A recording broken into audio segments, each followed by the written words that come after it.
back to Métropole Grid. My name is Andre. Thanks so much for tuning in. It is the 30th of June, 2026, the last day of June. I trust you all are doing well. It's a warm but gray day today. Tomorrow, it's a holiday. It is Canada Day here in Canada. In Quebec, it's moving day. Shut up about the big country thing. It's moving day tomorrow. No joke. Quebec doesn't like really celebrate Canada Day because it's Quebec. It's funny. But yeah, a lot of people are moving. So get your boxes ready. Everyone has to move. So the weird thing about moving day in Quebec is it's not optional. It's because we don't have a holiday here, but we all get the day off. Everyone has to move to the next place, like one door down, right? So I move one left, that person moves one left. It gets awkward when you get to the end of the street because then you have to wrap around the block. It's convenient. It's nice. It's good for the moving industry. So happy moving day to everyone. Clement, how's it going? Hey, Andre, how you doing? Nice call to start. Finally, perfect timing. Perfect timing. How's it doing? Wenjong's getting recruited onto a COS team. If you're not familiar, if you are coming to Montreal World Championship, which I think today's the last day to get your early bird tickets. So, oh my God, go get your early bird tickets. Today's the last day. If you want cheaper Worlds tickets, let alone the ability to get a foil promo, which I forgot if it's been announced what the promo is. Probably has been. You can get one by buying your ticket. I think today is the last day, so please do that. Regardless, on Friday, they have something called Crown of Servers, which is this lovely team tournament that's been a long time happening at Worlds for the last, like, I want to say 6-7 years, more probably than that. Oh yeah, it's Compromat. Yeah, right. We did see it. Hey, Crank, how's it going? Which means, yeah. You go with 3 players, you each have to play a different faction, and it's like, are you allowed to table talk? It's really nice. Now, if you're worried because you're coming to Worlds and you don't have a lot of Netrunner friends, or you don't know anyone who's going, it's really easy to jump into the Discord server and be like, I'm looking for somebody, and then there's always people looking for people, so teams get made, you make friends. It's great. It's really, really good. Does that mean it's been about a year since you moved to the new place? Yeah, we moved in last August. So we've been here for just a bit less than a year, which has been good. They warned us about the haunts. We haven't seen one yet, so if we get through a year, I think it's going to be good. Jai, brush up on your Mandarin. It's going to be our core edge. We tried to do that core edge at COS. I think, at least me and Chris, our core edge is when we were at a table and we wanted to discuss, but not have our opponents hear us. We would speak in French because Chris speaks French. My French is all right. And then it turns out like every European player across this table like understood French, and they weren't French players. It's just like the ability to learn multiple languages is much more common in Europe, it seems, than around these parts. But as soon as I was about to speak French, our like Polish opponents were like, just so you're clear, we speak French too. And we're like, God damn it. That's very nice of you. Crank, do you want to park at Goon's place and road trip to Worlds? I don't know who Goon is. Hey, Phil, how's it going? I already got my flights booked. Okay, Crank hasn't bought the ticket, but got the flights booked, so that's pretty good. How's everyone doing? Ren, I actually get to catch a stream live again. Welcome to Tuesday afternoon. Wenjang, I'm loving the peace and quiet. It was the good music. There's music that we used at the beginning there that I really quite like a lot. We used it as a reveal video. We used the beginning of it for a reveal video back in like Ashes, I think, because we have Jinteki cards, which is a bit tropey, but it was like really nice music, and I enjoy it when it plays. Hey, HFT, great time. Hey, lost my thumbs. How's it going? How's everyone doing? Man, the month went pretty fast. I'm coming up a few days early so I can see Slayer or Slater. I'm not sure which one it is. Montreal has some really good stuff constantly. I don't know if people are into Engine de Poitrine, but if you know what Engine de Poitrine is, if you, I guess, music internet person, you probably know who this is. But Engine de Poitrine is these aliens from, I want to say Saguenay. They're from Quebec, and they play this like really weird, oh yeah, Google does that, which is good fun. They play this like very interesting math rock, and they kind of blown up. They've blown up over the last couple months. They just did a concert for free in Montreal because it's, I believe, Jazz Fest right now, and the crowd in Montreal was absurd, honestly, to the point of dangerous. But the amount of people that came out for this Engine de Poitrine Festival de Jazz crowd, like, it is unbelievable how many people there are. Like, I don't know if I'm gonna find the widest shot, but yeah, I want to find the widest shot. Yeah, this is probably it, right? Like, this is low quality. Can we get good quality? It's unbelievable how big this thing is. Like, these are all people, right? The concert is here. People are all the way, like, the street is all the way packed all the way back here. Like, people are packed. You can't move. Like, absolutely, like, frightening. I had friends and family who went. I didn't go. This was my partner's birthday, so we were at home celebrating. But yeah, just like so many people came out to see Engine de Poitrine. Mind you, the Silver Goblin, if you came to Montreal, is right here. So that's where we usually have Netrunner events. I used to work right here. This is like downtown Montreal. This is like the Galerie Contemporaine. This is the Beaux-Arts Gallery, modern art gallery. It's really nice. It's a bit under construction, but just like thousands and thousands and thousands of people. And Festival de Jazz is having a lot of like good free stuff, which is good. My focus is on being able to afford my Melbourne trip to begin with. We'll see whether Montreal is possible after that. Is Melbourne sooner? No, Slater, the metal band, Slater, the pop singer. We're very different vibes. Okay, Slater is a pop singer. Slayer is a metal band. Okay, it's very different. Hey, Diogen Savad, the Jazz Fest has been good security, but for myself, I tend to dislike such big crowds. Yes, I also tend to dislike such big crowds. If I'm in the middle of this crowd here and I don't think I can leave when I want to leave, I will be upset and unwell and not happy. So I generally do avoid situations like this if I can. Yeah, people had a good time. People seem to have a good time though. I don't think there's any like injuries or anything, but yeah, the concerts are getting a lot of people coming out. They're free too. They're entirely free, which probably explains a lot. Explains a fair bit. How you feeling? Fully recovered, I hope. Thanos, thank you. I'm like 95% there. This is the best I've felt in a long time. There's still a bit of congestion, so I have to like blow my nose every once in a while if I talk too much, but I sound normal. I feel normal. I don't have a headache. I'm not coughing. Like we are basically 98. You can tell something happened. But like I'm in a really good spot. Yeah, so things are good. Cannot complain. And tomorrow for moving day, it's really good that you're in the best health. To be fair, that was also a lot of polka dots.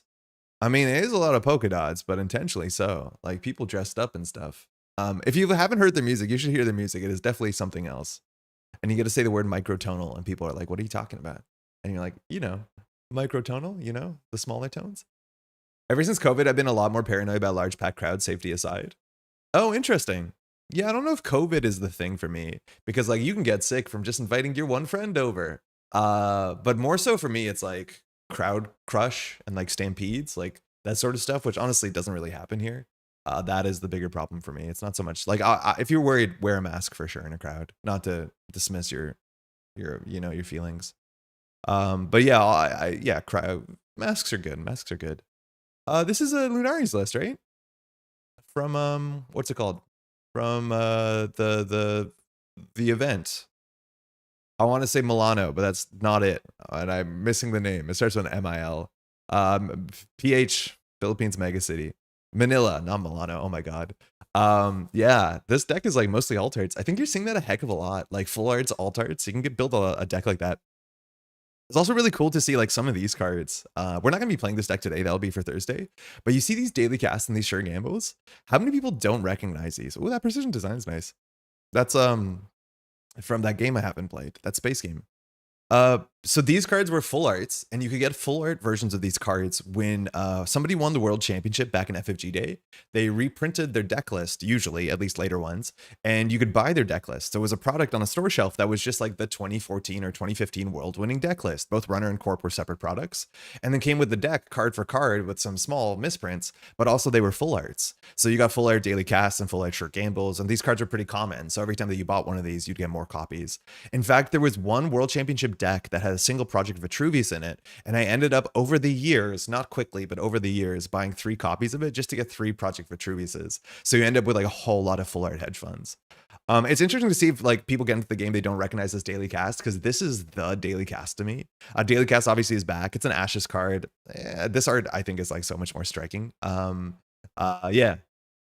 So these are like good. I think a lot of people might not recognize these, but these are like the old school versions for sure.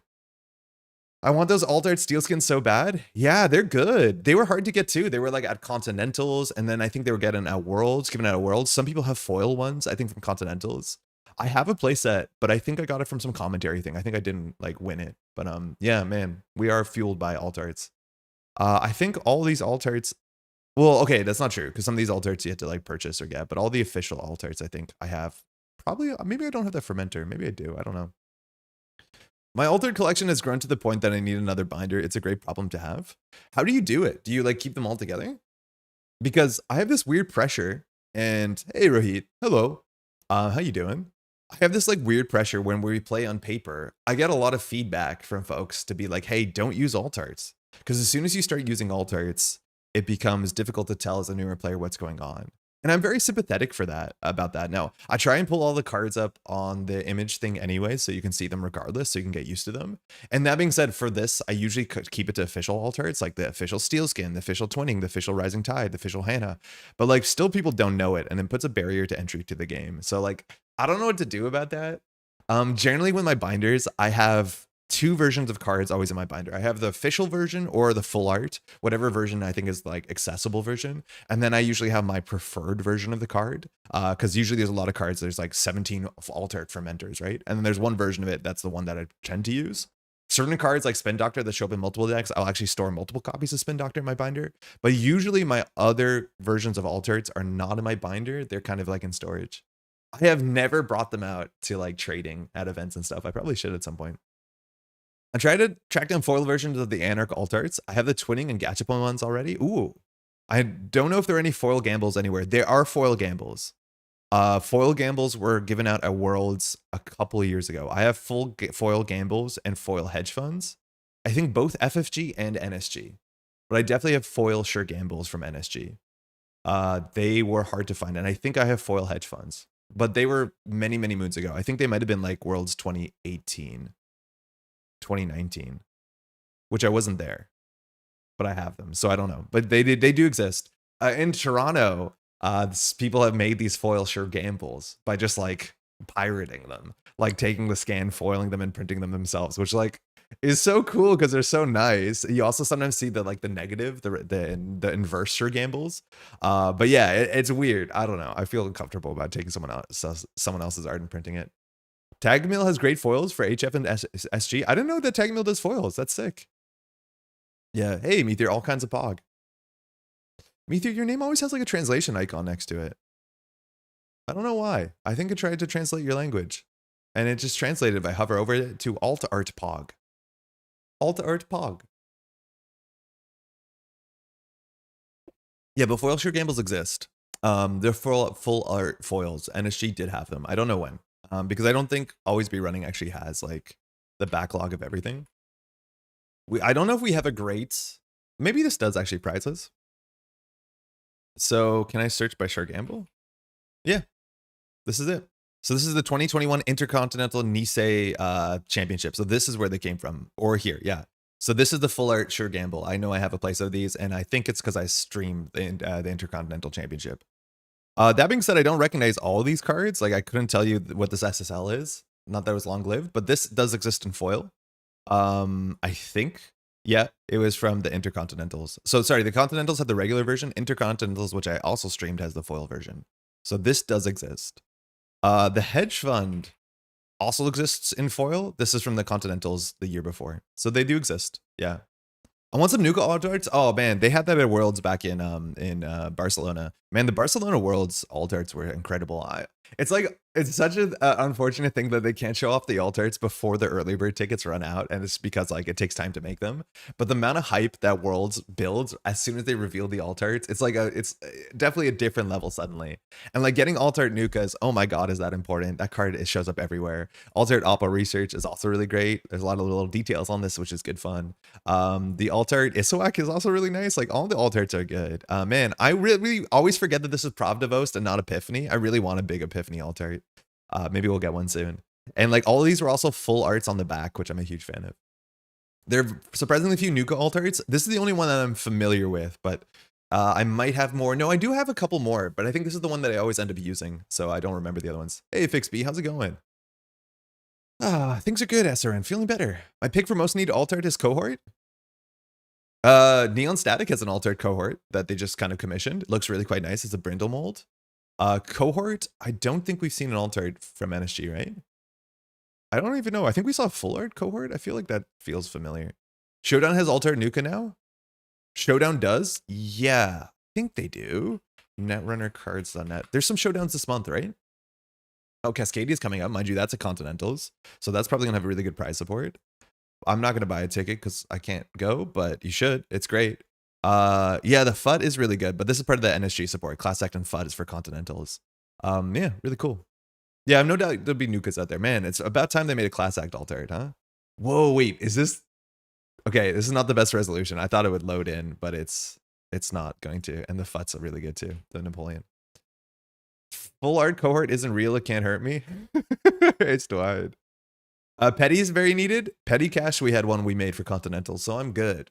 The Montreal petty cash, the Dépanneur petty cash, but yeah. But I can see why people want that. I think people just want staple alt charts. Like, it's like Sure Gamble, Hedge Fund, Spin Doctor, petty cash. Like, they show up in multiple decks. So why not?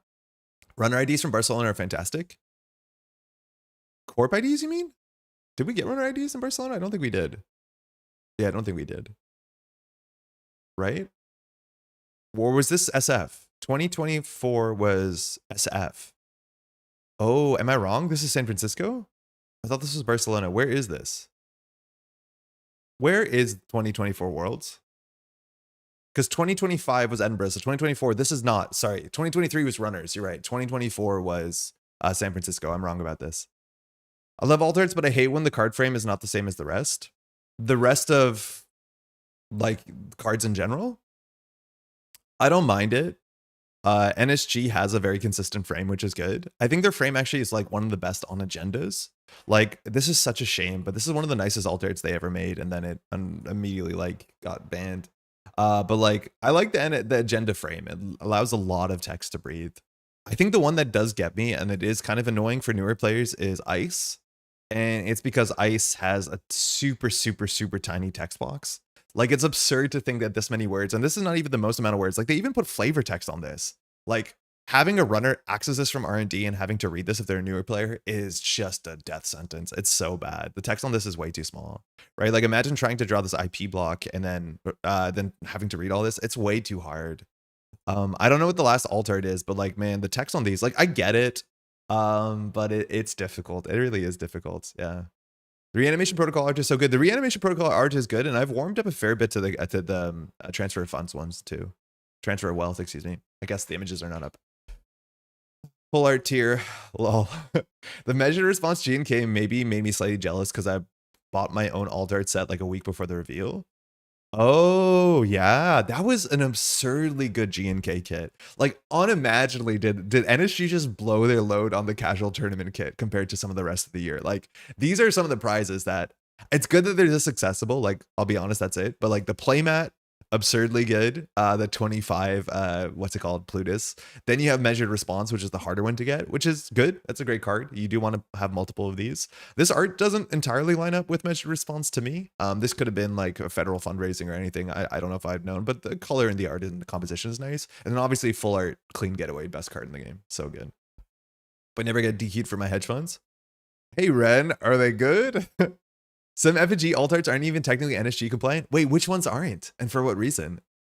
The horizontal layout on Ice bugs me so much. Yeah, I understand it, but it's also kind of weird. This is a weird thing from 1996 Netrunner. In 1996 Netrunner, Ice was laid out differently, right? So if we just look at, I don't know, wall of static. So Ice is still laid out horizontally, sort of. Parts of it are horizontally, but parts of it are still read this way. In Netrunner, like 1996 Netrunner, there was no way that was going to work, right? If the card type was a barrier or a code gate, it was laid out like this, which is kind of charming. It's kind of cool that you have like text on the left, art on the right, and then it has the same sort of structure. But like, I've never seen a card game card like this where the art is divided left, right. Like, you just don't see that. I don't know why. But as soon as you see a sentry, sentries are just totally different. Code gates, always like this. Barriers, always like this. But if it's a sentry, so like, let's do 1996. I'm going to make up a name and hope it's right. Let's do Death Yo-Yo.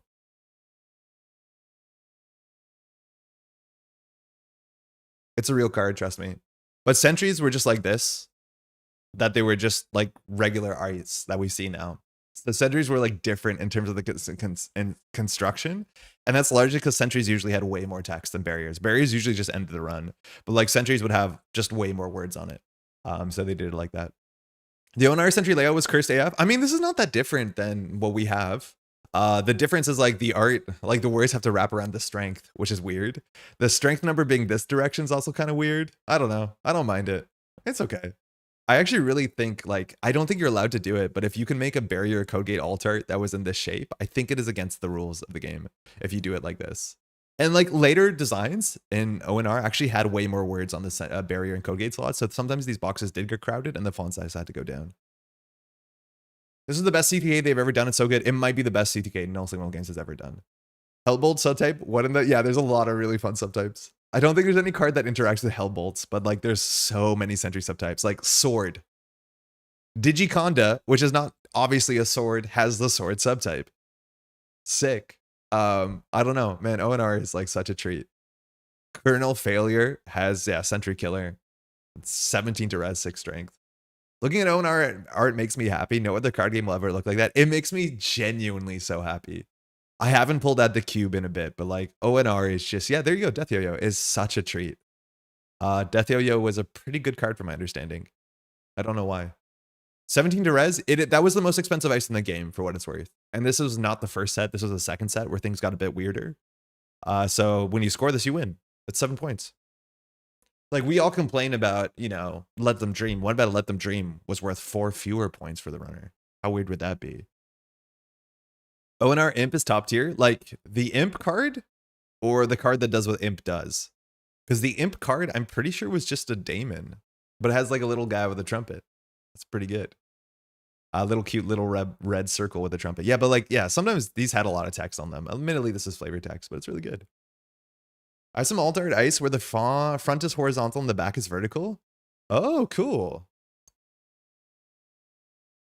So Ren saying the operation and agenda text layout doesn't follow NSG tournament rules. So for standard, it's relevant for the World's 2016 hedge fund. Really? FFG World's 2016 hedge fund. There's no way I'm going to find this, right? So the idea is like the trade is in the wrong spot. I don't think there's no way this article is going to show us what the hedge fund looks like. But this is what I mean is like when somebody won Worlds, they reprinted their thing. Mind you, Null Signal Games sorted this once back when they were in Issei for like Limes' deck where we got sports medal. But yeah, these cards looked different. And so apparently the hedge fund in this is not legal. Man, these are pretty, alt arts or full arts are so cool. I'm so into full arts. Did this even have hedge fund in it? Yeah, it did have 3. Okay, that makes sense. Man, it's a good product, technically. Someone talked me out of getting the ONR Imp art tattooed on me. Okay, we'll pull it up just so people say ONR Imp 1996. That won't work. Netrunner Imp. It's the guy with the horn, right? Like the trumpet? Yeah, the little Netrunner Imp. Dude. Yeah, I thought it was red. It was yellow. Mind you, this is just a daemon. It does nothing like Imp does. Full arts are farts? Okay. Yeah, those agendas you scrolled past aren't legal because the card name isn't at the top. Oh, interesting. So the rules specifically say that the name of the card has to be at the top, which is how they look like modernly. So this is not a legal card. Because yeah, it does also look strange to me. Like to me, it looks weird. Kind of nice though, but it looks weird. It is a bit annoying as an artist to have like something that you know is going to break the top of the box. Like there's going to be just a bar here. Like making AstroScript pilot program work as a full art when you have to like, you know, deface the moon for the second time is pretty difficult. So I'm glad they did this, but man, one thing FFG was really good at is the visual design of cards. Like the amount of texture work, glow, the fact that it has detail, but it's still totally legible. FFG is always really, really, really good at that sort of stuff. Like making these look good.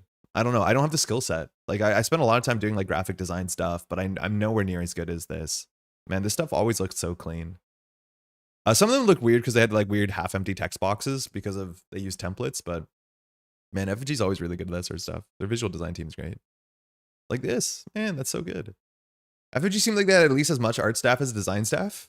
Yeah, maybe. I honestly don't know. I feel like the FFG head of art team has always been like the same person and they work on multiple games, but I might be wrong about that. Yeah, this is the sort of thing that looks weird. It's like when there's this empty space here, like you might as well just pull that box down, but they let them be consistent. Like all this space here on the Eli is so strange to me. It's like you could just slide this box down and then just have more Eli art, but they didn't do that, for better or for worse. They're not called practical flight games.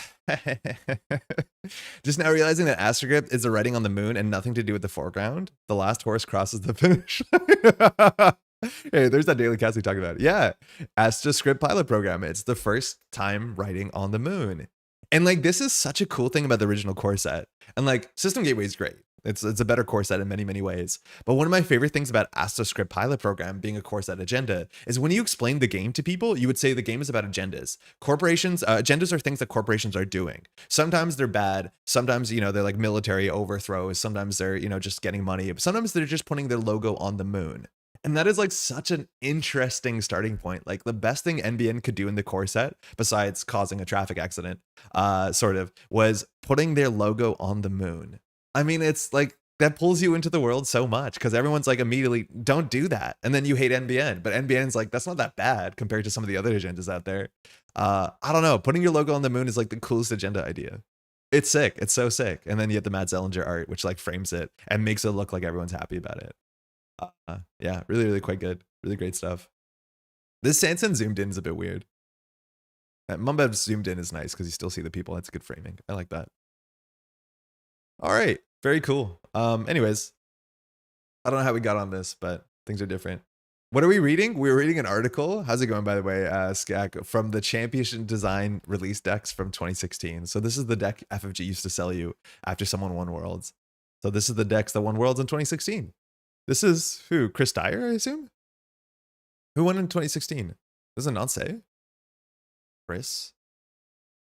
Yeah, Chris Dyer. Chris Dyer still plays the game. Chris Dyer is lovely. I only met Chris Dyer in person and had a conversation for the first time this last year at Worlds, where I was like, hey, Chris, how's it going? Like, we've known of each other for many, many, many moons. But I finally went up and talked to him because he was playing at the day 2 and just the nicest dude. Just such a nice guy. He has really nice things to say, too. He's been kicking ass in Netrunner since like the last decade and a half. It's not that bad. Give an inch and it'll take a mile. I mean, that's the point. Then they put it on a second AstroScript. Then they score the third AstroScript. And it's like, wait a second, the game's over. Putting your logo on the moon is very Dr. Doofenshmirtz coded. I don't know who that is. System Gateway takes itself a little too seriously. I think it needs to be a bit more funny stuff. Yeah, Diogenes, how's it going? By the way, I saw your deck. I mean, we're definitely going to play it at some point.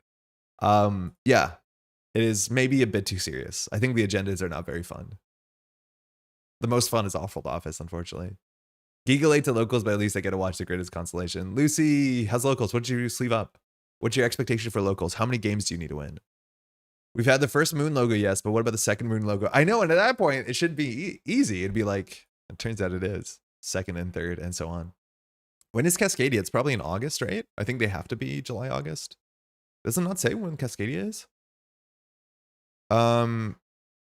These events are killer. I don't know when we know when it is. Maybe it's under the article section. No. EMEA Showdown? Should be soon. Oh, I haven't seen these. Okay. I'm excited to announce the first EMEA Showdown. It'll be on July 11th. There is a small chance. I wonder if NSG organizes around them. But NSG this month is having their online megacities, which is really good. So it looks like they are in the right time. So there's no overlap, which is good. Mind you, this weekend is the APAC online megacity, then is the EMEA, and then finally it's Americas. I'll probably try and do some streaming, some casting for one of these. I believe there was an AMT that was cast this weekend. There was only like 10 or so players, but you can watch it. It's great if you want to watch some Netrunner. And then you can see some of the cards stuff, some of the art. So this is Barry Baz Wong by Abdonad. I've always imagined Baz an honorable but slightly crooked sheriff lost in time. Oh my God. When I saw Abdonad's pencil art style, I was excited to bring this version to life. The pencil style brings a simplicity to the piece. Abdo captured the character I was imagining very, very well. I mean, I don't imagine him as a sheriff. I imagine him as a real piece of work. But that's a really nice piece of art. The black and white does stand out, which is cool. Cyborg. Whoa, that's an Anoetic Void and a half. This is from Reza Afshar. This art like reminds me a lot of a mixture between Earthborn Rangers, sort of, because of the color palette, but also a bit of Radlands because of the art, I guess. So I totally fell in love with the Revs Afshar's art while browsing Instagram one day. His moody, detailed pen and ink start does an amazing job of capturing unsettling and alien landscapes.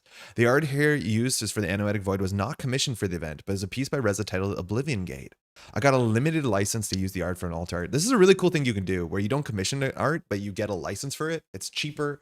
The artist doesn't have to do anything, so it's like free money for them. It's something that I think is like very much worth doing. There's a whole bunch of board games in the indie space in which they don't commission art, they just license art, and it's like way more approachable. For those who are like struggling to get art for, you know, any of the things they're doing, this is way more cost effective if money's the issue, and money usually is the issue. Oh, that's nice. Petty Cash by Nervous Nightjar. Oko is a 3D game animator rigger, currently teaching Blender classes as her main gig. She's also an Evil Jinteki Glacier player. I love abstract art very much, and I think it translates to the idea of net space and ice. Playing with oil painting, and this is an oil painting, deliberately using turpentine on top of linseed oil to make the colors react to each other in a wavy way is very fun. There is a very strong tradition, particularly in older card games like Magic and Sorcery, in which like a lot of the art is physical art that is captured. So this is like an oil painting that becomes a card on a card, which is nice. I feel like the gray of the text box kind of washes out the art because the art has really nice color. It's like very, very heavy compared to the background. The background's very light, but I do think this is relatively consistent across cards. I don't know if did Nervous Nightjar make this frame? Maybe they did. I don't know. The art's lovely though. Fermenter, whoa, that's fun. This is from Janda and Banyu. Wow, there's some good stuff here. Oh man, Void arts always get sick art. It always does get sick art. Void, even the original Anoetic Void art is like hella good, like killer good. The original Void art is so good. Anoetic Void is such an evocative name. I think it lends itself to good art. Yeah, it does too. I think Void is just a good word in general, let alone whatever Anoetic means. Working with Yandan is always really fun. His pen and ink style has a horror theme that adapts well to the more dystopian settings found in Netrunner cyberpunk world. Very cool. Like the color, it is fermenting. That's a nice little samovar that gets you the lemon water at the hotel. Ah, cool. That's nice. I've seen this one before. This is from Valve. Valve does a bunch of different art for a bunch of the stuff that Abraham does. We have a Phoenix Dragon. Mind you, I have this one too. There's like a dragon theme going on across. This is a dragon alt art. This is not what you thought. I thought this was going to be an Essa alt art from seeing it, but this is a Maggie alt art. This was from Help Casting, one of the events earlier this year. That's cool. And then the Fly Swatter Scottiminga, which is like Audrey, and then the hand, it becomes a Fly Swatter. Because this is the Audrey art that was used, and then the Fly Swatter is just like using two out of the same frame, which is cool. Oh, those bronze are cool too. This is from Alexandra Simonovic. 7 wins TBA. If we get over 180 players, which I imagine that might happen, I'll announce another prize. Very cool. Anyways, that is not this weekend, but the next weekend. If you haven't participated in those, they're online tournaments. They're open to everyone. I think you can play for free if you don't want prizes, but if you pay the prizes, and they're sent out like very, very efficiently. Cool. Stained glass moment. I guess it is. All right. I don't have too much else to say in terms of like news stuff today. Usually on Tuesdays, we just kind of yap for a bit. There were some tournaments this weekend, I guess. We had our last mega city in Montreal, and in Canada. I'm not sure why Canada this year was awarded. Like, this is such a curmudgeonly thing to say, because at the end of the day, people got to go to a cool Netrunner event this weekend, and I'm going to be like, why did they do that? But specifically, oh, there's a G&K tonight? I totally forgot about that. There is specifically, this is the first year, wow, that Canada got 3 megacities. Canada is a really big country. In fact, like the second biggest country in the world. So having one megacity on the East Coast and having one on the West Coast kind of makes sense. But this year we also got a third one, which is in Calgary. For those who don't know, Calgary is like kind of, it's closer to the one side than the other of Canada, but it's like kind of over here. This is a terrible representation because I can't figure out how to zoom in the map. Control to zoom in? Okay. So like, Toronto had one that's over here, Vancouver had one over here, and then Calgary has one which is like over here. So it's Western weighted is all I'm saying. It wasn't like it was in the middle of Canada, but I don't know how many people are playing in the middle of Canada. Regardless, it was the mega city this weekend. I think it was the only mega city this weekend. Maybe I'm wrong about that. But it was not a huge event. There was like 15 people, I think, which is, yeah, I mean, I'm glad people came out, I guess. It's a weird thing to be like, the more mega cities, the less they matter, but like, that's not true. Oh, there's one in the Nordics in Malmo. So for Sweden and the rest, I'm assuming there's a lot of great players out there as well. There's a lot of my favorite Netrunner players play from that region, mostly Axu. And I think that might've been it. So in terms of the Nordics one, Trot's been doing great. We have Axu up there in the top cut. I'm assuming, I don't know who else we'd expect to play here. But it looks like probably decent cards and Trustinagi, and then we have a whole bunch of lose following that, and then yeah, this is not surprising. I'm assuming it's combo PD, maybe Axu's playing rush PD, I don't know, and then you know what you kind of expect. So yeah, neat. Yeah, so this is London list, which we played something like this. I think we actually ended up playing this. No, I don't think we actually ended up playing this version, but we played a bunch of New Vang on Thursday, excuse me, or last week, and then this is just a good old Moosely Hut. Giga City, yeah. Actually was on Seamless and Man of Honor. So actually was just like scoring out of remote servers. Was he doing like midnight or ecology stuff? The list of player names in the Calgary megacity is really funny. I checked it and it's all first names. It's like Paul, Linda. Like it's, I don't know what that means, whether that was just like the meta there or whether it's more casual players or whether it's people who don't play online. But yeah, if you do look at the city, the list from the Calgary megacities, it's like all first names, which is fine. Like we have a lot of people that play by first names, but it's like mostly like first name basis, which is kind of cool. Yeah, mind you, the winning list from EDOC, and I've never seen this. On day 2, you had to come back. I'm pretty sure this was on day 2, but it was single elimination top 2. And I think you're required to have an elimination cut. I mean, this is the best outcome to some extent because EDOC ended it with more points than Ross. So it's kind of like strange to be like, okay, now you still have to play the top cut. But I think you legally have to do a top cut for the mega cities. But generally, you don't see a top 2 because mega cities are usually larger than this. But this is a list I think was also played in, I want to say, the Midwest.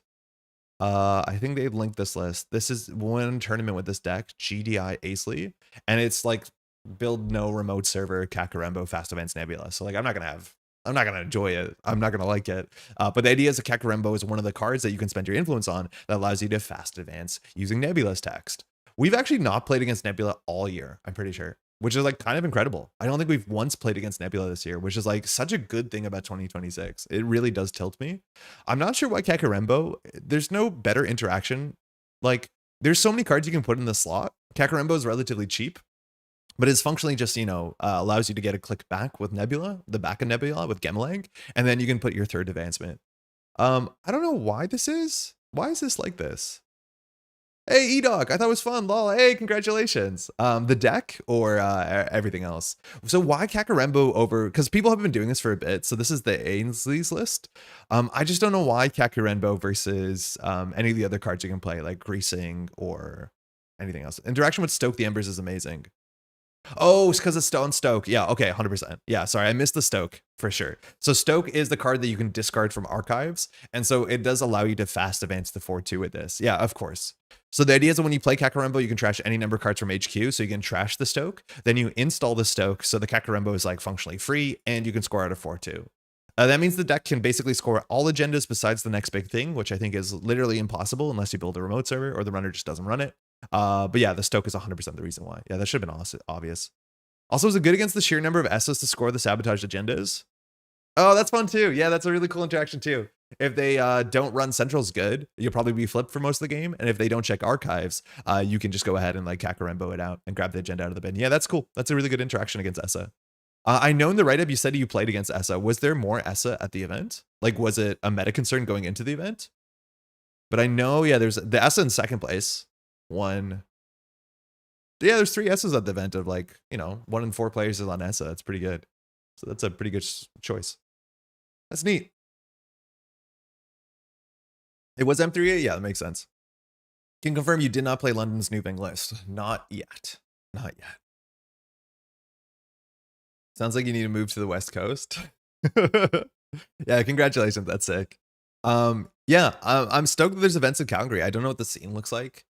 Calgary, mind you, has Phil, who I don't know want to say if Phil organized this. I'm not sure if Phil organized this. Phil usually organizes things. This is the wrong event.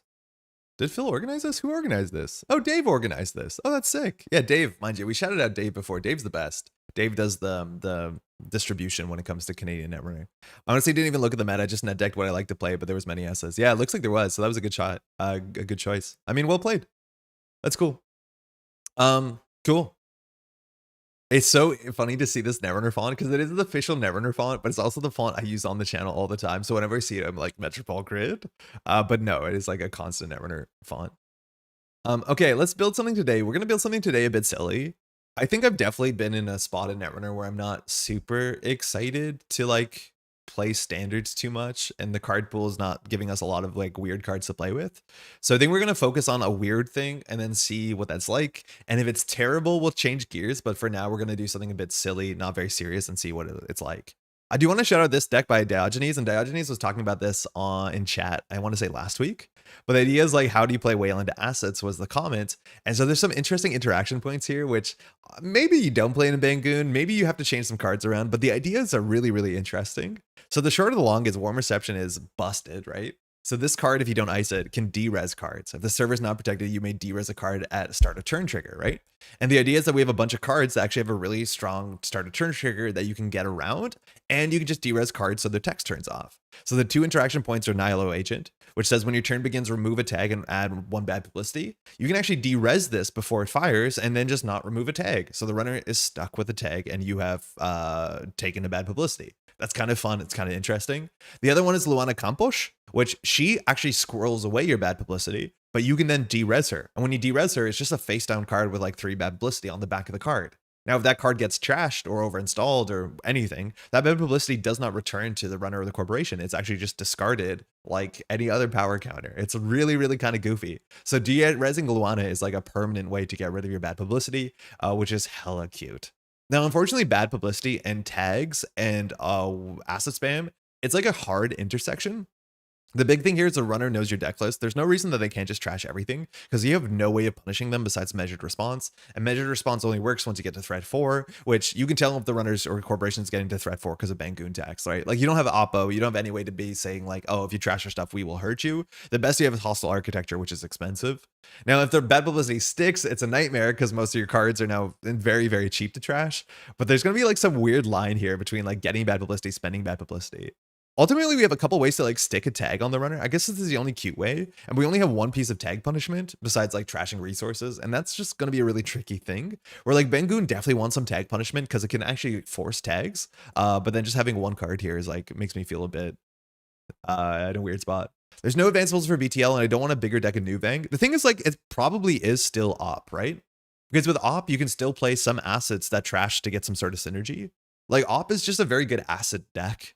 So like I could see it still just being op, even if it's not BANGUN. I mean, BANGUN's not bad, and like this text does matter, and we can make relevant forks, but maybe it is BANGUN, maybe it's not. I don't know. The ice is weird. You have to play bad publicity ice, and you have to have big money for this to be matter. We do have big money with vulture funds, and the thing is like bad publicity, the reason to play bad publicity in standard is regulatory capture, but the issue is you only have 1 regulatory capture because it's not a very good agenda with BANGUN. So like there's a lot of weird things that I think like playing this is going to answer it the more we play it. But it looks really neat, and it's like a very weird way to play, so I'm kind of into it. The lack of a good Wayland asset idea aside from op is a bit sad. Yeah, I could see that. For a while people were just playing in New Vang, playing assets and saying like that's good enough, but that doesn't make any sense to me either, so I don't know. Pretty sure I played Diogenes on this a week or 2 ago. I could not figure it out. Well, yeah, 1 unbanned standard low-key cooks. Apparently, it's all the rage in New York City. I heard the conversation that there's an event in New York City with 1 card unbanned. I'm the sort of player where like these sort of deck building formats, they academically sound way more interesting than they practically do. Because then you're going to go to the event and you'd be like, whoa, somebody found out something miserable and it's just miserable to play against. It's like, oh, we're playing, you know, Keeling this or like Drago that. And I don't know. I'm not sure. I think it's a fun thing to think about, but I'm excited to see what the meta ends up as. It ends up playing as an asset grinder, so the BANGUN text is a little more damage. I don't want it to be asset grinder, but it is what it is. I know you mentioned it, that this is like asset grinder, sadly, but we'll definitely try this either later today or on Thursday, because it does look neat. It does look kind of cool. None of the agendas also in Wayland interact with assets, do they? I don't think they do. Okay, so the thing we want to do, we want to log in, and let's build a deck. And largely we're at the point where we're going to focus on 1 card that has seen 0 play in the standard format and see if it's any good and what we can do with it. There were some weird cards that like these kind of like fun build around cards in the set. I do think the set, like, I don't want to say anything is nearly solved or close to even being solved because it's not the case. Like, largely on this channel, we should just be grinding Baz games and like Arsana and like doing the fun, weird stuff that I know I would enjoy. Like, trying to figure out how Baz works would be the most fun. I think the frustration with Baz is the more I play it, the more it becomes a reg Netrunner game instead of like some weird resource game. And that's the part that's kind of hurting me, but we'll do something. APMK. Today we're going to play Mercury. I guess this is where we're starting. We don't have to be Mercury, but we have a reason to play Mercury. So if you're not familiar with Mercury, standard 4515, it says once per turn, functionally, when you breach HQ or R&D. If subroutines weren't broken, you can access an additional card. Again, it's only once per turn. It's not whenever. It technically is whenever, but not. Take a dive, compromat. Nah, we're going to do much more straightforward. We're just going to play Chain Reaction. I think Axie was talking about this in the King's Court podcast, that Chain Reaction kind of cooks in specifically against the PD asset deck that people are playing right now.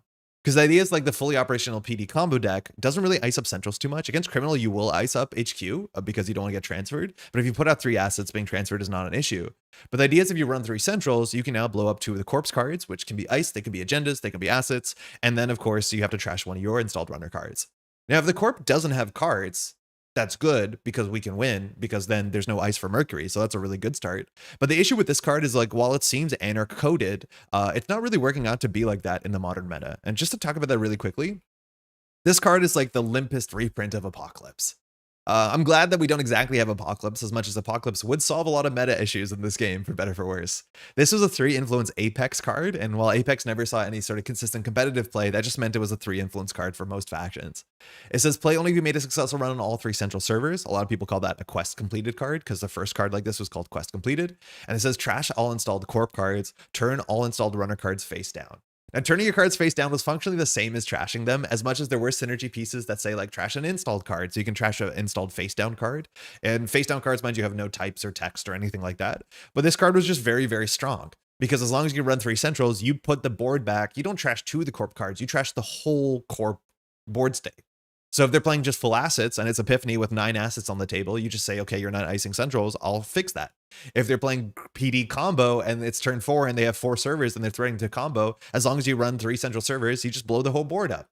And generally the corp losing their whole board state is worse than you trashing their whole board state. The thing is, like, this sort of thing sounds similarly destructive to Chain Reaction, but the difference with Chain Reaction is, well, the cards that support these sort of play styles, right? Now, the corp trash is one of your cards, so they'll pick the best card. But right now, if you look at Anarch, Anarch is not so much about like these disposable cards, because back in the day, we used to play decks that had 2 or 3 copies of cards like Paperclip and these sort of like bin breakers. You were very happy destroying your own cards in Anarch because it wasn't real cost, because they could just come back. You had a full play suite of these cards that you could store in your heap, and when you ran into the right kind of ice, you could install these from the heap, which means you never paid for these before you needed them, and you only installed them clicklessly when you needed them. Like, these cards were some of the best cards in the game for sure. Unfortunately, these cards don't exist. And right now, Anarch is more about like permanence, right? Like, we're playing Tungsten Tailor and what's it called? The Game Dragon in the same deck. We're playing Mystic Miami. We're playing Keiko. Like, we're playing Twinning. Like, currently Anarch is defined by having as many pieces as possible that are like not like that are constantly pushing you forward and giving you that sort of like, you know, gray goo value. So Chain Reaction is so much more expensive because it seems like you have to play it in a deck that doesn't care about its board state, which, if you ask me, is criminal. It's entirely criminal right now that doesn't care about the board state. I think originally I was thinking about playing this with Baz, because the idea is if you face check into ice and they res ice, you can install like a boomerang from hand and get in. And I mean, that's kind of good, but it doesn't make too much sense. So I think we're just going to do Mercury and then play all the events that cheat successful runs and cheat different servers, and then try and blow up their stuff. Now, off the top, my expectation is Chain Reaction is not worth 5 influence in criminal, because trashing 2 installed cards is probably not enough to win the game. Largely also, you do ice up against HQ turn 1 against criminals. Generally against Anarchs, you don't have an incentive to ice up at turn 1. And technically Chain Reaction, one of the best times to play it is turn 1, when they build like 3 card remote servers. You can just do run, trash 2 of them, I guess, while also touching cards. Maybe that's not that good. But we are going to spend 15 influence in criminal, and then use our events and boomerangs and have no permanence whatsoever besides Hermes, and see if we can destabilize the runner, or sorry, the corporation, by just touching a lot of cards. Revisiting zero install Merc, that vid did well. What vid? Oh, you have a vid. So what's it going? Yeah, I don't think I've seen that one, but yeah, I think we're gonna give it a shot and see what it does. I think this might be annoying against Méliès. They have to ice up everything. Again, Méliès is one of the big reasons I'm not really enjoying playing too much runner right now, just being punished for interacting. Like, imagine you run the wrong server. Okay, so it's like turn 4, you fire a Chain Reaction. Imagine they don't have a board state. They roll a die, they pick a server randomly, you run that server, they get an ice back from archives. Like, throw me into the ocean. What are you meant to do about that? Like, anyways, let's go make our collection standard. APOC only being 3 influence is still so outrageous to me. Yep, it was a bit outrageous. 3 influence was a bit too little. And the thing is, like, as much as like Apocalypse was a card that did really grind my gears, because you just couldn't play full horizontal. And there was no good counters to this besides like heavy teching into it. And even then you just slowed them down with things like, you know, Chrism Grid and border control. Ultimately, this was a good, like, The game kind of needs cards like this to some extent. Cards that shouldn't see play 90% of the time, but then if the meta gets into a really weird way, 10% of the time they can fix all issues. Like if asset spam is the biggest thing in the meta, this is a card that just says we can always keep asset spam in check. If this sort of like weird fully operational combo deck that's ignoring centrals is a problem, this is a card that can fix that issue. And I do think maybe I want more cards like that. Cards that are not necessarily always playable, but in the right meta, they're good enough. And just, I don't know, maybe the threat of them existing, keeping you in line is not like my favorite thing to do, but LTD basically solves the Mercury problem. Let them dream? Oh, Let them dream is going to be bad for us. Like, touching centrals and just seeing multiple cards is so much harder to win off than it was like a year ago. That's for sure. But yeah, I think this is the best criminal we can play for this. I guess it's worth looking at all the Anarchs we can play for this as well, like which ID. If we could play this in Anarch, we'd be super, super happy. But the problem is like all the cards that allow you to aggressively fire this are criminal cards, if you ask me. So like Zaya, 40 card deck, it means you're more consistent to find this. I mean, that's okay. You'll be getting free credits every once in a while. That's okay. Vic, largely you play Vic because of DreamNet. Maybe they trash DreamNet. Again, ultimately, they can only trash one card, so they have to choose between your Hermes. I think Mercury is also really good because we can't inherently play Twinning, and you kind of need to play Twinning, it seems, to win with Criminal in 2026, and Twinning is just like a non-combo with Chain Reaction, so I think we have to do that. Topon has no synergy, in fact, probably anti-synergy, because you can hit the Chain Reaction out of hand, and it is a situational piece. Doesn't work with Seb. Phoenix probably doesn't work. Lu kind of works, but not with Chain Reaction. But like, I mean, Lu's a fine shell for just about anything at this point. Moosey Hot could work if we have a lot of ice, or sorry, a lot of runs, and we might have a lot of runs. Mercury seems like to be the best because we want to see multiple cards in all board states, let alone after we open up a central server. Essa could just get more pressure. You do ice up Archives against Essa, which does hurt, let alone you ice up HQ if you want to play against Shistushka, which does still play. Baz could make sense, and Az seems to be a bit more 2 setup, which is okay. Hey, Declan, go Phoenix, stack trash with trash and come out on the other side.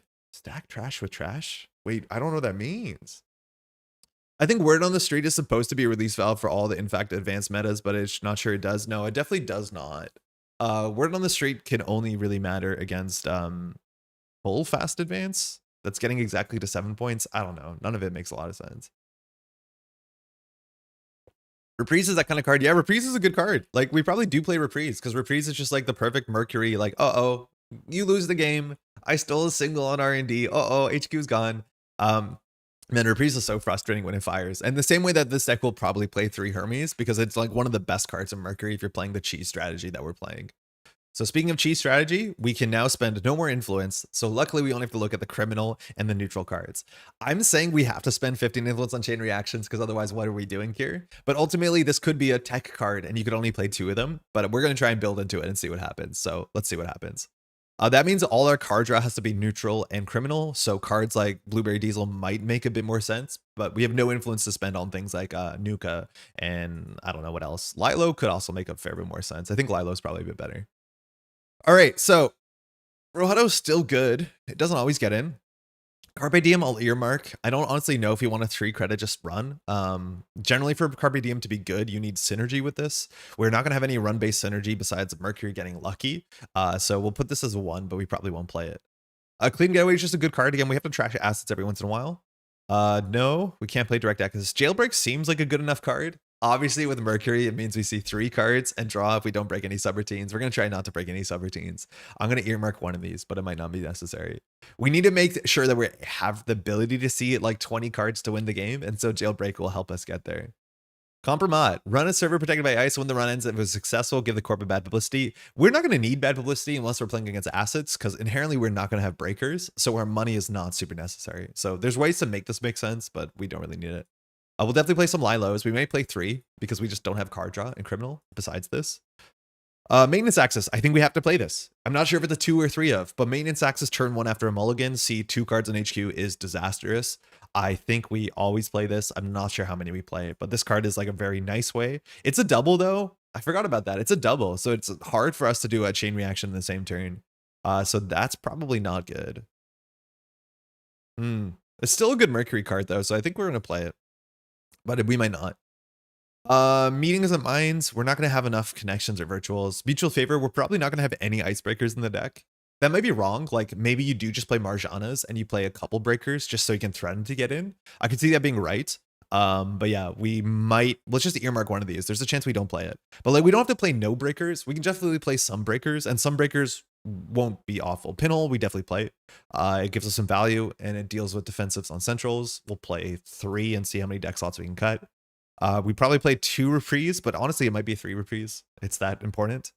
Estebrado is a 3 of. It allows us to run centrals. The problem with Estebrado and a lot of these cards is that if we have to spend a click to bypass, we can't chain reaction. So like, I don't think we play Swift over Hermes.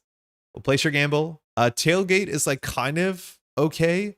Technically, this text is going to be not good for us because we want to make us destroy the ice, but I don't know if we end up playing this. Shouts to EDOC for trouncing everyone in Mega Cities this weekend. How was it, by the way, Phil? Interesting to play a pull in a Mayfly and Boomerang and still break into service to leave nothing behind. Yeah, maybe we just play 3 Mayflies. Maybe that's better than running real breakers. I think we still play transfer because if we can get into HQ, this card still matters. And if they can't res ice, chain reaction is easy. I'll earmark 1, but it's not obvious all around 31 cards. Trade Lately is also not a bad card. The issues like these sort of cards require a lot of card draw for them to be sustainable because otherwise this is not like a really good top deck on almost any board state. But this card will mean that, you know, resing ice is a bit more expensive. We'll earmark 1 and eventually cut it. Same with Window. It's the exact same idea. Now this text might not matter at all, but this is the same sort of thing where it's like, okay, we can upset you and make a run when you didn't think we could. Obviously, we're going to have to pare this down aggressively. Alarm Clock. Alarm Clock's not bad and can get us a nice run. We don't break any subroutines. You bypass a piece of ice, which is cool. The thing is, if we fire the Alarm Clock, we're not going to be able to chain reaction. That being said, if we get into Alarm Clock into HQ and they can't or don't res, we're able to then like run R&D, run our archives and have 2 clicks left over, which is pretty cool. So we could try it. I'm not 100% sure. Boomerang, we have to play 3 of. The issue with Boomerang is without window of opportunity, and maybe 3 window is more important, is we have to install the Boomerang and then run. And if we do that, there's no way for us to fire a chain reaction. So it's actually not unlikely that 3 windows is correct. And we just constantly use them to spam out boomerangs and then use the boomerang on the same turn, which is good. Did we miss Always Have a Backup Plan? We did. Oh yeah, we missed this. I don't know how. Yeah, we definitely need to play Always Have a Backup Plan. It's the closest thing we have to, it was the first card, the closest thing we have to Inside Job at the modern meta outside of Buy-A-Ban. So we have to play this. It's just like another way we can get in without having to install cards. Okay, what else is here? Buffer Drive, we don't have influence. Capybara, it says after you bypass D-Res, probably not worth it. Maybe worth it, but I'd be surprised. Docklands Pass is not awful. Docklands Pass gives us a bit more pressure, and it's hard to imagine the corporation trashing Docklands Pass before anything else. Docklands Pass with what's it called, Maintenance Access sees most of the hand, which is pretty good. How could you miss that? I opened with talking about Buy-A-Bans and the other card, Blueberry, so I missed it. So I mean, like I kind of want to play it, but I'm assuming this will get cut for slots. Okay, we're playing 3 Hermes. It's the most important card that Mercury can play. Because if you can get in somewhere, you can open up something else. If they don't have ice, you can fire your text. It's like so absurdly good. Mag Electric feels a bit too cute. It's good for our text. It is really good for our text because once the ice gets rezzed, it's very hard for Mercury to have relevant text. So I could see us like trying to get into HQ with Mag Electrics and transfers, or sorry, Mag Electrics and maintenance accesses. Like it seems pretty good, but it seems also kind of hard. What else do we have? None of these are really that good. No, that's fine. I don't think we want to take core damage to draw a couple cards. All right, so we have to decide whether we want to just do like 3 Mayflies. This is our AI breaker. It's pretty expensive, but we don't have much else to spend money on. Or whether we want to play like a real breaker suite where we have like 1 or 2 Marjanas. They're very cheap to put down. So if you break 1 or 2 ice, they're actually like a pretty good deal. And then we can play like a cheap Shibboleth and a cheap Revolver. This will take slots. That means we'll have programs, but like if they shoot our programs, I don't think we're too upset if it makes a Hermes stay on the table. But like 3 Mayflies is one way to do it, but I wouldn't mind. It's way more slots intensive, but I could see us doing like 2 Marjana, 2 Revolver, and then like 2 Shibos and just having like very cheap breakers because none of these breakers cost more than 2 to install and they're relatively cheap to use in the early game. I don't think Alarm Clock actually helps us. It might not. It costs 2 clicks to get into HQ, so same speed as maintenance access, so we can't chain reaction off of it. Meanwhile, it's an installed card to trash. I mean, if they trash that instead of anything else, I think we're relatively happy. But even if we chain reaction and open up HQ, this is a free run on HQ every turn. Yeah, laser pointer's getting shouted out. I think Melandrism is the one I want better. So this allows you to bypass an AP, Destroyer, or Observer. To me, that's a meta call. And against Jinteki, that's a pretty good meta call. I think Melandrism is the card that I would much rather just put 3 of these and play no breakers instead. It's a lot more expensive, but it doesn't actually spend any credits. So I could see us doing 3 Melandra and no breakers whatsoever. Melandra you can only use once a turn unless you're on threat, and then you have to like destroy it after or remove it from the game. But this is probably like a better option than actually using our breakers.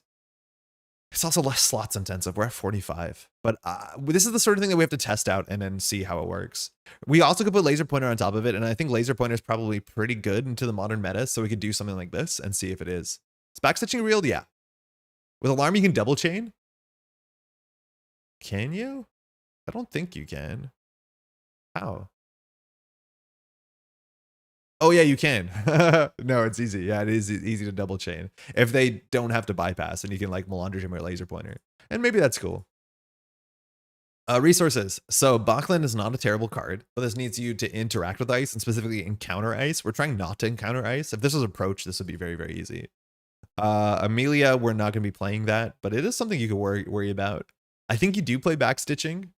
I think it is just good enough. We're not backstitching, not yet. We're getting to resources. Daily Cast is not a terrible card, but we don't really need that much money. We'll find out together how much money we need. We have a lot of run events, but we don't want permanents.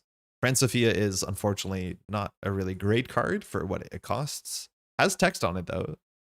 A lot of these cards are permanent cards. The only other card that I think I'd really want to consider is the Class Act. The Class Act is 4 credits to draw 4 cards, but gives you filtering. This is probably not terrible. If they trash us with the chain reaction, we're relatively happy. 11, would Fizzarum work? Fizzarum would work. The thing with Fizzarum is it doesn't deal with barriers, and you have to spend a click to install it. And generally, you have to spend a click to install it and then run. It's really good if we play 3 Window of Opportunity because you can install it from your hand while running, and I think that's cool. But Fizzarum is kind of hard to call your shot. It's the sort of thing where they res something and then you can respond to it. Don't be a coward, play red team. I honestly think we don't want to play red team because then it gives them a reason to ice up archives. I think against Mercury, sometimes you want to ice archives because Mercury is not unlikely to play like Debbie or Maintenance Axis or, I don't know, Baker. But yeah, I don't want to do this. They should, like, generally the best turn 1 against Mercury is our ice R&D, ice HQ. So this card's so much worse. Fizzarum is not a bad idea, honestly. We can consider Fizzarum. Yeah, I don't know. Maybe we don't play Class Act. We don't have that much money. Okay, so we're in 52 cards. So let's go through and cut the cards that we earmarked for fun reasons. So, man, I kind of want to play these cards, but I don't think we can. We'll try the Alarm Clock. I think Window of Opportunity is actually pretty good with 3 Boomerangs, Melandra, Fizzarum, Laser Pointer. The transfer probably isn't part of our core game plan. The mutual favor is also not necessary. We're already on 49. The maintenance accesses are probably good enough. I think maintenance access is really good with the one that dereses on HQ. So if we want to play this, we probably have to play Mag Electric as well, but that's a lot of slots. Jailbreak I kind of want to play, but I don't think we can. And that leaves us to 49 cards, which is not beautiful. What does this draw like? So say this is our opening hand. Like, heaven forbid they don't ice up centrals. They just put 3 asses on the table. Like, then we probably do run chain reaction. C2 on probably HQ if they keep. We'd actually probably on R&D if they keep. And then we do like chain reaction, blow the whole board up. I think Window of Opportunity looks so good in this list. We want to get our cards down to 45 though, because the opening Hermes is like the most important thing. If this is our opening, again, this sucks. We don't have any money. If we have to like lie low here to draw 4, we have 2 clicks to get these on the table. If we do backstitching, we're bankrupt. We have to throw a card out. That's not particularly good. I mean, maybe. This deck would actually want an early bird. This is not generally better in Moosely Hot. I'm not sure why seeing an extra card per turn is better than drawing many more cards. I think we can find out together, but I think ultimately we have to win. And I don't think you can win on single axes. And Mercury can just win by seeing enough cards fast enough, right? Like, I think having your multi-axis, your win condition attached to your identity is very important. I don't mind higher cards if you spend cards to make a lot of runs.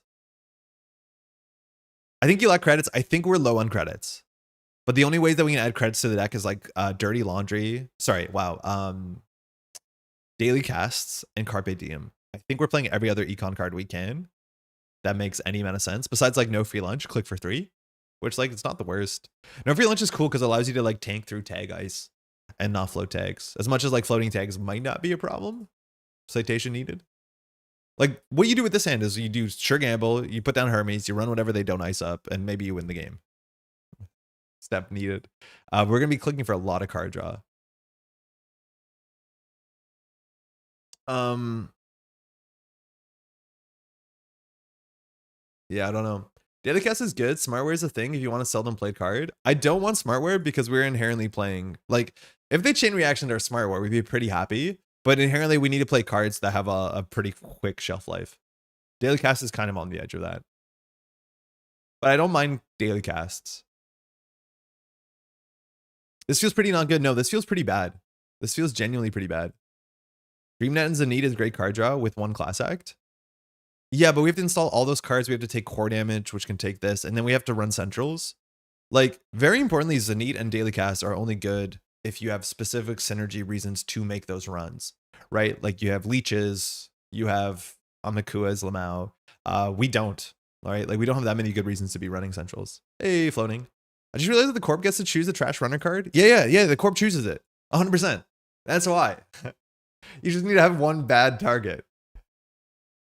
Our ability to get in feels pretty limited. Our ability to get in is pretty limited. It's window, Estabrado, sort of reprise, sort of maintenance access. Always have a backup plan, 3 boomerang, 3 backstitching, all of these. Actually, not that bad. Cut a single laser pointer and Lilos. I think we need the Lilo. It's the only card in our whole deck that draws cards. No need for pinhole if you have no creds to trash anything. I think you do need pinhole. Maybe it's not 3, but we're very bad at contesting remote servers. In fact, impossible. We're very, very, very bad at contesting remote servers. That pinhole seems good. Does it make any sense to drop 1 chain reaction to get some other influence cards? I think we have to start with 3 just so we learn something. But like probably this is not a 3 of in a criminal deck. I just think it'll be a fun thing to do. Chesma maintenance access is very fun. What does the Chesma do besides allow you to like? What does that matter? Does it matter? What? Wait, how's it going by the way? Chain reaction is your pinhole. I mean, I need a chain reaction centrals. I can't use chain reaction like a pinhole because we need Mercury to win the game. Open market daily cast sellout is so good. I think sellout is a pretty bad card in general. Selling out a daily cast is like rubbish. And then this card is dead until you draw one of your like 6 cards. And then it's only on the certain turn that you fire it. Man, I don't get sellout at all. I don't understand it. Daily cast is, again, 5 credit econ card. As soon as you sell it out, you're adding another card to the conversation. And then instead you get 1 card and draw 2. 1 credit and draw 2 cards. And it's only playable in a certain board state. It's nonsense. The other cup-shaped card, Cupulation. Yeah, Cupulation's cool. Quesadilla, hope you're feeling better this week. I'm feeling a lot better, thank you. How you been? Yeah, Cupulation does make sense as another Mercury card too. Cupulation with, yeah. I think with Cupulation we might want to play more Zaya. Only if there's a resource like Coalescence. Honestly, yeah. We would need a resource that has a shelf life, and when it's done, it's done. Like if Daily Cast didn't trash itself, then we'd be in. But unfortunately, resources work different than programs. Programs can empty and chill there and have a shelf life. Resources either give you permanent value, or when they finish their value, they destroy themselves. Like if Red Team did not just trash itself, then this would be good. But unlike programs, it's such a big difference here, right? And like all the cards that we want to sell with sellout lose value on the table, right? Like, what is it called? The one that gives you... The one that, wait, what is this card even called? Hold on, we'll find it. There's not that many cards here. Open market. Like when you sell out an open market, you lose a credit. So your combo card is draw 2, gain 2. It's like, it doesn't make any sense. I don't get it. Tread lightly over pinhole for Mercury? Yeah, we had tread lightly. I think we're doing window instead, but I think pinhole does something different. But maybe tread lightly is good. Another thing that gets me about chain reaction is that you're trashing 2 of their cards happens before they trash 1 of yours. Why is the chain reaction getting smaller instead of bigger? It would be way more fun if they did first. You're right. If they trashed 1 and then you trash 2, it would make it feel much better. Also, like if you look at the art, I guess the corporation, is that person holding something? But it looks like 2 of our people are going to get hurt and then 1 of theirs is going to get hurt. I think Cup would really help closing out the game against some corps. Yeah, I don't mind Cup. I think Cup could make sense. The issue is like we're still at 49 cards. Class Act is done turn 1? Kind of, but Class Act is still good. Like Class Act still has good text. Like Class Act gets us, like, it's good that Class Act gets a tempo burst up front, but then like Class Act allows you to get a filter draw every turn. Like installing Class Act just to draw 4 cards is not that good unless you don't die because you played it. Right? Like Class Act needs to be on the table for a couple turns. I don't know.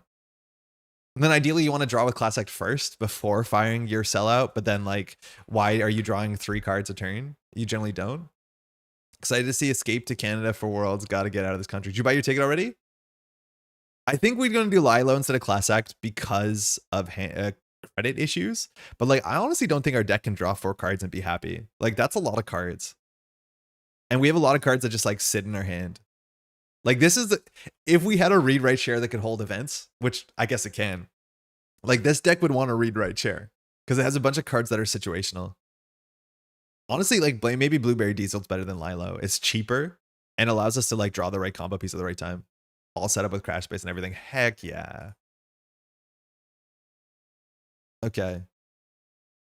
It's gonna be good to see you, Quesadilla.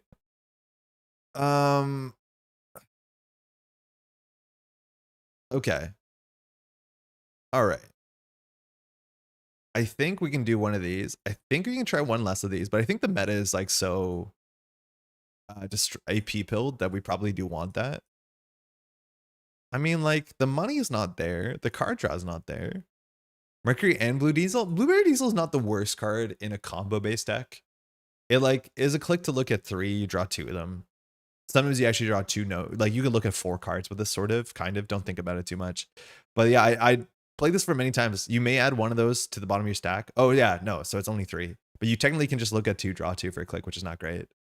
We're just building a deck like this to combat specifically Flood PD. Yeah, Tag, I want to play exactly against Flood PD. Now, we're not super technical to Flood PD, but Chain Reaction to Flood PD sounds kind of fun. I just don't know if we're going to get that matchup. We're going to play against, like, you know, Méliès Glacier, and they're going to score Sisyphus, and we're going to want to walk into the ocean. Maybe we can cut one of those. I mean, we could try it. If you're on Alarm Clock, why not Bocklin? Because we don't want to encounter ice. We already have a slots issue, but Bocklun's only good when you encounter a lot of ice. With Mercury, we're trying not to encounter ice. You can cup the ice? Yeah, cup seems good. Maybe we give up on the Mag Electric thing and we just play like a cup or 2. Why not Deep Dive? Shut up. That's why. Yeah, why not Deep Dive Ace Sleeper? Yeah, why not Deep Dive? I mean, you're so not wrong, right? Like, this would just be straightly better with Deep Dive, which is a problem. All your bypass effects trigger on encounter? I guess some of them do. Wait, how? This one does twice over. When you encounter the last piece of ice, you encountered in the first bypass it. So you have 2 on encounters. So that actually is pretty good. Bravado, we just want to run with their face. Clean Getaways our face. I don't know, maybe. 2 Deep Dive, 1 Chain Reaction. No, we gotta play 3 Chain. We have to. Alarm Clock encounters.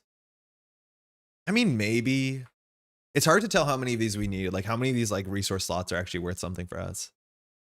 I'm okay trying 47 and seeing what it looks like. I think we don't have enough money nor card draw. Like, if this is our opening hand, are we happy? No, we have no money. The problem is the majority of the money you play in Criminal is like, turns out it's like kind of companions. Not exactly. But we're going to figure out which cards don't work for the deck and replace them with daily casts, I think. Like, the fact that we don't have good card draw means it's going to be forever. This is why you have to play 3 Chain Reaction. Like, imagine we're playing our Chain Reaction deck and we have to draw, oh my god, this is bad. And we have to draw, what is this, like 28 cards before we see our first Chain Reaction. Cut back stationing for NFL. I think NFL is a consideration, but Carpe Diem might just be better. Maybe not actually, but backstitching is, we kind of need it, right? Turns out the majority of the money you play in Netrunner's Companions. It turns out the majority of Netrunner you play is Companions, yeah. It's Companions and other drip equivalent cards and Cheswa, right? Like, it's weird. Like this hand, imagine we had always have a backup plan. We could Chain Reaction turn 1 to be so good. You know, this reminds me of my Mercury deck that tries to play Jinhyo. The ID doesn't support 3 runs in a turn well. No, it doesn't. And like, I would specifically not play Jinhyo and Mercury, which is so weird considering they came together, but like they make no sense together. It's like, do you want multi-axis and central pressure? Okay, I'll give you a card that doesn't care about multi-axis and is weak to central pressure defense. Very, very weird. I think we'll try this. I don't expect good things for this, but we're gonna learn a lot. Chain Chomp. How does always have a backup plan let you Chain Reaction here? Because we always have a backup plan. Whatever ice is central server is iced. Then we run R&D, we run archives, we do that. Backup plan's the same server. Yeah, but it means you get in, right? So whatever server they run, we run it. They res ice, it ends the run, then we run back. right? It's just an inside job with the face check having to happen, right? So if they res, you know, a Maskarovka on HQ, they gain 2 credits, but then we still get through, right? Not enough clicks? No, that's 4 clicks. Always have a backup plan, HQ. Run R&D, run archives chain. Run twice into lion's mane? I mean, yeah, that'll be an issue, but you bypass it the second time. Yeah. Yeah, it's just it's an inside job with way more words on it. It should work. New runner deck. All right. I just got here. Ian, avert your eyes. This is a bad idea. We're doing bad things again. Why aren't we playing Swift so that we can chain twice? Because Hermes is the best card in the game, and it's the best Mercury card in the game. Because if they don't have ice, we have text. We're gonna play against Ayuko? Oh no, Méliès Glacier with Sisyphus. Yeah, man. Méliès is really harshing my enjoyment in Netrunner in 2026. It's just frustrating every single turn. All right. She kept. Best of luck, have fun. So our hand has no money, it has no chain reaction. We're gonna mulligan. Unfortunately, we're forced to interact with Méliès all the time because we want to fire a text. This is the sort of thing where like she can ice archives, like she can ice HQ and then put it on archives R&D and it's a coin flip. This hand is technically better. We could chain reaction turn 1 if we get lucky. All right, power draw. I mean, I don't want to chain reaction, but this is the thing. It's like a 50-50. This is so annoying. She knows he wants to see 2 on R&D because it's open. So she should put Méliès on R&D, but then she's going to put it on archives. But if we mess this up, she gets a hedge fund back, which is exactly what she needs to not get blown out by Mercury. It's literally a coin flip here. She doesn't know what I'm going to do. I realized everyone hated playing against Méliès, so I built the Leo Prison Grinder deck and said, good, Brennan, that's good. That's what we wanted to do. But like, it's a straight 50-50 here because chain reaction just trashes 1. Yeah, exactly. We don't want a chain reaction here. But like, I'm going to run archives. If she puts it on archives, I mean, I think we lose the game on the spot. She put it on R&D. Okay. So she lost a credit. We can see 2 on R&D and we don't have much else to do. Regenesis, Lacoste. Imagine we had, a what's it called? The thing that bounces ice. A Hermes or the other one.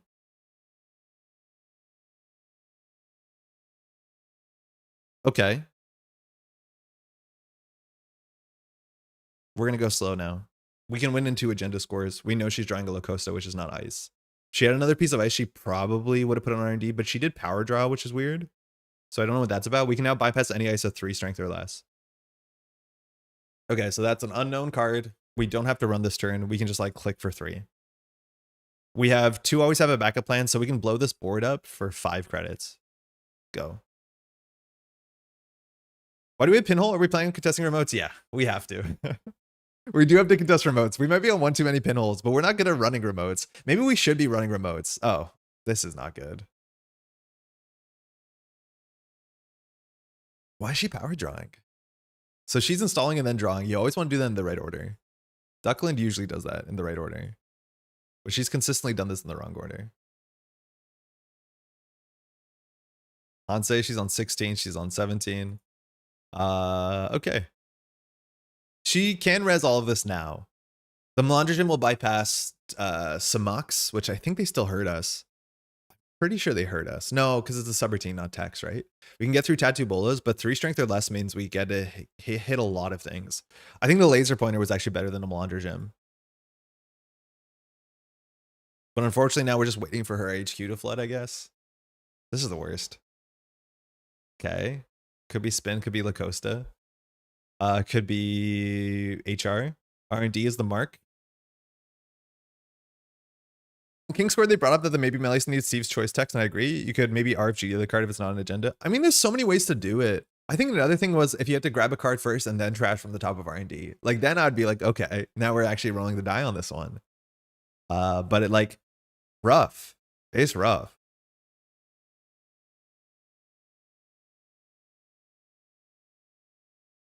We should have what we need to contest the remote server, which is good if we have to.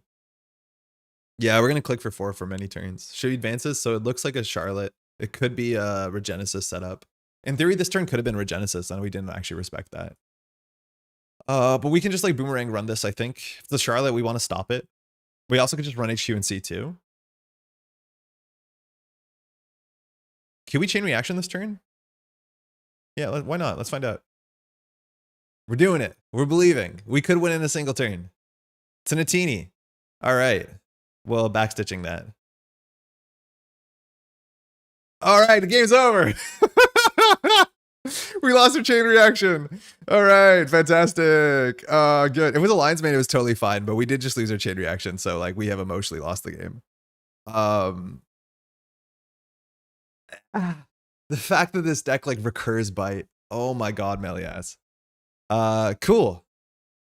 At least it was the first card, so Mercury didn't do that to us. Yeah, now they can Méliès back the bite. You're telling me. It's a Tattoo Bola, so we can bypass that. She'll get credits. This is an Urtica, we die. It's a Charlotte, that makes more sense.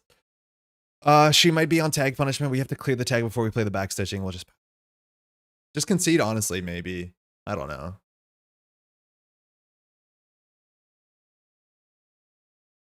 Man, I don't know why Méliès does this to me too much. It's like anti-fun. I don't know. Okay. Okay. So this is probably Regenesis play. So I'm assuming she's Méliès on Archives. We could still just Bravado Archives and hope. The thing is, like, she can get back a bite, a Hanse. Like, any of these cards recurring, I wouldn't say are game losing, but they're very, very, very bad for us. If any of these cards get recurred. Like, it basically puts her back in the game. I think we're just gonna run Archives anyways. Like, we can use the Laser Pointer if it's really bad. Like, Laser Pointer beats parts of the Snake. Backup plan the remote server? I don't think we would need to. So we'll see. So I think Méliès was on R&D or HQ, and then there's actually a Genesis in it. Oh, also in Archives, okay.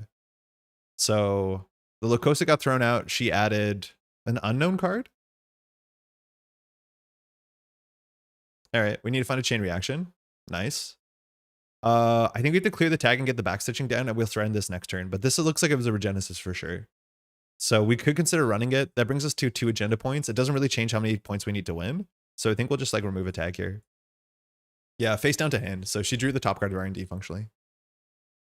Did Ag feel as anti-fun as you in the way it discouraged running from most being able to throw you in the worst dice? No, it didn't. It didn't, because Ag felt more like a puzzle. The fact that the puzzle was on the table, it was face up, and the pieces that used the puzzle were expendable and sometimes hard to position well, made it so much more interesting. This is constantly every single turn asking a very difficult question for you that's surrounded with like at some point randomness. But then if you like ending the run feels way less like bad than recurring a bite or a Charlotte or anything else. Like, yeah, Ag can recur bites. You can tax out Ag. You can counterplay Ag. You can corner Ag. Méliès asks the same annoying question every turn over and over and over again. And one bad play like feels so much worse than one bad end the run. Again, this looks like a Regenesis one more time. I don't know. That's the way I see it. We can get the Fizarium on the Teeny and run HQ. If we had a Hermes, that'd be pretty good. We can draw once for a Hermes. Our program's actually pretty good. So if we play backstitching, it doesn't do anything. We could have done 2 backup plans and then maybe gone for it, but the face checks are pretty bad. But there's a chance that this was a chain reaction turn. I think if she has a Regenesis, she has a Regenesis. I wish the Méliès tax wasn't a credit, so at least the choice to play Méliès. Oh, imagine you had to pay for the ability, let alone it gave you money. Uh-oh. 2 ice on centrals? We needed the first chain reaction to go through. Now we're cooked. Now we're really quite cooked. Méliès is a deck that has to run a guess what I'm thinking about every turn for the whole game, and the cost of messing it up is so high. Okay. So this isn't good. We know one of these is a Tattoo Bola, if not here, and Tattoo Bola is like just perfectly annoying. Yeah. I'm just gonna hope. If we had a D-Res card so we can install the Fizarium clicklessly, we'd be in an okay spot. Issues like damage is gonna eat the chain reaction. Empiricist. Okay, this is bad. Because if we have to run back through this, it's really quite bad for us. This will do 3 net damage. So I think we have to laser pointer this and then just hope we get through this. So I think we're in a bad spot. Financially, she's not in a great spot. Oh god, tags matter. Oh, we could have backstitched that. I guess we're backstitching this. It was on archives. That's good to know. Lion's Mane, Empiricist. Okay. Actually, seeing 2 from HQ is a bit better. So I think we have to run the Atini and then just hope. This is probably the Tattoo Bola, so we want to do this last. But if we run the Atini, we can pay 4 and take 1 net damage, and it's a 1 in 4 chance. Just go tag me. I'm assuming we don't want to do that. So she did put this on archives. Spin Doctor saving an agenda. So it's good to see 2 Spin Doctors out, because now we have a 1 in 4 chance of this being good. This is a Tattoo Bola. We'll have no board state, which will be fantastic. Okay. Nice, we got it. So she can't fire bite here. We should have seen 2 from HQ, Lion's Mane. Chain reaction. Nice. Okay, so we can wipe the board. So we definitely get rid of this Empiricist. The problem is trashing 2 cards was not enough. The Funhouse, we can always go to full tag me, but obviously she cares about that. We can just destroy the server and say, like, we're playing a really slow game here. We know this is not a Tattoo Bola, so I think we do the Empiricist, the Atini. And then we lose our Melandra Gem. Was this good? No, it was not good enough. I'd rather deep dive there. Why'd you give me such a painful reminder of APOC? Ian, this is just for you. She clicks for 3. So this could be I don't know what 5 credit ice this would be. It could be a Knowledge Seeker. Could be a 6 credit ice, but now we die to bite unless we draw. Mind you, we only have 1 more chain reaction. That's the whole deck. Yeah, pain reaction. I mean, it's just not good enough. That was so much work. Obviously, it's HQ. We probably should have ran archives there first. She added a bite back. Fantastic. Oh, that's good. We hit the bite. Fantastic. Good. That's the bite she recurred, probably. Now we have to draw, and we can't remove the tag, so we die to credit end of the line. Yeah, we probably should have ran archives first. I forgot about Méliès for 1 turn. Oh. Oh, okay. That's bad too. At least we cleared the tag. Okay, so can we break ice anymore? We have 1 more backstitching. We have 1 more Melandra Gem. I think we have 1 more Fazarium, 1 more Laser Pointer, but we can't really break a lot of ice anymore. And I think we're going to lose this deck because she recurred a bite and we hit it.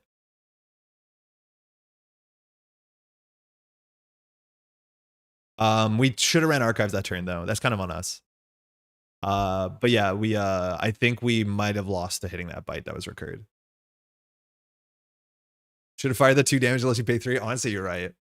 The 2 damage of fire 3 is a much better subroutine. Okay, we can still maybe win by Mercury into this. Maintenance Access HQ is kind of fun. We don't die to bite. We die to this doing any amount of net damage to us. Run Archives and Prage. I honestly think we Maintenance Access HQ. We might as well. That's a good card. Okay, we can't anymore. Oh, wait a second. We're so back. Actually, how's the Nordics? We are so back here. So she's on 6. So we window of opportunity. We can force her down to 0 credits. When we hit this, we die. So that's not good. Maintenance access and die on Fuji, yeah, or on bite. It would be pretty bad. If we had a D-res card in our hand, we'd be in a pretty good spot. I think Archives is the mark here 100% of the time. Field Chain is supposed to be played alongside Wizards, where you get the trash card back on the board. Oh, I mean, yeah, maybe. But like, I don't see why Anarch wants to play. It was hella hype, overperformed my personal expectation, had so much fun just talking to people. I mean, it seemed great. There's a lot of great players there. I think you were just on a podcast saying that you're winning every event in the Nordic. So like coming in second, man, it's still pretty good. Got all the promos, which is nice. Hell yeah. Okay, so what is this? We don't know. Could be a Spin Doctor, could be a Regenesis. I'm assuming Méliès is on Archives. If we do that, what's going back? A bite or an econ card. What loses us the game? A bite or an econ card.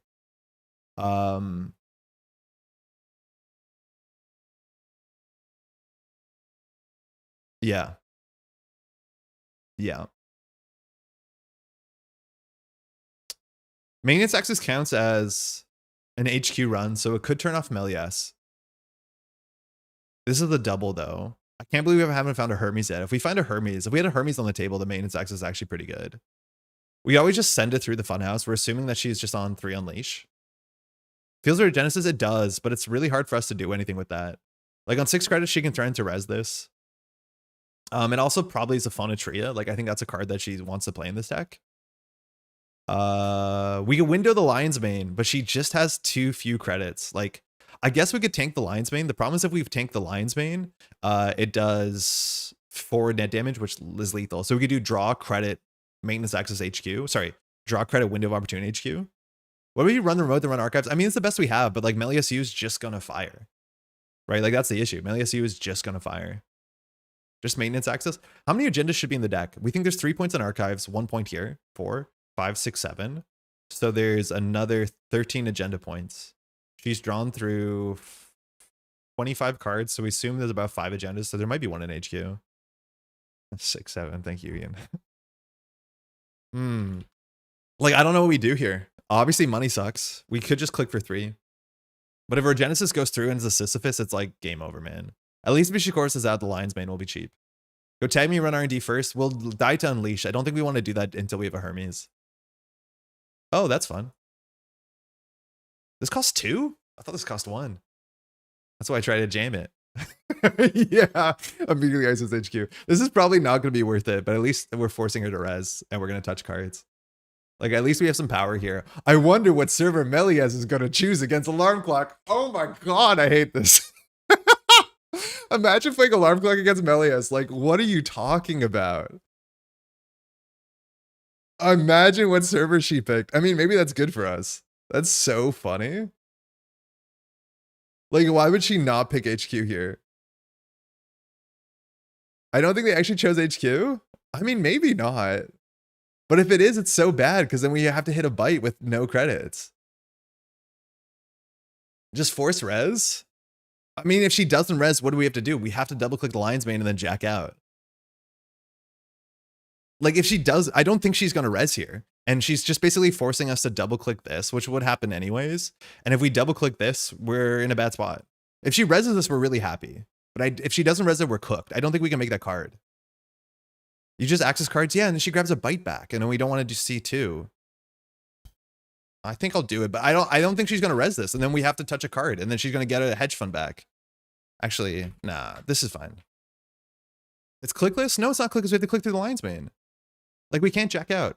Oh, you're right. We can jack out if she doesn't res. Yeah, okay, that's fine. That's fine. That's fine. If she doesn't res, we can jack out. You're right about that. Imagine stalling guys if you don't res anything. Well, imagine it happening right now. Oh, okay, great. This is a good trade for us. I don't think she should have res that. Why did she res that? So what is this? An Anoetic cost 1? Why did she do this?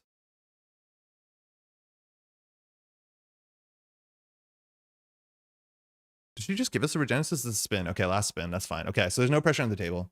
Maintenance axis? I think Archives was still the mark of that turn. Okay, so that's an upgrade. It's got to be La Costa. Now it is. So, a Hermes. Man, this card's hard to play. This card's really hard for us to play. I think we have to just use this tanking guarantee eventually. But she's not doing anything. The question is whether we maintenance access here. I think we do. She reses a 4 credit card. The worst is like we take 3 damage from a thing. So it was on HQ. What the hell? Apparently, yeah, it's an HQ one. Apparently she called HQ. Like, how am I meant to play around this shit? I don't get it. So annoying. Now she can bring back a bite. Oh no. Yeah, this one's a bit different. She added a bite back. Do we want to see 2 cards? Yeah, we legally have to. I mean, that's good. Oh wow, did we hit the same bite 3 times? Probably. Oh my god. So we died to end the line here. Not necessarily.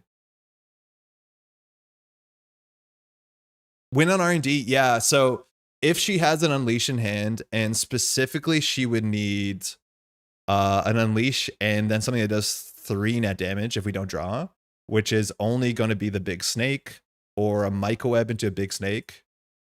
Archives R&D, we only have 1 run. There's a spin doctor here, so archives is probably where agendas is. Think of it as a 3-card transfer. I don't think the game should be encouraging you to recur bite. I think we just draw and assume that she doesn't have unleash and the 3 damage. We can't see 2 on R&D because we saw 2 on HQ. I think you run RD. I think we have to draw because if we don't draw, we die to basically every ice in the deck with Unleash. Like we die to a Teeny, we die to Empiricist, we die to Microweb. If we draw, the only thing we die to is Snake. Flip Archives. We know it's a Spin Doctor, so it's not going to do anything. I think we have to draw so we don't die to Unleash. Now we only die to Unleash Snake. Who thought giving 1 to 3 chance every turn to get a free precision design proc was a good idea? I don't know. It's really annoying. Because here she needs, yeah, install. Oh, wow, we didn't die. Okay, that's good. Try and sell her on Mercury being whatever. Make a run on HQ. I'm good.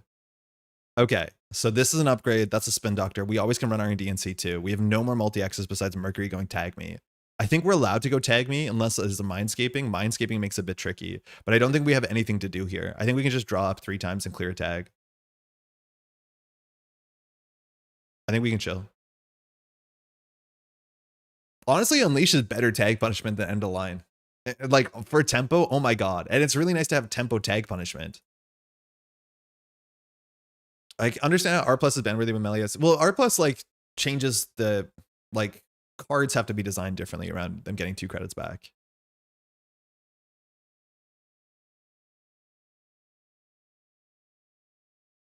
Okay. The problem is she has cards in the archives. I don't know if she's on Big Deal. Okay, Spin Doctor wasn't used. Giga, R+ is also a 40 card minimum. Okay, so this could be a Sisyphus. It could be an agenda. If it's an agenda, it's a 4-2, unless she's on Seamless. So we have to consider doing things. There's 3 Hermes in the bottom 21. The biggest issue is like, this is turn 16. We have 21 cards left in our stack. Usually in Anarch and even sometimes in Criminal, you're on there on like turn 4. We have to click to draw so much. We start checking R&D. I think we do. I think we can float the tags and just see 2. The problem is like agendas might just be in archives. We have a Melander gem, so we could also just like draw Hermes pass. Run R&D, run archives, run R&D. I mean, it's the best we have. I think we see 1 on R&D, then we run HQ. On 9, we can get slightly blown out, but not too bad. Could be another spin. No, the 3rd spin's in the bin, so it can't be a spin. But I think the most cards we can see here is we can see 3 unique cards by doing 1, 2, 3. Run archives first. I'd rather see 1 on R&D, force a shuffle, 2 on R&D, because we're just going to go tag me at that point. We died to the what's it called? Mindscaping. The thing is like Melander Gem does deal with Funhouse once. Cred, sure, Melander Gem. I don't know. I think we want to interact. If we had a Hermes, we'd be in a good spot because the board state would be less bad for us. But I think we're just going to go for it. We don't really have to, but I think we will.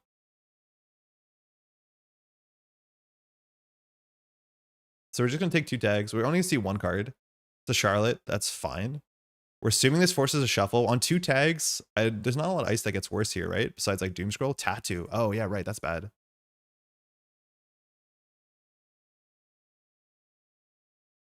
Méliès was on our archives. We always could just do Boomerang, run archives. It puts us on 4 cards in hand, so we die to double Unleash with a big card. We also could... Oh, we're short of Melander Gem, run archives. I think we just do credit Melander Gem. Boom and go. I mean, we could. It's saying that there's points in here, which maybe she has to make a from behind Regenesis play.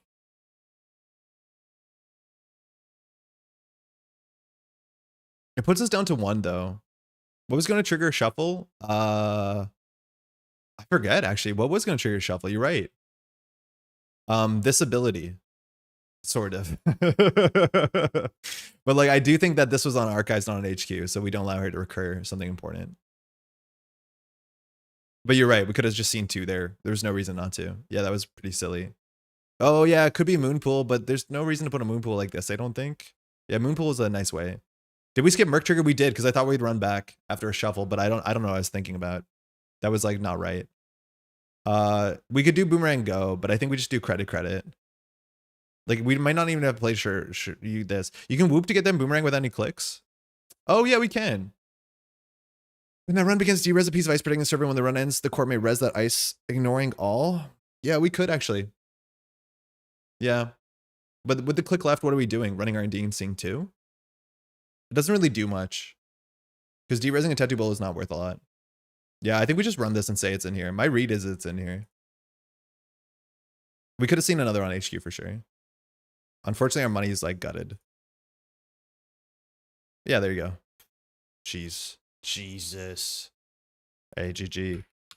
I didn't see what was in there. What was cooking? Thanks for the game. What was cooking? Did I hit the same bite 3 times? She might have multiple bites, but it did look like we hit the same bite 3 times. Great. Love Méliès. Yeah, we hit the same bite 3 times. One of them we could have played around by running archives first, but like, yeah, we hit the same bite 3 times. I mean, not fun. It's a Regenesis. HQ is all agendas plus bite. Yeah, okay. So it is a Regenesis push, which makes sense. So we had to flush this. The fact that Méliès showed to be on archives after the Spin Doctor, yeah. Yeah. I was surprised you res the second lines main. Because I wasn't able to safely click the first one. Otherwise, you just feed me a bite. Yeah, we couldn't have made the run. The alarm clock was like kind of neat, but I think it was a misplay for her to res this, at least from what we saw. Because we couldn't double click through the lines main. We would have been jacked out. Because double clicking through his lines main was too much. I mean, the thing that we learned from this deck is like, man, I don't like Méliès. I think we all know that. But the bigger thing is like, if we can sneak into HQ every once in a while and derez 1 or 2 more pieces of ice, we are genuinely annoying. The card draw's not good. The money is not good. It was good enough, but barely. But like if we had a way to derez this funhouse or derez this lines main by getting to HQ by playing a Mag Electric, we'd actually have something. Was Chain considered impactful for this game? I feel it was. It was definitely impactful for this game, but not impactful enough for 15 influence. Like the chain reaction was really good. It trashed 13 credits worth of ice and we lost a Melandra with 1 counter on it, which like, okay, that's fine. But the trashing 13 ice allowed us to be this aggressive in a way that Chesva actually would have been worse. But again, Bachlan would have done work. I mean, then we had to clear tags. I mean, Bachlan would have been fine though. You're not wrong. Yeah. Oh, there's a measure in the list. Yeah. Okay, great. Yeah. We'll die to measured every day of the week. This deck can't be measured. We have no money. What did we draw that wasn't good? I can't believe we didn't draw a Hermes. Hermes would have had a huge impact on the game. The laser pointers were really good. We didn't draw an Estebrado. Those would have been absurdly good too. Estebrado HQ wins the game there many times. We did not draw a Reprise when it matters. That would have been very good as well. It's basically a better chain reaction, Lamau. But like the game plan seemed okay. The bravados are like weird. The pinhole threadings we probably shouldn't be on 3. Let's be honest. And I do think if we can just like pressure the remote server with the tread lightly, we'd be in a better spot. Chain versus derez, which is better? Chain is much more impactful because it doesn't have to be derez. You can trash like agendas, you can trash upgrades. Derez is only ice. Ice destruction will always be better than derez because then the ice is gone. They can't just re-res it.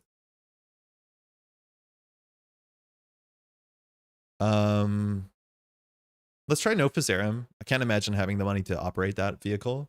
The maintenance access was kind of cool. As a silly version of my Méliès list with the tags, I kind of asked, so I switched to more streamlined lists. Hey, Duckling, good game. I definitely crashed out against Méliès. The maintenance access call on HQ, I was like, what the heck? How did, like, why? Why did that happen? Carbe definitely better than Mercury? I don't know, maybe? Because I do want to face check into ice to force reses some amount. Because you do want to force reses, at least on the remote server. I just wish we had more HQ pressure so we could derez slightly more. I feel like tags aren't great now unless you're able to give a ton of them. A single tag was like lethal on that board state if you had a snake. We were just hoping that you didn't have a snake, but we had to draw that turn or we would have died. The turn we floated 1 tag on 1 card. We'll cut a pinhole. We're on 45 now. I could see us adding cards instead, but we'll try this.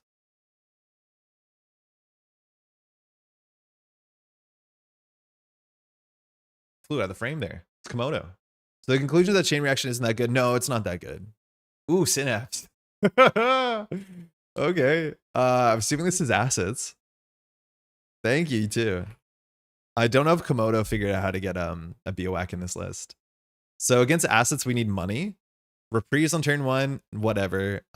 This is probably gonna be, we're gonna get Oppo to never be able to clear it. Charm offensive might be worth though.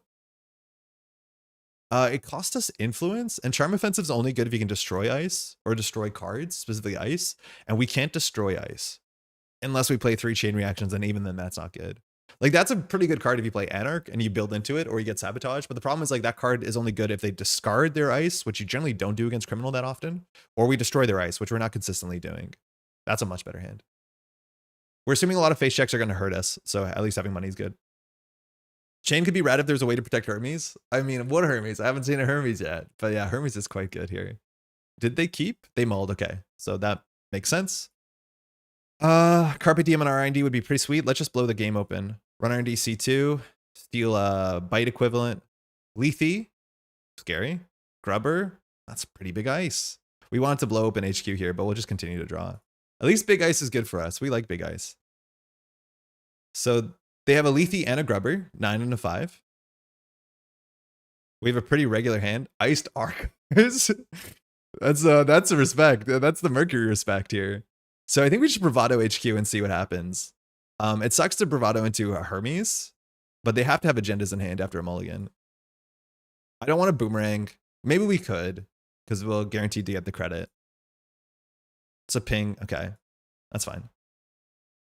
So ping's annoying. We only have a couple cards in our deck that can deal with ping. We could do Boomerang Bravado. I'm okay with that. And we can open up one of these. And then we can still clear the tag. We die to Bite. But they have to have agendas here. We want to fire our text.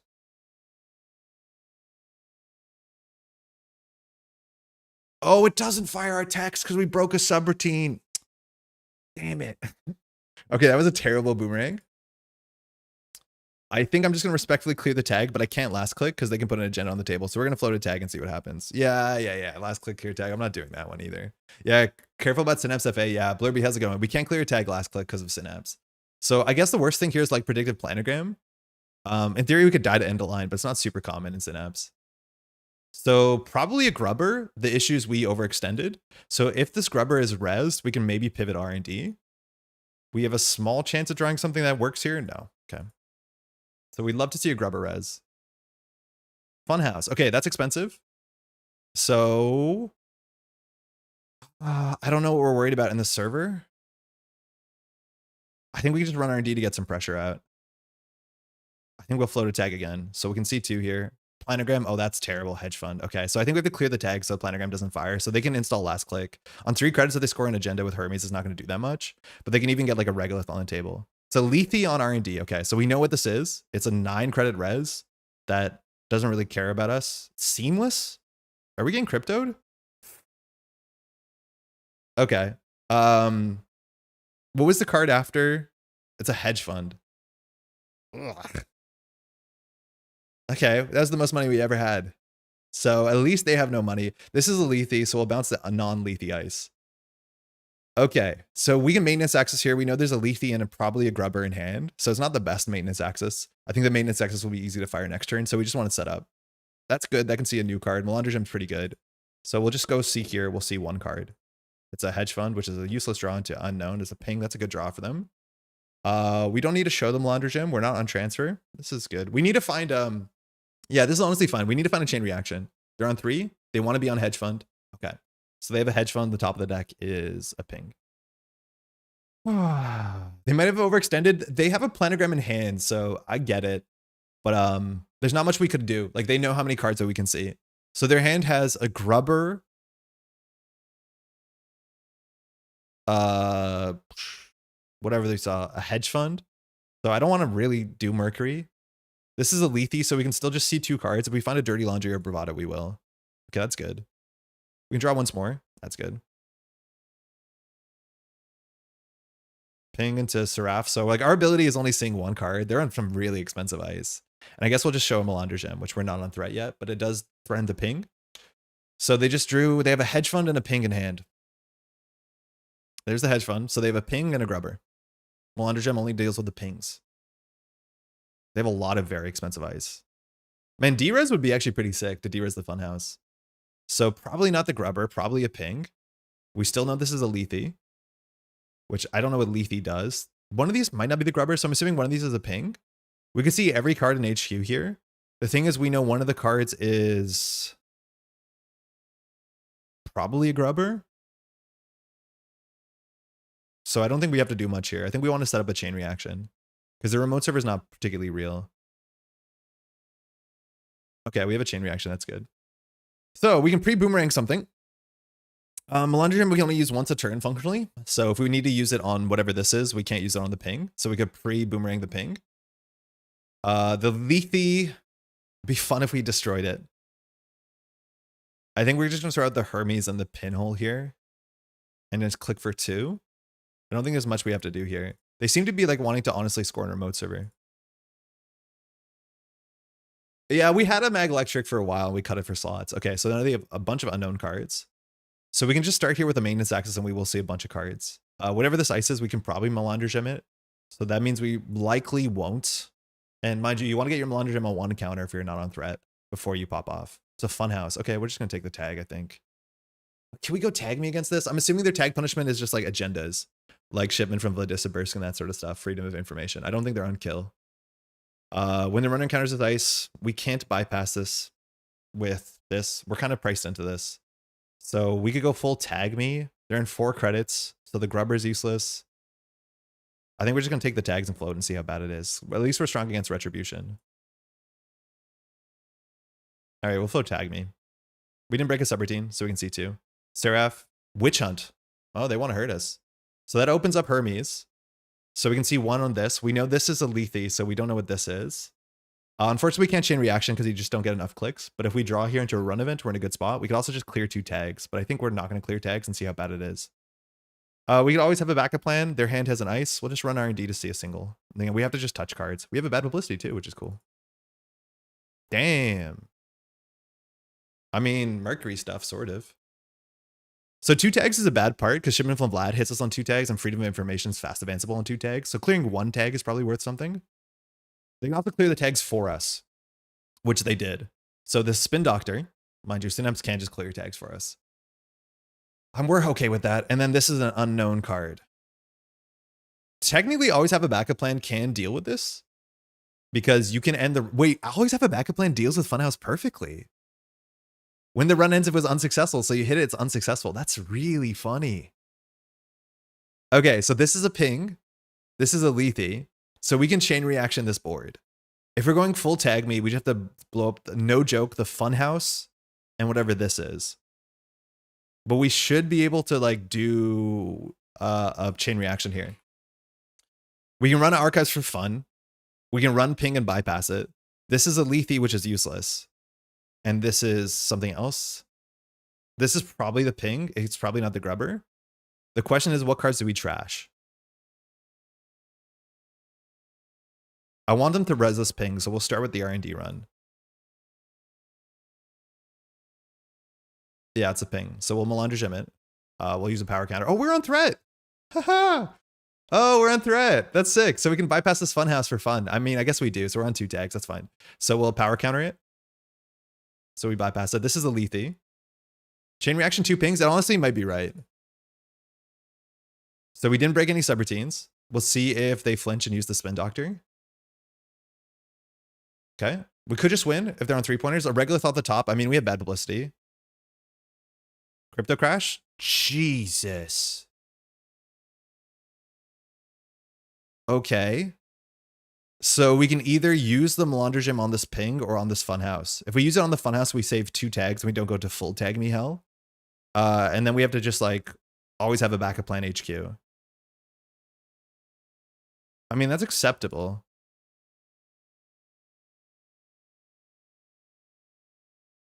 So we're going to let it fire and then we have to run back.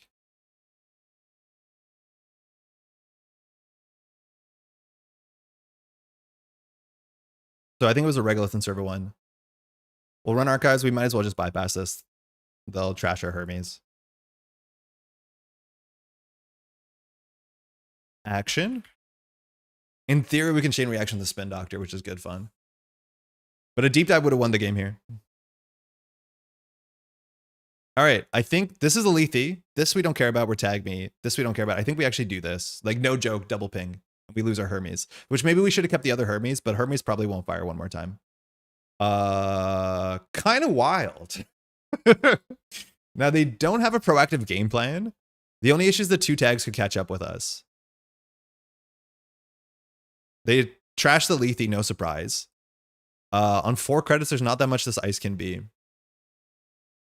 R&D sees 2 new cards, right? Gosh, trash the BOX. I mean, I wish. I mean, I think we should start running. I don't know if there's a face check that's bad here. Doom Scroll's probably the worst. Amaze. I don't think we care if they draw this. I mean, okay, cool. Wow. That's like Mercury saw a lot more cards. Yeah, thanks for the game. I was happy to see some pretty big ice there. How bad is it if I float tags? I mean, that's what the deck wants to do. And like Synapse is not punishing us for touching cards the same way that Méliès does. But yeah, we just like touched enough cards and we blew up 2 pings. And it was good. Was it 5 influence good? No. But it was pretty good. Of which there's a lot. Yeah, that tracks once you see the witch hunts. I don't think I've seen anybody try witch hunt outside of editorial, and it's a very expensive cost. But it could be right? Like that's good text. That's definitely good text. And they want to jam these out if they're on Seamless. Yeah, very cool. Okay, that was 10 minutes. That's good. Our money was not going to survive an oppo or 2, but like Funhouse is probably one of the best ice into us as long as we can win sooner than later. That turn, there's probably no chain reaction unless this stuff gets rezzed. Can you play Witch Hunt instead of editorial? I thought it was ID locked. Nah. In fact, that ID specifically says non-agenda. That is pretty bad, but occasionally does a thing. Yeah, I believe that. I saw the Amaze. And that gets bad pretty quick. Thanks for the game. Yeah, so Synapse's text wasn't super relevant. We just are kind of scared to clear it, tag last click. When we had Hermes and they only had 3 credits, it wasn't that bad, but you can install an agenda. You do have to reveal the card, which is such a big downside. Ironically, the removal tag effect on Witch Hunt and Synapse has potential. You can train them with tags. When the action phase ends, if you score this agenda, remove all tags. So you get the free install. I mean, that's kind of fun. It is a remove tag. Yeah, that's true. It does remove tags. That's kind of neat. All right, I don't think we learned enough. Having a bit of D-res would be good, but I think we'd want more maintenance accesses. Like the turn that we drew the maintenance access, we felt like, oh man, we have control here. So like I could see us playing more maintenance accesses and then like a couple D-res. Like I want to play Mag Electric.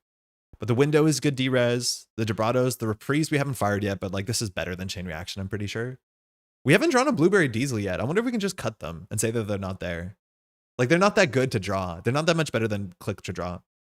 2 maintenance axis and go to 47. I think we can just cut the blueberries and we can go like 1 maintenance axis, 1 Mag Electric, and then figure out how to get the second slot in.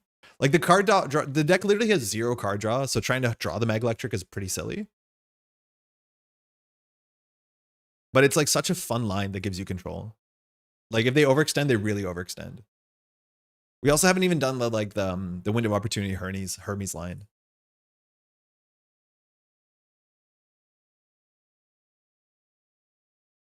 Time for class act? I don't think we can afford it. I literally do not think we can afford it. And the thing is, like with card draw cards, even expensive card draw cards, usually they're a bit easier to play than others because you generally end up playing them to draw into your economy faster. So you spend less time clicking for credits. The issue is like our deck has no money that's playable on 1 credit. So if we're on 5, we install class act, go down to 1. Like we cannot play any of our econ cards. The cheapest econ card I think we have is 3. So like if we did that, I think we'd have to add some no free lunches, which are fine, or we have to add some carpe diems just to be able to bottom out a bit better. But I could see that being right. Cutting draw. I mean, we haven't seen one yet, and we have very few like test games before we can say anything, but we haven't seen one. So like, are we gonna miss it? Really be clicking for draws until the sun comes up? I mean, sit there with central pressure, click for credits. The thing is, like, what this deck does is so much better and more fun and well-oiled if you play like the Courage deck. Like this Aquaceris Crew Leech deck was exactly what we want to have, like central pressure, to de-res, to trash, to like get that sort of criminal pressure. But this deck was like sick, and it's just like a good enough criminal deck. Like it's very close to a conventional criminal deck. We're like in a weird camp. So I don't think you need to do this, but Chain Reaction is like not the best card in the deck. I think swapping gambles for Carpe has real potential. I think you're right. Outside of turn 1, it's really hard for us to play Sure Gamble. Yeah, let's try that actually. Because you are right. We have always had to click for credits for Sure Gamble outside of turn 1. I think that's reasonable. At that point, is NFL just straight better? Probably not. because we could just get a good mark on turn 1 as well. But like maybe NFL is just better than Carpe Diem because it's more flexible. I don't know if you change a deck whether you have to do this, but I always feel like we have to do this. Cybernex draw might be good with our plan of centrals. I don't think we run that many centrals. Like there's gonna be a lot of games where we only run centrals a couple times. Oh, this is gonna be a fun matchup. We need a mulligan for Hermes against Wiki. Hey. Best of luck, have fun. So Zwicky draws a lot of cards. That means they flood up. They're also not unlikely to be on a lot of agenda points. Could be bad publicity as well. Now this hand has a lot of pressure, a lot of D-res, but not a lot of ways to like convert to that. Mind you, we're not even playing transfer. I think Hermes is one of the best cards you can get against Zwicky, especially before they get a green mail on the table. So I'm gonna mulligan this, but it's not a terrible hand. That's probably a lot better. This laser pointer will work against Bioax, which is cool. Whoa. Then we ice that up? No shot. You can do that. KPI? Cool. So tempo. We can still probably boomerang this. There's a couple cards that punish us. But like boomerang laser pointer means we probably get through this. We can't Hermes bounce this, which is good fun. What did they do with the KPI? They gained 2 credits and put an ice down, which is totally acceptable. They already drew off their text though, so they lost some value. They also kept their hand. So like Sing 2 from HQ is not likely. Yeah, if it's a Winchester on this remote server, you don't care though. It has no text, right? It doesn't end the run. So I think we're just gonna clean. It doesn't matter. We'll boomerang this and run it. Again, you can't bounce a face-up card with Hermes. So worst case is it's a 5-cost res. Sleipnir, perfect.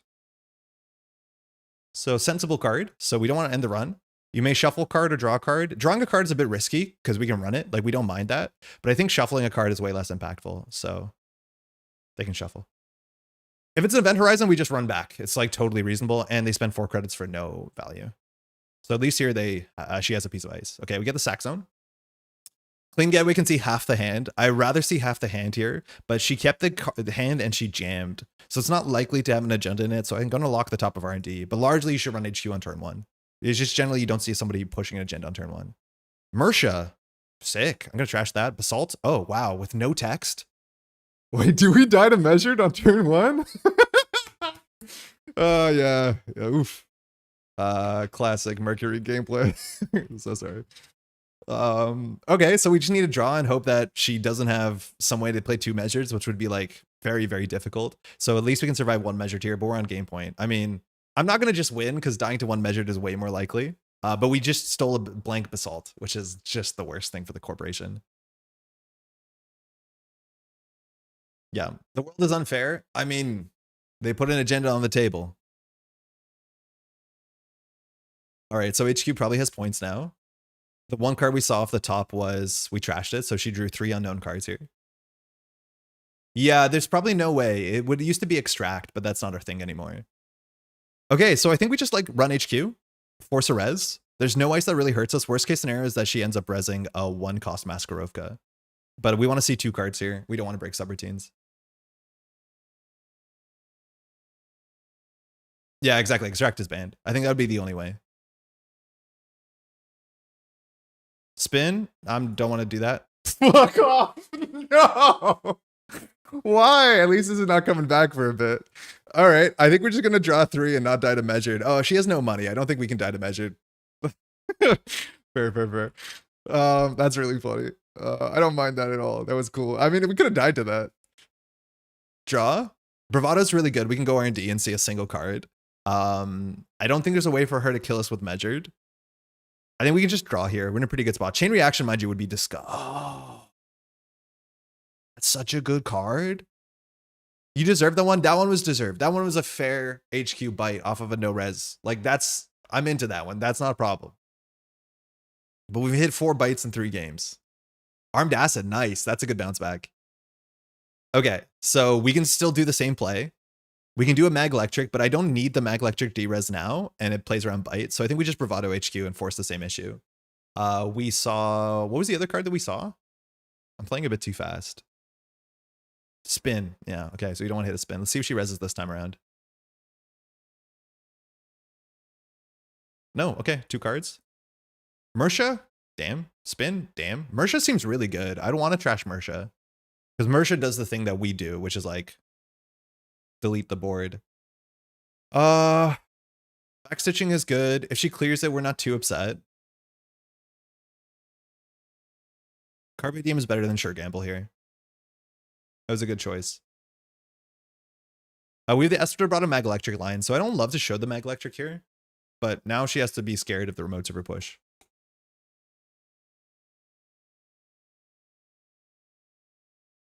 That's not a resource. I have some. Yeah, we would have installed a resource there. If she trashed it, I don't know if we'd be too upset. This wiki draws a lot though, which is an issue. It's optional, but if she draws too much, that's probably second spin. Oh, actually, maybe she's setting up a Mersha here. So she fires this wiki on the 2 credit gain from KPI. Oh, green mail push? That's pretty good.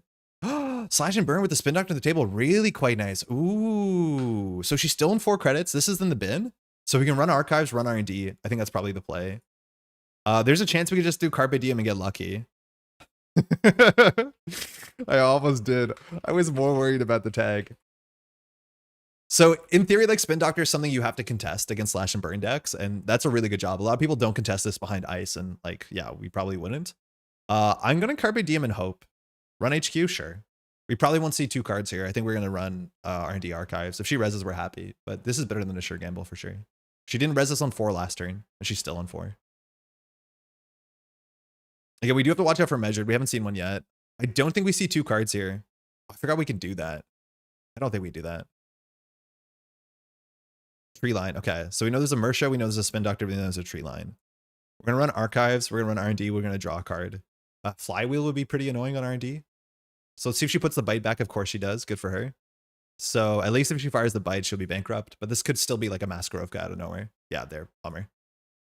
So she's on 3. We'll just draw. So we didn't fire our ability. We have to bypass this. Otherwise, Mercury doesn't work because Mercury wants to not break subroutines.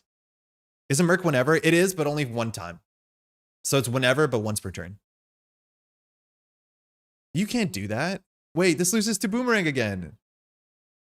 No, wait, does she have an Event Horizon or second ice? Okay, at least she has a second ice. But this is where the Mag Electric wins. Wait, how do you do this? Because we have the Mag Electric to contest this. So what we have to do is we have to Boomerang this, Bravado this, run HQ, run server 1. That always wins, right? I guess a Winchester Trace could like contest the Boomerang or the Mag Electric. It's a tree line. Okay, yeah. So the Mag Electric wins here. We won't play the Bravado, but she can't fire Bite. But we'll run HQ and get a D-Res, and then we just run this back. Yeah, Mag Electric is going to win the game. This is sick. Oh, she hit us for 1. I forgot about that.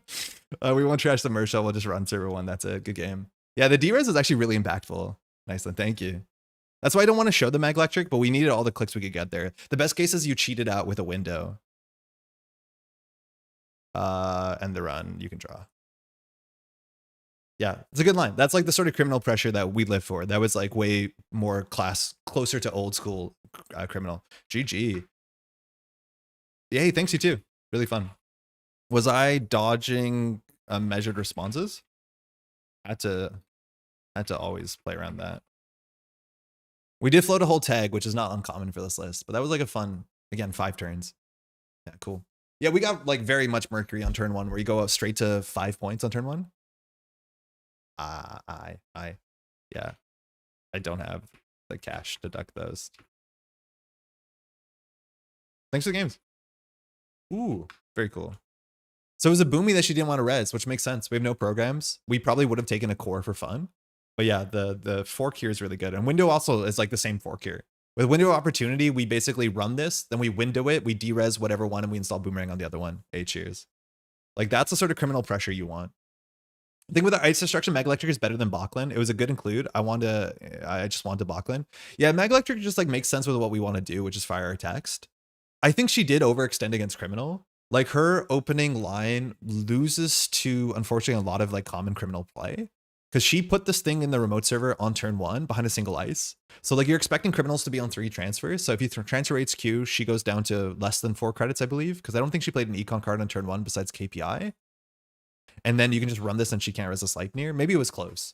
But like she was incredibly aggressive, which against Criminal you have to be a bit cautious because like Criminal beats us with Boomerang, technically always have a backup run, Transfer, Mag Electric, Charm. Like there's a lot of ways that just pushing without an Ice HQ against Criminal is a bit rich. Unfortunately for her, we got the Basalt on top of it, especially after Sleipnir shuffled away the KPI. But yeah, that's a bit aggressive. It's hard to be confident about that line against Criminal because there's so much HQ pressure. It's said that this is probably the deck that Capybara would make the most sense with it, but it's absolutely not includable. Yeah, and like Capybara is probably better than like, okay, so I think Phil, what you're saying is actually very correct. But I think the thing is like this deck probably shouldn't be on Chain Reaction. And we should just be playing Influence on better cards like card draw, and then playing cards like this that do Ice Destruction. Like Capybara is good. The modern meta has a lot of expensive stuff that we can bypass, right? Like Laser Pointer is genuinely good in this meta. The problem is like, is it better than Revolver in most conventional decks? No. But if we're trying not to break subroutines, like, again, there's a lot of Méliès. So de-resing or bypassing what's it called? An Empiricist is very, very good. Issue is this card is unique. It doesn't do anything. It's not very common for criminal decks to do those things, to play a card that does nothing immediately. Yeah, I don't know. But it's like, there's a very big chance that the Chain Reaction, which mind you, Chain Reaction on that board state would have been disgusting too. We would have just trashed the agenda. It's like definitely not worth the influence. I think if Capybara wasn't unique, it would be so much more playable. Even then, it should probably only cost 1. Yeah, 2 is a bit expensive for this. It's like what Hippo cost, which is like what this card is trying to be. Hippo was a much more straightforward card. However, you had to break Ice as much as the positioning gave the criminal, or sorry, the corporation ways to play around it. But yeah, it's hard. It's asking for a lot. Yeah. I mean, I'm having a good time with this deck though, I'll be honest. We're like touching cards and stuff. Like Mercury has definitely been the correct choice because we have seen all the extra cards that we need to. Well, we will be pivoting and removing chains. Does that just lead to the common Merc? I don't know what the common Merc is, but yeah, probably. Unless we're going to play more Ice Destruction than the common Merc, because most Mercs just play like Bypass where you can play some Ice Destruction. All right, Méliès crash out time. 3, 2, 1. Hey. Best of luck. They mulliganed. Our hand has one of the 2 maintenance axes. It has Econ, it has a Hermes, it has a Melandrogym. Melandrogym's not the best on the face check because it only beats Tattoo Bola and maybe some Uxamun and Fly Swatter, but it doesn't actually beat any of the ice you're worried about face checking into. Hope you queue into Méliès Grinder again, might be. I mean, usually I wouldn't call that Grinder. The problem is like there was 1 bite in Archives. What else are you gonna do? You know, you can get addicted to slot machines, right? I've heard. Yeah, you can. I mean, I don't mind this hand. Méliès, yeah. I mean, it's the most common identity in the meta. Like, not much you can do about it. Thank you, you too.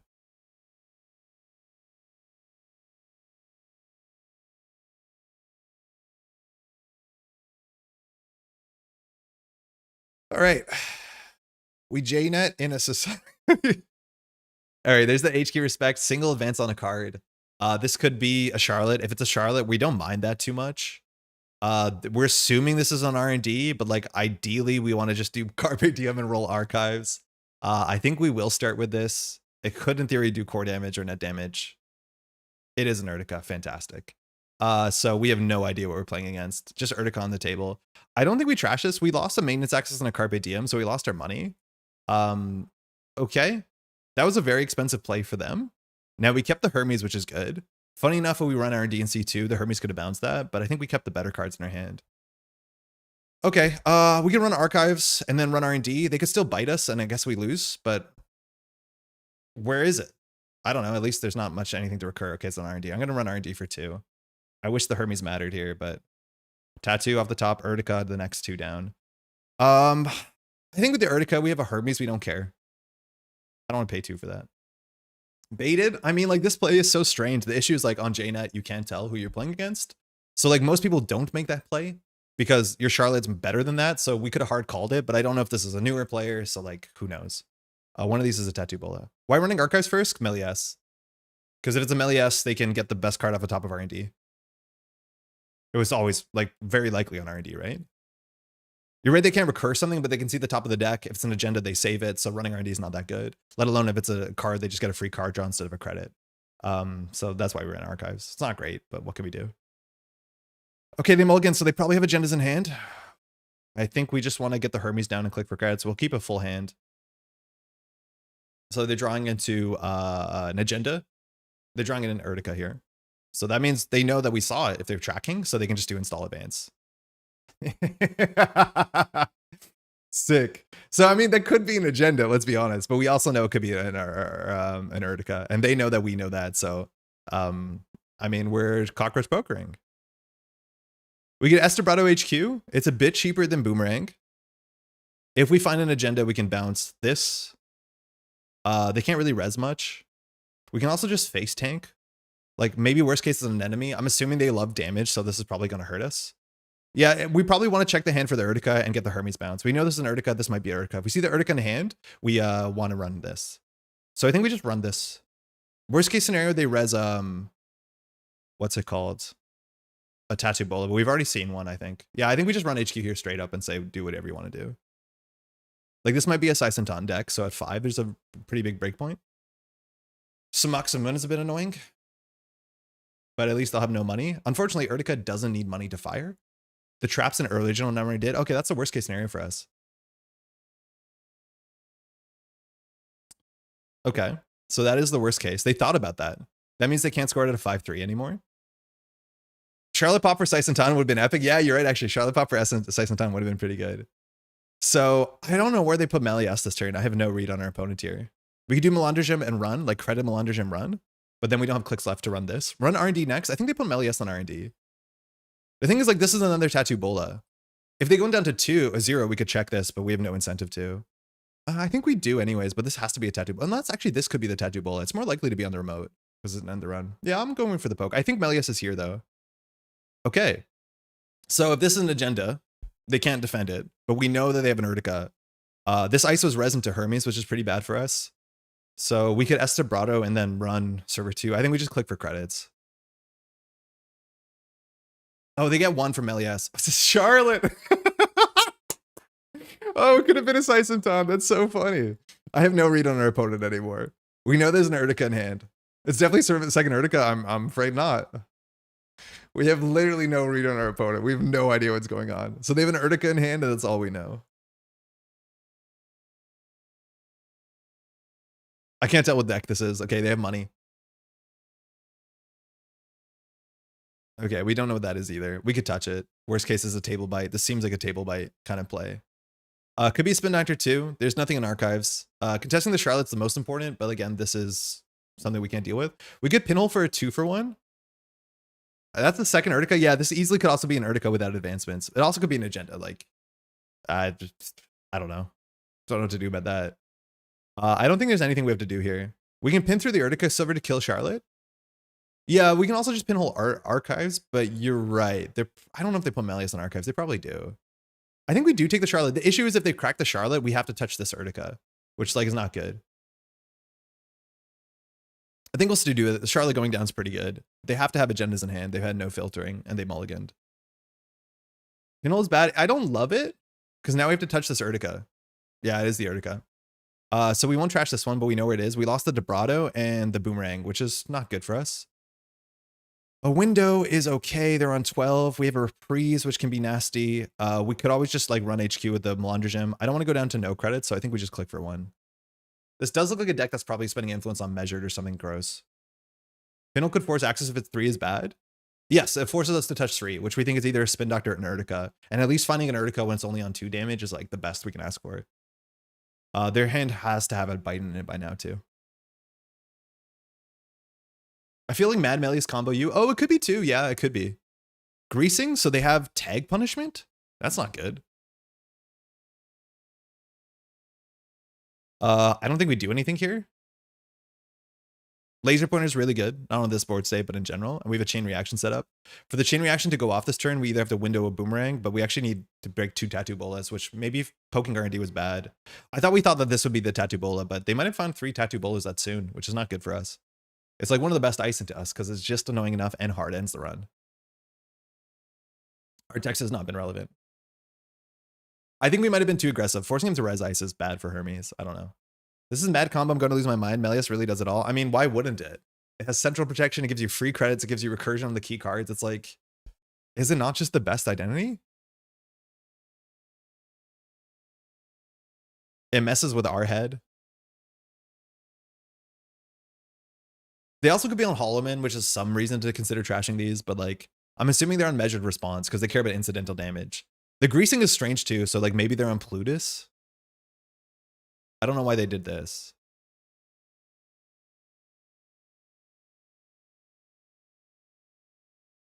I'm guessing if they're on greasing, they're on Plutus. I'm not sure why else we'd spend 3 influence on this. Because they could be on this and then the, whatever that one, the Jinteki greasing, that's a bit worse. Messing with opponent's decision is always one of the strongest things Corpse can do. Yeah. Yeah, tilt. I mean, we have PD. Yeah, but PD fires only when you score. This fires all the time. I have no read too if they're putting this on archives or putting this on HQ. So I think we're just going to ignore their game state. Bravado's okay, I guess. I think we just put some safety down. Chain reaction honestly hits 2 tattoo bolas. No joke, it trashes 2 tattoo bolas. That being said, if we go through the tattoo bolas, they won't be there anymore. Greasing feels like a lot of 3-2s. Yeah, maybe. But they're advancing a card on the table. We've seen 2 of the Urticas. They could be on more traps. With Hermes, you generally want them to invest into their stuff and then like be rude. They have to have agendas in hand, right? Another card on the table. Okay. We didn't run this one, so I want to run server 5, I think. We'll click the 3 so we can trash like a regolith, I guess. Not that we would. Let's see what a table bite looks like. Spin, okay. It's good. Do we trash spin here? Probably not. I don't know why they iced R&D.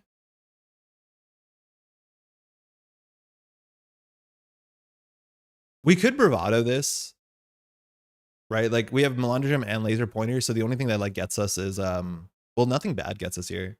This does feel like mad. Yeah, I do think it's mad. I think they're on just the cheapest stuff, and then greasing is how they win off of mad. So if it's mad combo, like chain reaction is not bad because it trashes their stuff, but it does look like mad combo. So I'm assuming server 4 is an Esca, right?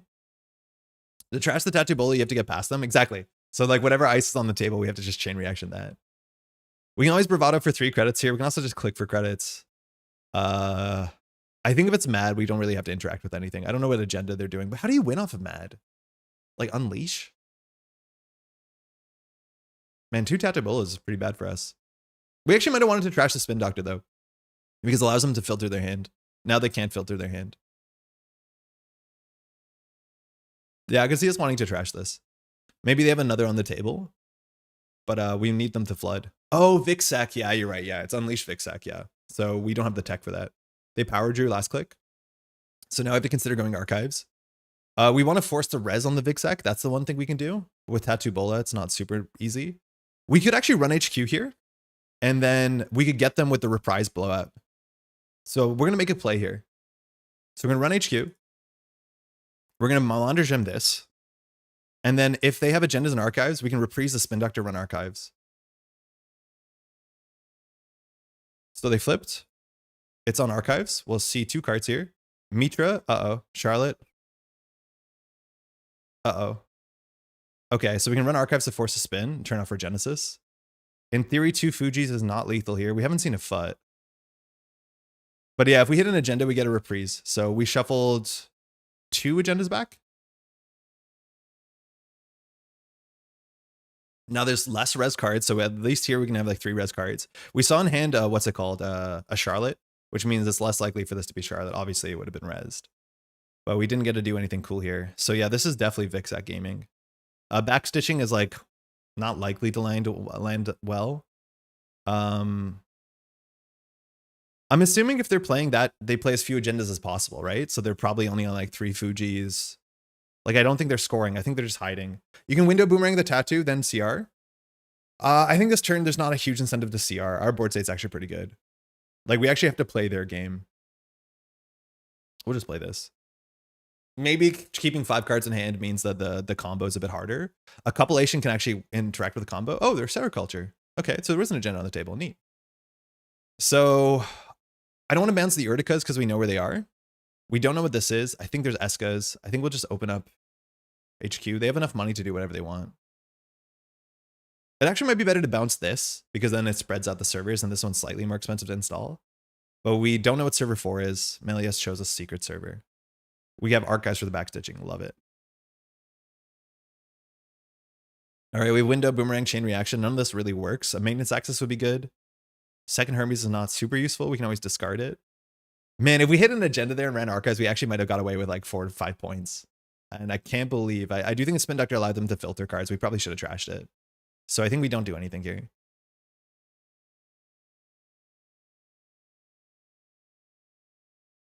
But they're on sericulture, so maybe they're not on that. Maybe they're actually just like playing fully op and like the NBN card. Flood the market. I just don't know why they play so many Urticas besides like Urtica can be fun. Petty Cash? Ah, man, this is making me think that they are on Plutus. Because this is a really good card. It's, mind you, just a good card in Méliès. We've seen 3 traps, so I think we do run that one.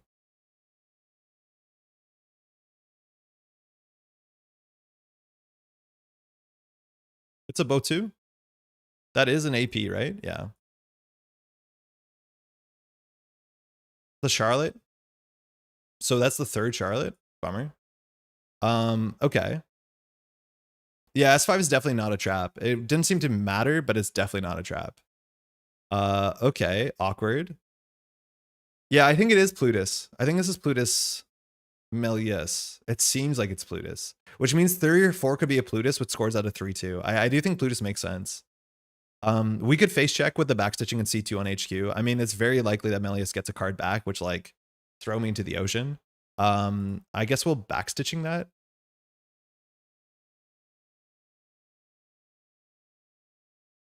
So now we're going to access Tattoo Bolo. Maybe we should run archives first. Oh, it was on R&D. Weird. I can't tell where they're going to put this. Yeah, it's on flood. Okay, so we're not on combo. We just have to deal with cards on the table. So they don't have a lot of things for this, but they are a genuine scoring out deck. So chain reaction will just be good against them, like in a very straightforward way. We've seen a fair few cards and no agendas, which is kind of weird. And the thing is, like, we don't have a lot of ways to deal with the Tattoo Bola. So my guess is that this is the 3rd Tattoo Bola. I think they have Tattoo Bola, Tattoo Bola, Tattoo Bola in hand, which is not good for us. Yeah. Okay. Yeah, the tattoos are definitely swapping on HQ, which is like the worst case for us. So we have to actually win off the table, which we're not very good at doing that. What's the worst card here? Like, chain reaction is good against this sort of list, but like making 2 Tattoo Bolas on centrals is impossible.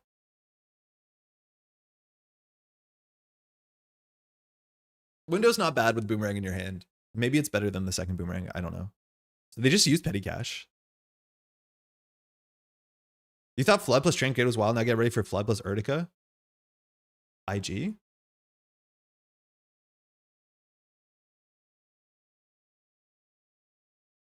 How has this been the least fun game we played today?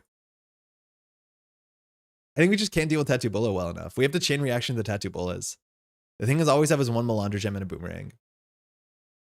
I think we have overextended. I think we've used our limited resources in a way that's not good. They have 25 cards left and we've seen 2 points. Something is up, and maybe that tells us why they like they really, really valued R&D. It's because it looks like all the points are actually in R&D.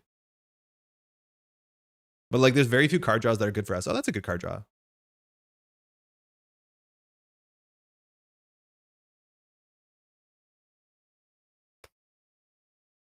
If they don't not flood the market, but if they don't like get agendas and centrals, and we can't win. Okay, they drew 2 here. That's a good start. They iced the Urtica. So now they can install and put 3 advancements. They're on 6 3-pointers and 1 sericulture. That adds up. No, they're not. If they're on flood the market, I'm assuming they're on 3-2s. I think they're on a tempo 3-2s. Like they're on longevity. Archives is the mark. One of these could be Regenesis, I guess. Well, Regenesis doesn't work with flood the market though, so it's like a bit tenuous. We can just like boomerang run HQ, but then we only see 1 card from HQ. Yeah, not great. That's good. Netrunner. We're playing like 2012 Netrunner, 1996 Netrunner. Draw, install, click for 2 credits. Feels good. Progressing board state. Game plan getting closer. Boomerang server 4. I don't think we want to. I don't think it's an Esca, but we should run some of these.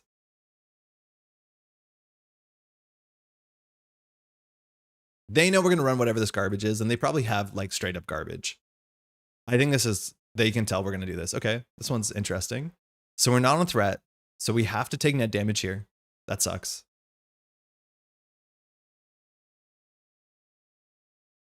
So we died a bite. No, a reprise. Yeah, good game. Yeah, that happens. Finish the game. Where were the agendas? Yeah. I mean, at that point, I don't think we jack out. But like, if it's a table bite, we die to table bite. Yeah, this is Flood Méliès. Méliès, I don't think fired once, but like, we just could not find anything. Like, the deck is down to 21 cards. What's really weird is like, in theory, against Flood the Market PD, R&D, that's one the same thing. We should be in a good spot. But like, I don't think I've played against a Flood deck that's put 4 ice on centrals. Admittedly, 2 of them are Tattoo Bolas over and over again, which we're pretty bad at dealing with that. If we want to be safe against bite, we definitely should have drawn up once there. But ultimately, if we lose the chain reaction and like the window, like I think we lose the game anyways.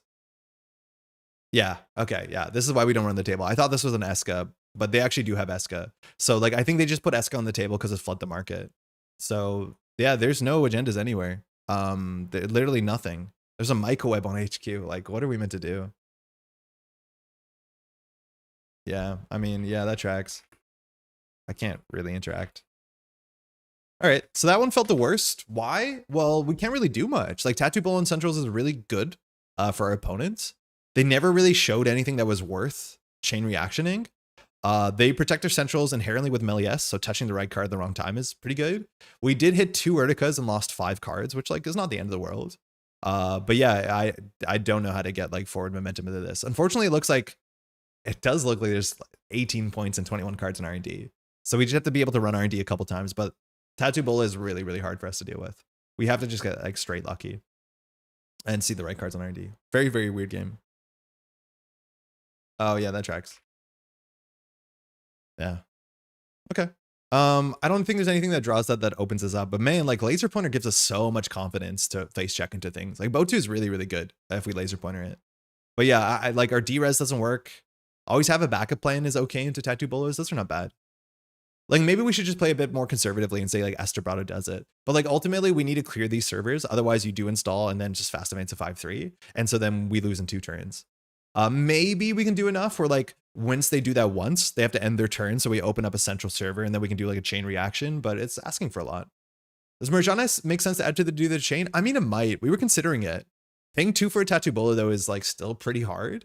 But I haven't seen anyone aggressively put Tattoo Bolas on centrals like this. Like usually they're used for the remote server, but I don't know. This is weird because this is like the sort of Flood the Market deck, but they didn't draw agendas. So they ended up putting this much ice on centrals and that doesn't normally happen. So usually when you play against Flood the Market decks, there's 1 ice on centrals. So yeah, I don't know. It's weird. I'm not sure that that's like a play pattern we have to actually worry about too much. Very, very weird though. Tattoo Bola is probably the strongest counter to your strategy. I don't know. Like even a ping is just good. Like you're right, it's a bit better because the money is good, but just like small gear checks are really, really annoying. Let alone obviously getting the 4 credits is good. The best thing we can do though with Tattoo Bola, the one upside is that if we score an agenda, we can Hermes bounce the face down card and open up a central. Like that's the good thing is Tattoo Bola does put more unres cards on the table and we can interact with that. Backlund beats Tattoo. Yeah, Backlund does beat Tattoo. Backlund's a really good Tattoo answer. Yeah. Yeah, but for what it's worth, also like just play crew. Right? I think ultimately like chain reaction is probably just worse than playing crew criminal. I think that's what we're learning. Like what we're doing with Mercury probably just makes sense with crew. Oh, it's Minstrel. Damn. Okay. Hey, Son says strange game, weird game, good game by the way. Ayuko. Okay, so Minstrel is our circuit breaker. Hey, Minstrel. How's it going? So we're gonna have some very, very high level Ayuko play, which we're ultimately going to die to a measured response. Best of luck, have fun. Okay, so we have the laser pointer, which is okay. We have the boomerang, which is okay. We have the Hermes, is okay. We have no money. Minstrel mulliganed. Not too bad. Not too bad. Thank you. Minstrel was one of the opponents with Minstrel in the gang where we tried to talk French at COS and they're like, we can speak French. We're like, oh, okay, never mind. I mean, this is not bad. The thing is, like, we don't have the strong economy to deal with assets. So, like, if a FUT shows up, what do? I don't think it's great. This hand is abstractly really good, but again, we can't play most of these cards. So, I don't think against a competitive Ayuko, we're going to have a good time. We're playing CR. We're not playing good cards to more non-Grim. Red Grim used to run Fairy back in the day. Funny that only Merc wants Laser Pointer these days. Well, the thing is, like, the closest to it, Ryan, how's it going, is Revolver. And Revolver is really good. The problem is, like, Revolver doesn't work with Mercury's text. But Revolver is just the modern Fairy, and I'd say it's better. It's arguably way better. Should have smoked Quebecois. What's up? Are you, what's happened? Aki, we didn't lose a bet. We're playing, Cultivate. We are playing 3 Chain Reaction Mercury. And so far, it's been a lot of fun. Fairy beats all sentries, Laser Pointer doesn't. That's non-trivial difference. Oh, I don't mean Laser Pointer, I mean Revolver. Yeah, I was going to say, Revolver is closer to Fairy. Yeah, Revolver is the one that we want to play. So Cultivate, so they set up the top of the deck, so they know there's a card in Archives, but they know the next 2 cards on the top of R&D. So running it with Mercury is not super relevant. On 9 credits, this could be as bad as a Lion's Mane, I guess, on turn 1. Probably an End the Run, also Anemone. Notably, Cultivate again. It looks at 5, trashes 1, so this is best case petty cash, but we don't really have a reason to do anything. The problem is we're pretty bad at setting up. Besides this, the perfect card. We're still gonna get, like, take some damage, but Alarm Clock is great. Yeah, definitely not double bite on RD. There's no way. Okay, so this is the thing that we fork ourselves. If we want to run HQ, we can double click it. We don't have a Hermes down, which is what you want to play with Alarm Clock, but we can at least force a little res here. I'm going to do it because it's here. It probably isn't right, but like we have one of these in the deck. So if you want to res this, if it's a Samak Samun, so we can double click this, right? Yeah, because we're not breaking the subroutine. So we can see 2. Yeah, okay. I don't know what the worst case this is. It's probably a cohort. Regenesis, sick. Hansei, good. Okay. So if we have a reprise, we can blow the game open. That's a cheap end to run that we can always double click through. We know the next card in R&D. Cohort here is the worst case. It also could be a Regenesis with a card in Archives. I'm so used to playing against Méliès where it's like, oh, do we run Archives? But we could just run Archives here. We could Bravado the remote server. Worst case is we take 3 damage. But it's likely just to end the run. I think we just run it with Bravado. I think we just do draw Bravado. Maybe doing this last click is a bit silly. But we still have enough money to trash a cohort, right? Oh, that's quite bad.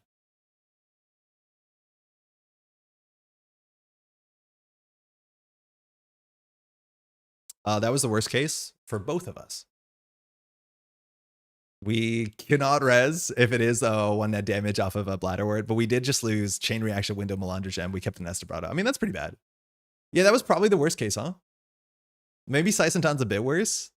Cultivate now has just broken lock. Make a run on HQ is way too risky, but they can't fire Bite, but we do die to Fuji, so we have to play around that. 2 cost Ice, there's nothing we're scared of, right? So I think we run Archives, run R&D. If it's 2 Fujis, we win the game. But I don't know what actually gets us here. Like, Tithe into Fuji? That's not super common. Fly Swatter, good. Okay, end the run. So now we can run R&D. We want to find a Hermes. So this breaks lock. Cultivate, I think we'll see the last card. Anemone into Sericulture. Okay, that's good. That's points. So we're putting on a lot of central pressure. The card in the server still pinned. I mean, we're doing okay. We can always like get through Fly Swatter Archives. Okay, we need to check that this is the 1 credit damage card. I think we window the Lion's Mane, don't we? Window is so good if we also have something to install, let alone if we have a Hermes, because then we bounce a Lion's Mane. We can see 2 on R&D. I think server 2 we have to check. It could be a Spin Doctor, it could be a Bladderwort, it could be a cohort. But this is not a cohort. Could be Regenesis, but we always can check it with the window. The thing is, I don't think we have to do it because if this is an agenda, it's not going anywhere. That's pretty good though. Wow, Mag Electric with Alarm Clock is really good. I think we're now going to do it. So we're going to window to install this so that we can pressure it next turn. So we install the Mag Electric, and then we have to de-res the Lion's Mane, so it can't be re-res. So we get a free check on this. Humanoid, wow, good trash. If they re-res this, next turn we're clicking through HQ and de-resing it again. So we have to deal with the Bladder Word or cohort here. To spin, okay, great. Damn, that's a turn. And next turn, they're pressured because we run HQ, double click, Mag Electric shuts down the Lion's Mane. They don't have a server. I mean, we're definitely gaming. Like, you have to double ice HQ here. Or, like, set up a FUT line. Whoa.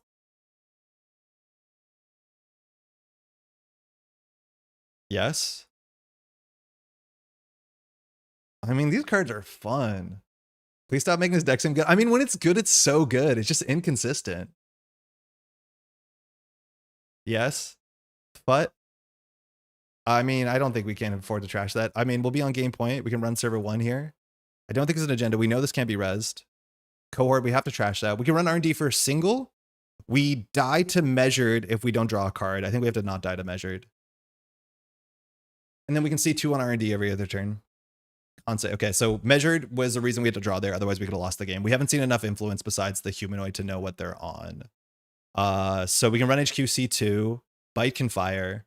What do we know from hand? We know that there's a FUD in that. So I think we just run R&D for a clean getaway. Oh, that's good. We can also Vibrato Archives if we think there's points in there. But this could just be it. Good. Okay, so we played around that. We could still die to double measured, but it's very unlikely with 1 in the bin. That was a really good hit for us. So I think we just click for 3. We're drawing a spin. Or sorry, click for 2. I mean, criminal pressure is criminal pressure. It's just good fun. So one of these easily could be an agenda. We know this is a lion's mane for 6. We could see every card in hand. The cards in hand are Spin Doctor's probably on the table. So I don't think we have to do that. We just have to make sure we don't die. Spin Doctor can shuffle the measured back and then suddenly we're in a bad spot, let alone now the Spin Doctor's protecting the agendas and archives. Not possible to trip a measure so the deck we're fine. Yeah, I don't think we can because we've seen Spin Doctors and humanoids. So we're probably on double measured. We need the Bravado to fire. We can always just run archives to force the spin first and then run R&D. But I think we're kind of just chilling. I don't think there's anything on the table that we'd lose to besides a Regenesis, which would be pretty bad. So if that's the case, we might just want to always have a backup play in archives. And then we can run R&D, run archives, run R&D.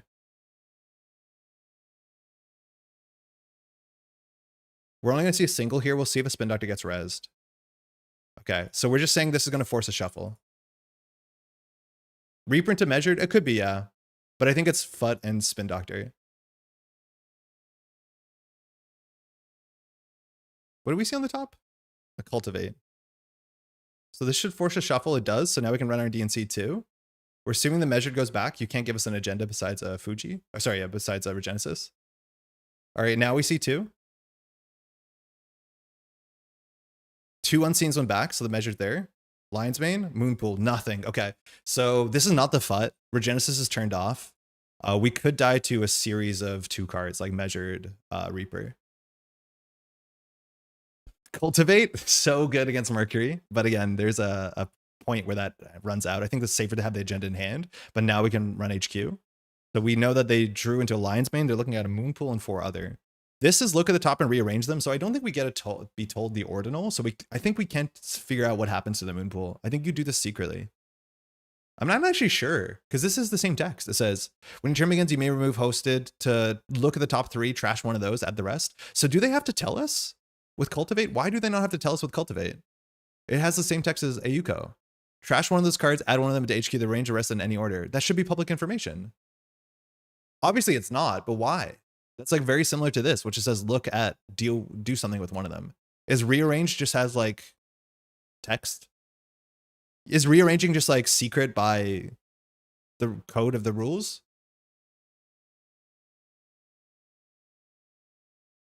Showed up late, but Andre managed to play Chain Reaction. Yeah, we played it 2 times. It's been good.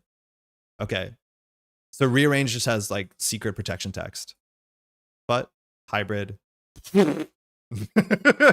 We're getting there. Okay. So could still be Regenesis. We technically can run archives with Estebrado. If Regenesis goes through, it's not the end of the world.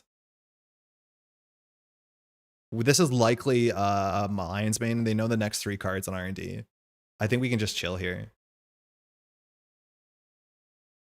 Okay, no cohort. So petty cash. Okay, now they just broke lock. So they probably need to get another ice on HQ. I don't think there's a Bravado server we can do besides bravadoing the Samuk. Okay, that's good for them. We can always tank the Samuk Samoon though. And if they're icing this up, I think we do tank the Samuk Samoon. Like they're basically forcing our hand. Now they're getting agenda into archives. So actually, I don't know. It's a FUT. Okay, so this doesn't really matter because if we win, we win. But they can now do damage to us. I think we make a run on HQ. We double click through this. We tank the 3 damage on the Samuk Samoon. 8.3.3, secretly put them in any order of their choice. Okay, so rearranging has secret text. But federal fundraising also says rearrange, doesn't it? But federal fundraising, that's private. This one's private too. Yeah, okay. I think that's private. You can enemy agenda to archives, I guess. I guess we do know there's an enemy here. If this is an enemy, we take 2 damage, just take 3 damage. And then he gets the agenda out of hand. Yeah, right. We could force it. I don't know what server 1 is. I'm assuming it's a moon pool. We did break lock on R&D though, so I think we'd rather just run R&D with an Estebrado.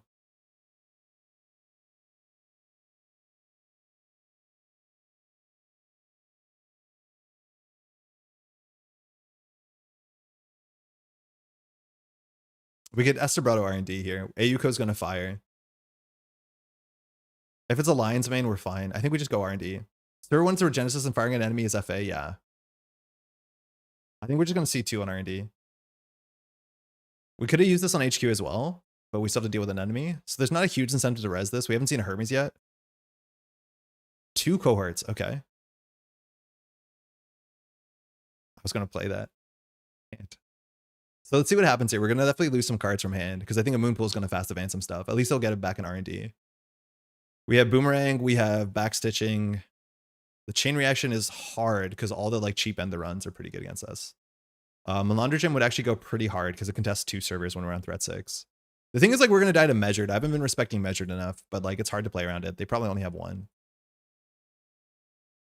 Yeah, double advance, hybrid, get install card from archives, we take 2 damage. So I want to keep either the Boomerang or the Backstitching. They did Ayuko draw and break R&D lock.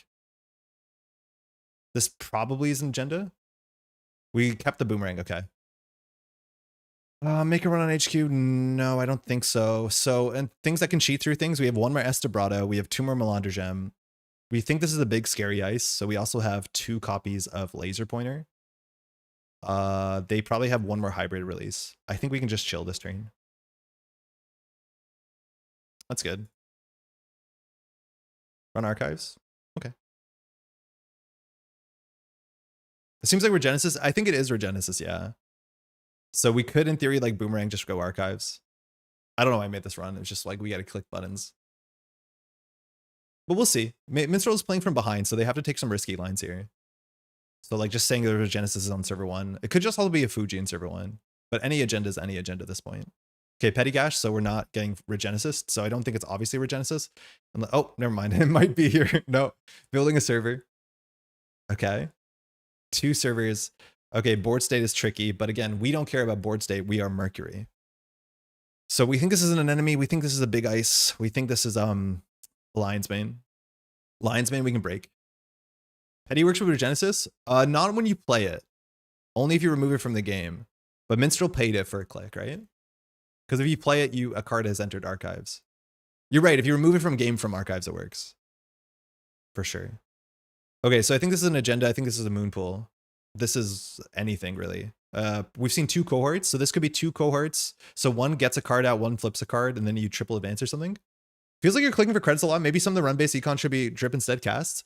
Ryan, it could be. The thing is, like, why we didn't play cast is because, in theory, we're a chain reaction deck. But the amount of chain reactions we aren't firing would really incentivize us to play daily casts. But that being said, like, clicking for credits seems fine because we're actually not doing that much on any given turn. But we also could be playing no free lunch. We could be playing sure gambles. So there's a lot of ways to deal with it, right? Yeah, these have to be cohorts. Our margins are so thin. I think Minstrel does want to keep agendas in hand than R&D.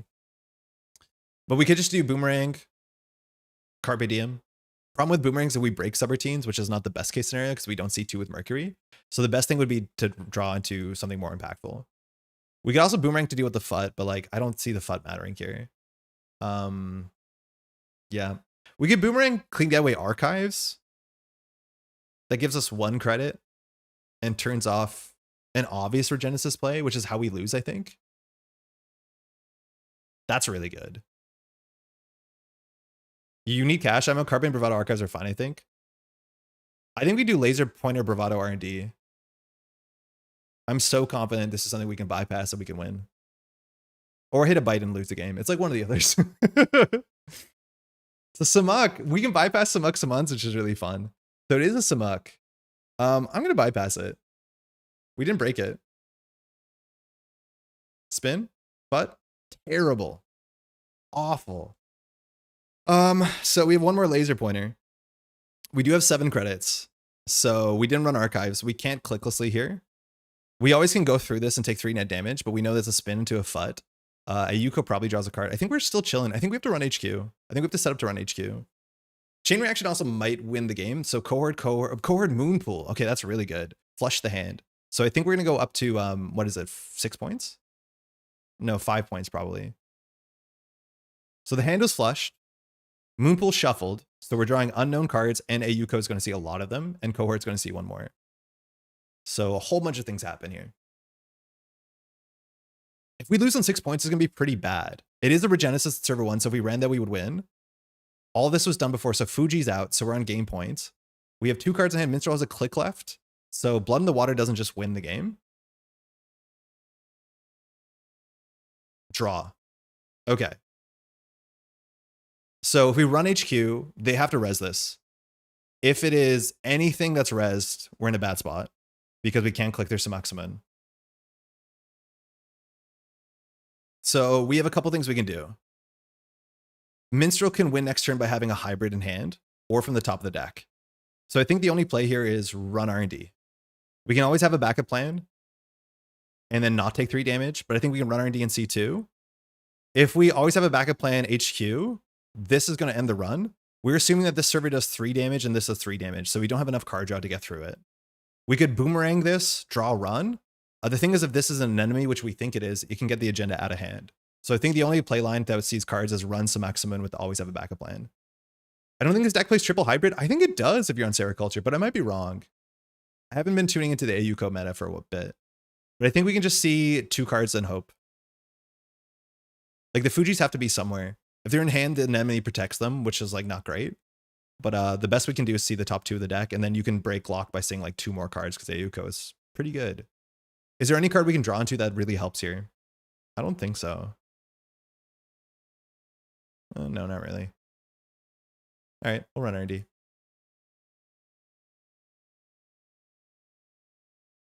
I feel so like, it feels so cheap though. Like Minstrel's doing all this sort of stuff, but I'm just saying like, see R&D. Is it good? And like, I mean, that's kind of the Mercury issue because we're not doing anything cute with Chain Reaction. If you're Mercury, you find yourself hoping on R&D luck of the men game. I mean, you're hoping for centrals as a game plan. The thing is like, how soon can we do it? I think we could have done something smart and maybe contested this after. But yeah, we're hoping for the best. Yeah, Mercury is just like that. And again, the games that we are like look really impressive, generally we do something incredible in the early game. Minstrel is stabilizing. Okay, we win. Not even close. GG. Mercury gets there. Good game. It's a anemone on the outside, right? Of HQ. Thanks, you too. Yeah, so if there's points in hand, we can't get them because as an enemy probably filters them away. Yeah, that tracks. I can't flush HQ. Yeah. I mean, we did have an absurd early game. We did make some cool plays. Like the whole D-Res central pressure play was like legit. I wish we could play more cards like that, but like the time where Mag Electric is really good is a narrow window. It's like between turns 4 and 6, it seems, if you can be disruptive. We're also not playing transfer, which like maybe we do play transfer because we are getting into HQ every once in a while, but we're mostly getting into HQ off of run events and alarm clock. There's a point where you could, with a bit of setup, I think. Yeah. I think I just needed to tank it. Because check server 1 on point read was an agenda. I was pretty sure it was an agenda. Felt bad not running it, but Mercury does develop some bad habits, does encourage some bad habits. Yeah, I think this card easily was a moon pool or an agenda, and it looked way more like a moon pool. Sorry, like an agenda. So we should have ran that, especially when it was single iced. Yeah. And the tricks in hand. Yeah, I think we could have run it, especially because if it's a Regenesis, we go from 6 to 7. Yeah. Thanks for the game. I feel like Mag Electric is better bang for the buck than Melandrium pre-threat 4. Comparable after threat. Yeah, Melandrium after threat's really good because we can test most 2 ice servers, which is really quite good. So like Melandrium is still unfortunately very, very good. Hey, choose. All right. I'm surprised we took that, but we had a really good early game, a really bad mid game, and an okay last turn. That is how it be sometimes. Yeah, I don't know. I think I'm okay with this list. I don't think I want to tinker it more, but like, unfortunately, I think ultimately the thing you should do is not do this. And then just playing Mercury with like no breakers is a good enough game plan. With 15 more influence, there's a lot of things you can do, right? Like you can play Eero, you can play Pretty Mary, you can do all that sort of stuff. But the chain reaction just doesn't seem like it's worth it. Yeah, we were multi-accessing a lot of currents. Like Mercury's text is very good. It is a very, very good text. Especially because like running centrals for singles has become so much worse in this game. We haven't even seen a single, mind you, today, Let Them Dream, which I think is going to make Mercury feel a lot worse, but I don't know. I want to play against combo PD and chain reaction off of like turn 2, but that hasn't happened today so far. We're playing against mostly Méliès, and this is good against Méliès when you trash some big stuff, but like we have a Carpe Diem. Sorry, we have a Tattoo Bullet issue we have to figure out how to address. Yeah, weird. I mean, seems fine. Seems fine. This could be fun. I think the pinholes are probably not worth it. I think we use a bit more econ. Maybe we do just play the daily casts. I think I was very impressed with the laser pointers, and I think a lot of that is we're in a Jinteki meta. Like we almost exclusively played against Jinteki today. Did we only play against Jinteki today? No, we played the one Zwicky and the Synapse. Okay, but we mostly played Jinteki today, which like, yeah, that'll happen. Just play Chisel for bolas? I mean, you could. I think I would rather play Bach than Botchkin, maybe. We did some, yo, Laura, how's it going? We did some testing games with chain reaction landed turn 2 there against combo PD, still comboed. I mean, yeah. Most sentences that go before that, the answer is always still comboed. Like, for what it's worth, if I'm going to put an NR card in my deck, I'd rather play, and it honestly is not the worst with Mercury, I guess, but I'd rather play Eye for an Eye. Like, I'd rather play things that are obviously disruptive right now. Like, we're not really good at playing run events, so it doesn't make a lot of sense, but like, Burner is better. I don't know. Yeah, I don't know about that. Maybe this should just be crew. Like I could see crew being good because you're not trashing ice. You're not breaking subroutines, and you're not breaking subroutines. Mercury is good. And then you could play maybe leeches and some other stuff. Climactic Showdown, hear me out. Honestly, yeah, maybe. Unfortunately, it is also still 5 influence, but Climactic Showdown actually could be cool. Could be cool. Hear me out. Honestly, like I kind of am hearing that out. Is it unique? The problem with Climactic Showdown, it has to fire. It is unique. So when this card comes down, you pick a server. The core may trash 1 piece of ice for protecting that server. If they do not, the first time you breach cards, you access 2 additional cards. The cool thing is if you pick archives, if they trash the archives ice, you can get into HQ with a maintenance access and see 5 cards. I mean, that's pretty sick. But yeah, kind of funny. 5 influence, yeah. This was, I think, the first 5 influence enter card we'd seen in a while. Obviously, it was the first 5 influence enter card printed in Ashes, but Anarch didn't have a lot of 5 influence cards classically. It's probably like that virus card, Hive Mind. There can't be that many 5 influence Anarch cards.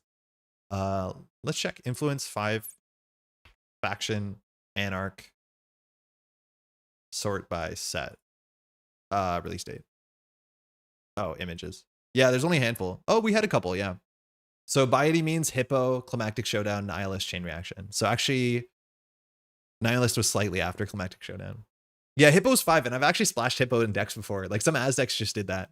But yeah, by any means makes sense. Hippo makes sense. Like this is Ice Destruction was very, very contentious, and Katara was like, it's pretty good at nailing influence on things, I think. So that makes sense. And then Nihilist also was another 5 influence cards. Class Act wasn't, right? No, Class Act is. I think all of them were. Maybe no, maybe the artist wasn't. I don't think the artist is 5 influence, is it? Oh god, the artist is 5 influence. Okay. Not everything's made equal. I always forget how many conditions Climactic Showdown has it on. Corp gets a whole turn to respond, and they still get to choose which effect you get. Yes. If the Climactic Showdown was optional when you fired it, it would be a lot better, but it is giving so much control to your opponent. Yeah. Like you just pick the server, you don't pick the ice. The ice doesn't have to be rezzed. They can just install a piece of ice, which like, I mean, that's fine. Yeah, lower influence for sure. Okay, so I think we're going to just pivot and play something pretty interesting. This is Diogenes' list. So Diogenes has been playing this BANGUN asset spam bad publicity thing. We've talked about this a bit earlier on stream, but we'll just reiterate here. The write-up does talk about it. So it's not an obvious place to be playing in BANGUN Wayland assets, but the idea is you have this interaction which is really weird with warm reception. One of the stronger assets in the whole game, but if this is uniced politically, it can de-res things. Now, I do want to say one of the things our opponent needs to understand is it's not open deck list, I guess, but we're not on Oppo research, so they can just trash the warm reception. And there's nothing we can do about it. That does suck because we can't really afford to ice this up. But if they don't trash this and it fires, not only can you de-res a Spin Doctor, which is one of the most absurd things you can do, but you can de-res cards like Nihilo Agent so that this text doesn't fire, so you don't end up removing a tag, which is kind of cute, let alone having to remove a bad publicity, maybe. But also you can derez a Luana Campush. And then if you derez her, whenever she's uninstalled, you don't get the bad publicity back, which is kind of cool. So we'll try it out. And ultimately, we're measured. We have hedge fund and vulture fund. I'm not sure why we're on vulture fund. It's a lot of money really quickly, but the bad publicity scaling in this deck doesn't seem super relevant because the regulatory capture is only a 1 of. So I don't know if we need to be playing this. This seems like it could be anything else. I also could see with Antilles and like maybe Regulus, we could just be playing this in op and then getting a couple more op cards like Event Horizon and having some more consistency to have more of a win condition. Because the issue is like, I don't think we have a strong win condition. We ultimately do still just have to score out to 7, which we have to do that on top of this, which is kind of tricky. Just BP for Luana? I mean, yeah, I guess you have to have enough BP for Luana to fire, I suppose. And that's the tricky thing too. We're on Valenchow, which is just a good ice in the meta, so that feels good. Our barriers are not pretty big. Like we're on Tree Line, which is weird. I think usually you see like 3 Maskarovka and then like 1 Pharos or 1 Logjam or something a bit bigger because we have no like anchor ice. Usually Acid Spam decks do have 1 anchor ice and just say like, we're going to put that in front of our remote server. And that's the one that you have to deal with to see if it's an agenda. And admittedly with BANGUN, you do see if it's an agenda. So I do think there's a chance we'd want something a bit thicker than any of these because ultimately Valenchow does die to a single boomerang or money. I feel like the NBN bad pub removal is probably easier than Warm Reception Luana for permanent bad pub removal to do operation. Oh yeah, you could just play it. What's it called? The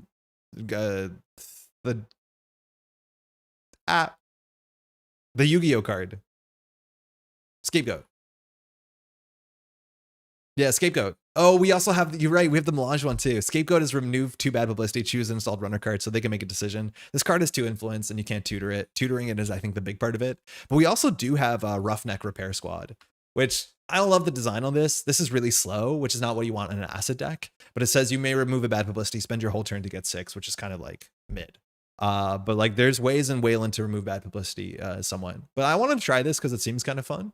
And there's some interactions that a lot of people won't see coming because we won't even see them coming because they're weird. So it's cool. Our win condition is measured and a single end the line if they do float a tag or we float them float a tag. We help them float a tag. So we'll give it a shot. Seems cool. Seems interesting. And it plays a whole bunch of the cards that we don't see a lot of, which is good fun. New game. Corp. Let's go. Tiger Queen. Hey, it's D. Hey, D. D is great. We don't know D. D usually plays good stuff, so we'll see if we get kind of trounced here. Thanks, you too. Lou, that's a bad match. That's gonna be pretty bad for us. I don't have high hopes. Lou's definitely tech to trash things, and we have things to trash. Hammer is the biggest ice in our deck, and it is pretty good. Have a good one. Thank you, KZD. Thanks for dropping in. Wayland Asset seems cool. I've been trying to make Hearts and Minds work. Yeah, Hearts and Minds is one of the stronger Wayland assets for sure. But again, the political thing is not something Wayland can really interact with without playing Oppo, which kind of hurts. Or you can cheat it out with Op, which is kind of cool. But we have very few things that can cheat at the end of the turn anymore. I mean, this is righteously not good. Okay, we have a flywheel. Okay, so we can just install something face up and say go. There's not much else we want to be doing here, so I'm going to do this play, which feels terrible. Now, if you want to steal this, you have to deal with the ice. Oh no, but also you have to take 2 meat damage and a tag. So with our hand, I mean, hey, Siddharth, how's it going? How was the 2014 thing? Were you running that? The 2014 event, the Wotan one? Daily cast? I think they're going to let us have that. With Hermes, I mean, it's not the end of the world. Oh god, I don't like this. Osaka ran it. Okay, very cool. That makes sense. Pushing this turn 1's wild. Yeah, but it's against an anarch. Against a criminal, this is way more likely for them to interact with you. Now, the sack zone, we can advance at least once more to get credits. We always do that.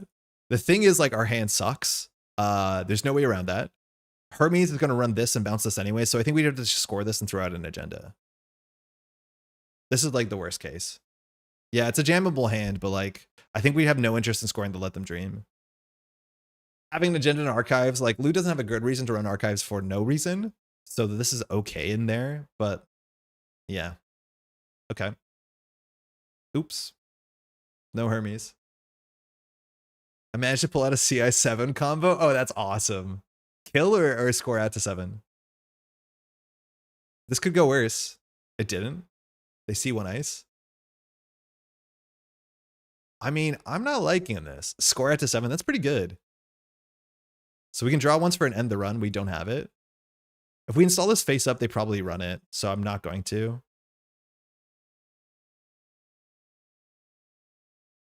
This can crash the cast, we're happy. They might not face check. Again, they did see a flywheel, so this could look like a flywheel considering how weird our opening is. And then we might as well install that flywheel face up. Yeah, maybe it's a phallus. Maybe we should always install this face up. Like, the flywheel's not that bad. Like, we draw 2 cards into an open HQ. Yeah, we probably should have installed this face up. We're just not done this. At least we get res dice. All right, they're on game point. We have at least 2 5/3s. So this could have been a meet and 2, which, like, yeah, that probably was a bit better. If that was an end the run, that would have been better. So it's really cool that, like, the sort of Kuleshov effect, your opponent sees something and then they run assuming that's the flywheel, and it's not. I just can't imagine what it would be that would be better for us. But yeah, we have a lot of assets that we can't really afford to put down with Lou and Fencer Fueno. Nilo agent that gets trashed for free, drawing a card with Lou. Yeah, maybe install face up. I think installing face up was correct. Man, that was a really good Fencer. Jesus.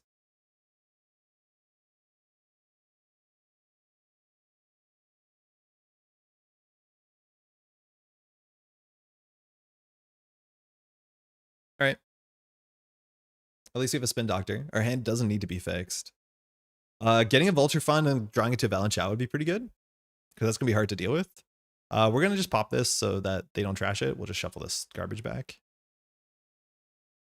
Antil can fire once. Going through this feels bad, but it's like kind of equivalent. If the Antil goes off or the flywheel goes off, we're happy either way. But the issue is, like, we have to install this uniced, which, like, against Lou with a Fencer Fueno, there's no point. Echelon, okay. So this doesn't break flywheel well for a while.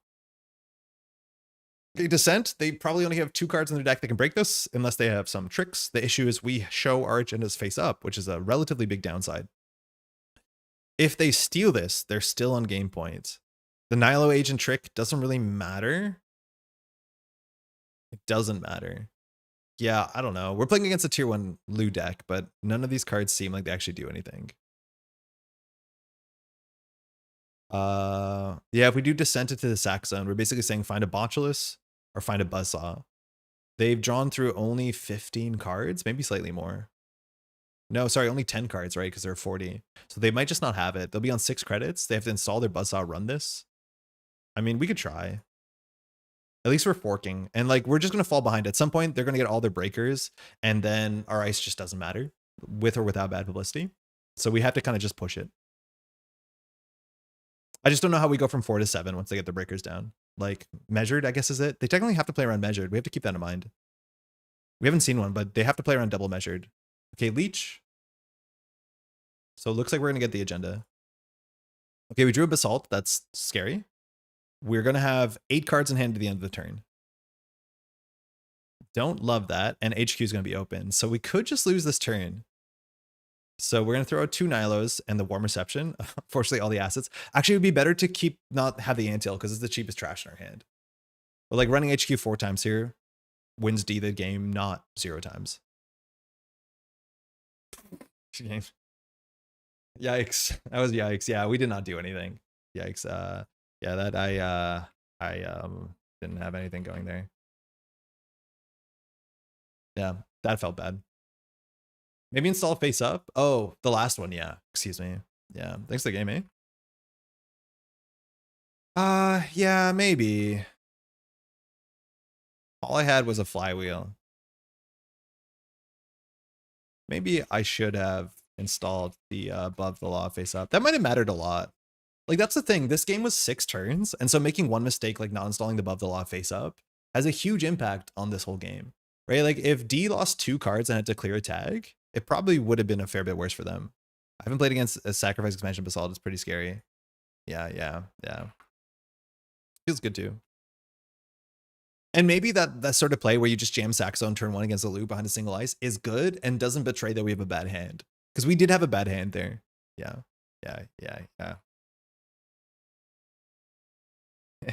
Yeah. Thanks for the game, eh? All right, we'll run it back. Oh, thank you. Cheers. Yeah, D's great. Let's run back. Lou is the most common runner in the meta, so, like, just forcing assets for the sake of it is going to be an uphill fight.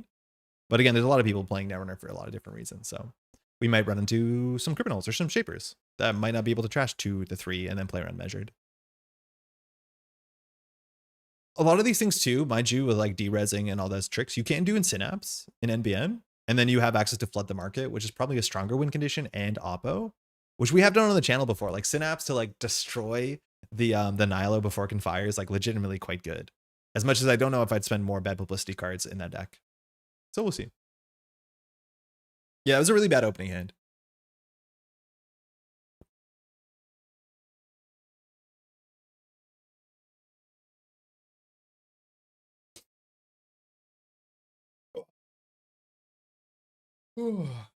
Thing is, like with the Tuesday streams that's catching up with me is like, hey Ren, it's food. Like at this point in the day, I'm getting really quite hungry because I last ate at like 11:30, and then it's warm, and we have to talk and think and all that stuff. All right, it's mostly hot, so we have to play around HQ pressure. Hey, how's it going? Ren's great. This opening hand is like a bit scary against transfer.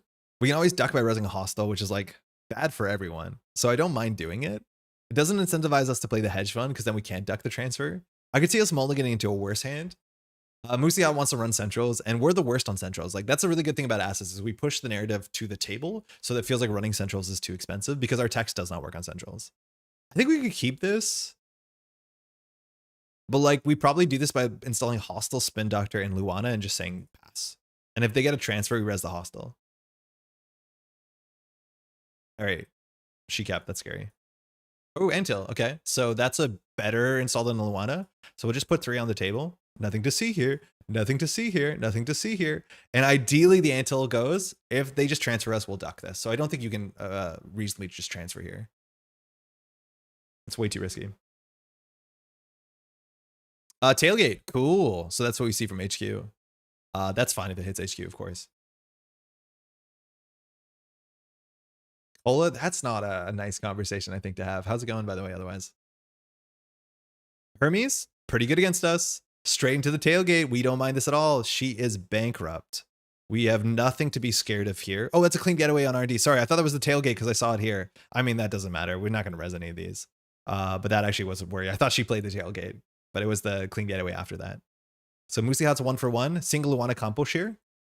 I don't think we res the hostile. I don't know if she trashes us for 3. If she does, we're pretty happy.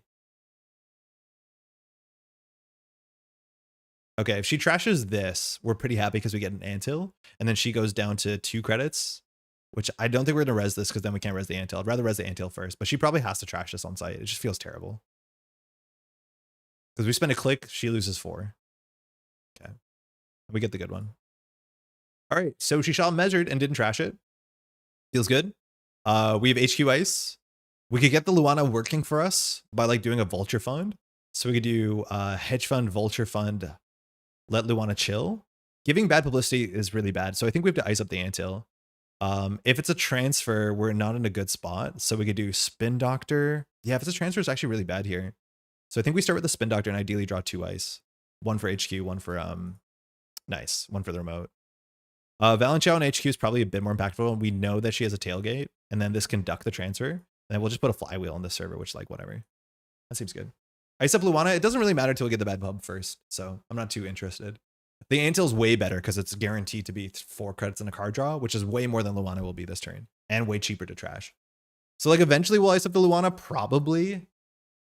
Beta build. Okay, sick. I'm assuming we're on whale. And maybe the other scary one. Lobi Someng. But that is 3 influence. Okay, she's doing something cool here for sure. She also knows we're on measured as much as we're far away from threat 4. Okay, so this is going to make her setups a bit clumsy because she needs this and like KK. Or maybe she's doing beta build just with Concerto because you can do that. She did not with, she's 2 for 2 on Moose Lahat, which is pretty sick. But yeah, Moosely Whale, I think this has to be Concerto. So like you do beta build Concerto. I was so confused why we were able to play an FFG card. Didn't realize they copy pasted the hostile. Oh, it's different. It's different. It's Wayland, but also it's only installed cards. It's also first time. And it's also 2 meat damage. There's a lot of cards in the game like that are homages to like existing ideas. This one also is on the nose because of the name. I like the theme on this one a fair bit. But yeah, there's a lot of cards like that that are similar but different. Like Hermes is Leela, right? Yeah, the name at least. The name is similar but different, but it's fitting. And you got to see some benches. You can't see it really well with the low res card. We're overclocking the Luana. I mean, totally acceptable. So you just overclock, just save 2 credits, whatever. All right. All right. So we could do the Luana in the flywheel server. We have an Angelique to keep it safe. I think this is going to be our scoring server, which is not particularly compelling. The Vulture Fund is not my favorite thing, but with the Luana, I guess we do it. So I think we just do Angelique, Luana, Vulture Fund. So we have given 7 credits on a bad publicity. Luana will get rid of that bad publicity.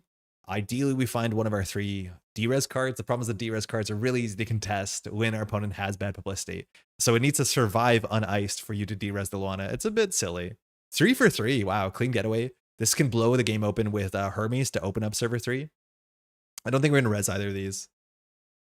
But all the agendas on R&D, and that's where BANGUN does want to get them stolen. Looks like it's a trashable. Scoring server with a flywheel is a very Wayland. I mean, it's good enough.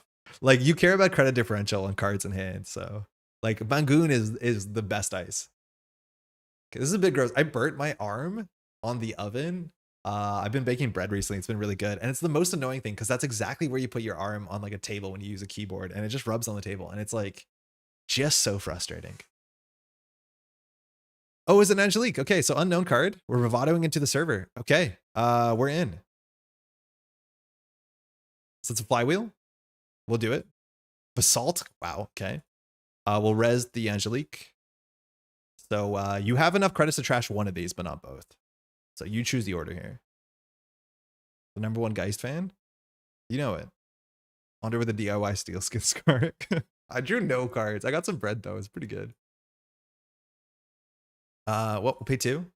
We hit the tailgate and the beta build. Sucks to hit the beta build because you know that the fun just left the game. But she's going to touch the Angelique after. Actually, she's going to trash this and not the Luana.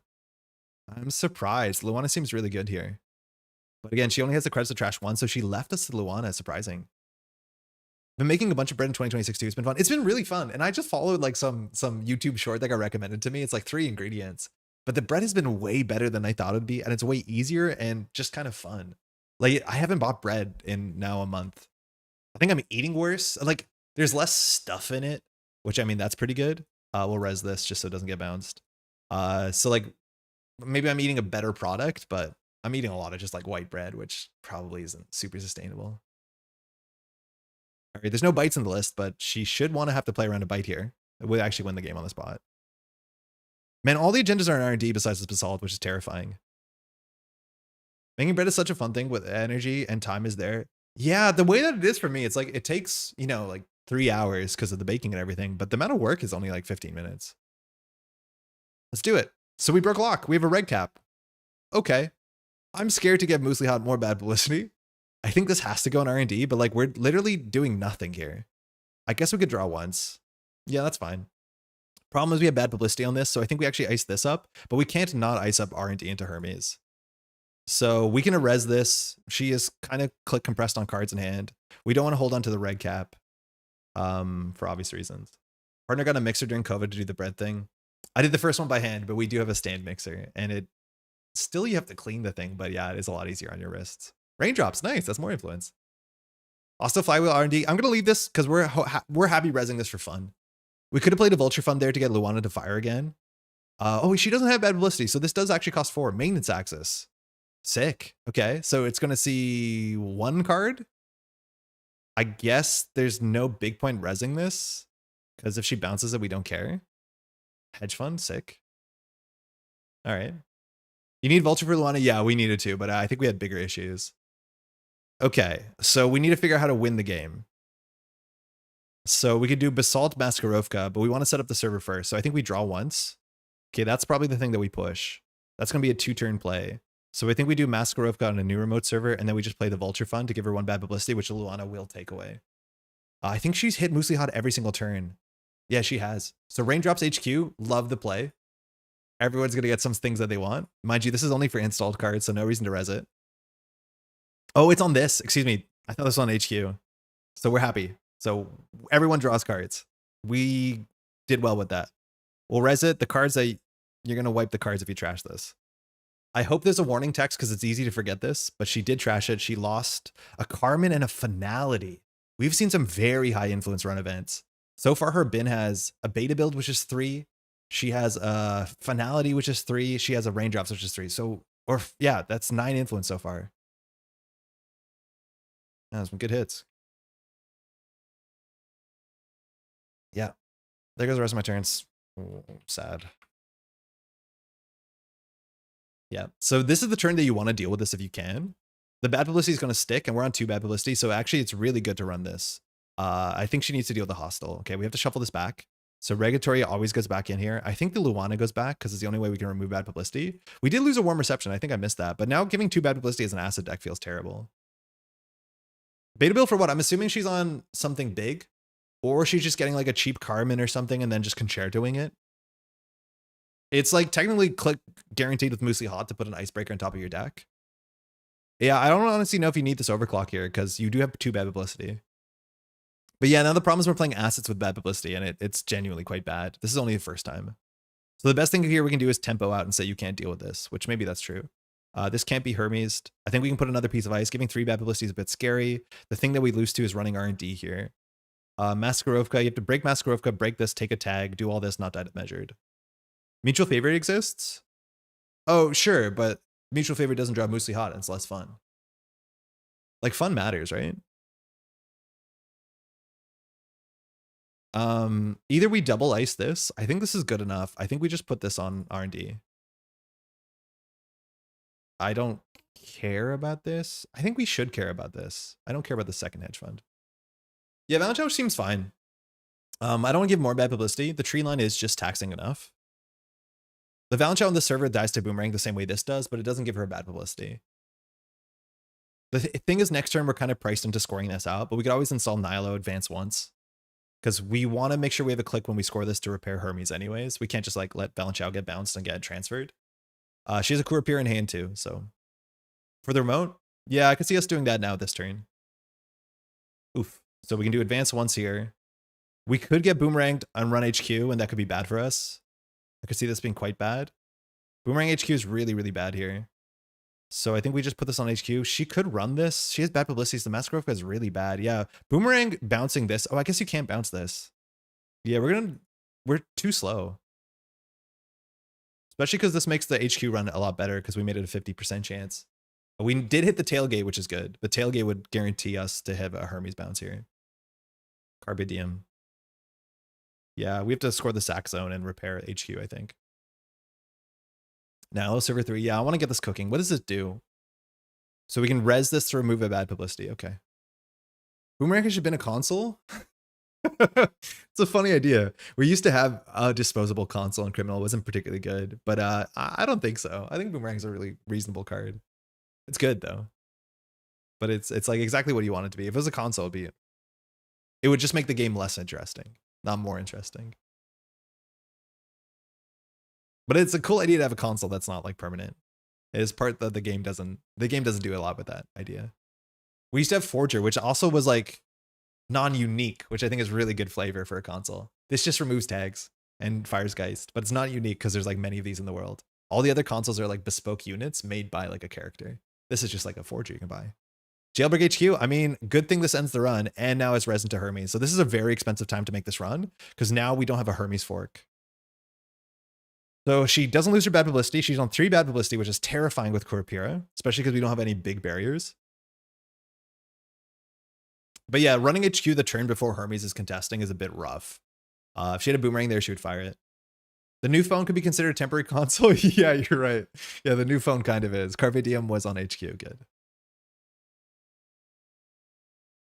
All right, I guess we res this, I think. So she loses the bad publicity, which she's just going to get back. We'll advance this. So we get our first points. Mind you, we have our 2 measures in hand. She gets to bounce a thing. She opens up R&D. She has 2 bad publicity. It'll be 3 bad publicity in a second. We can put this on archives.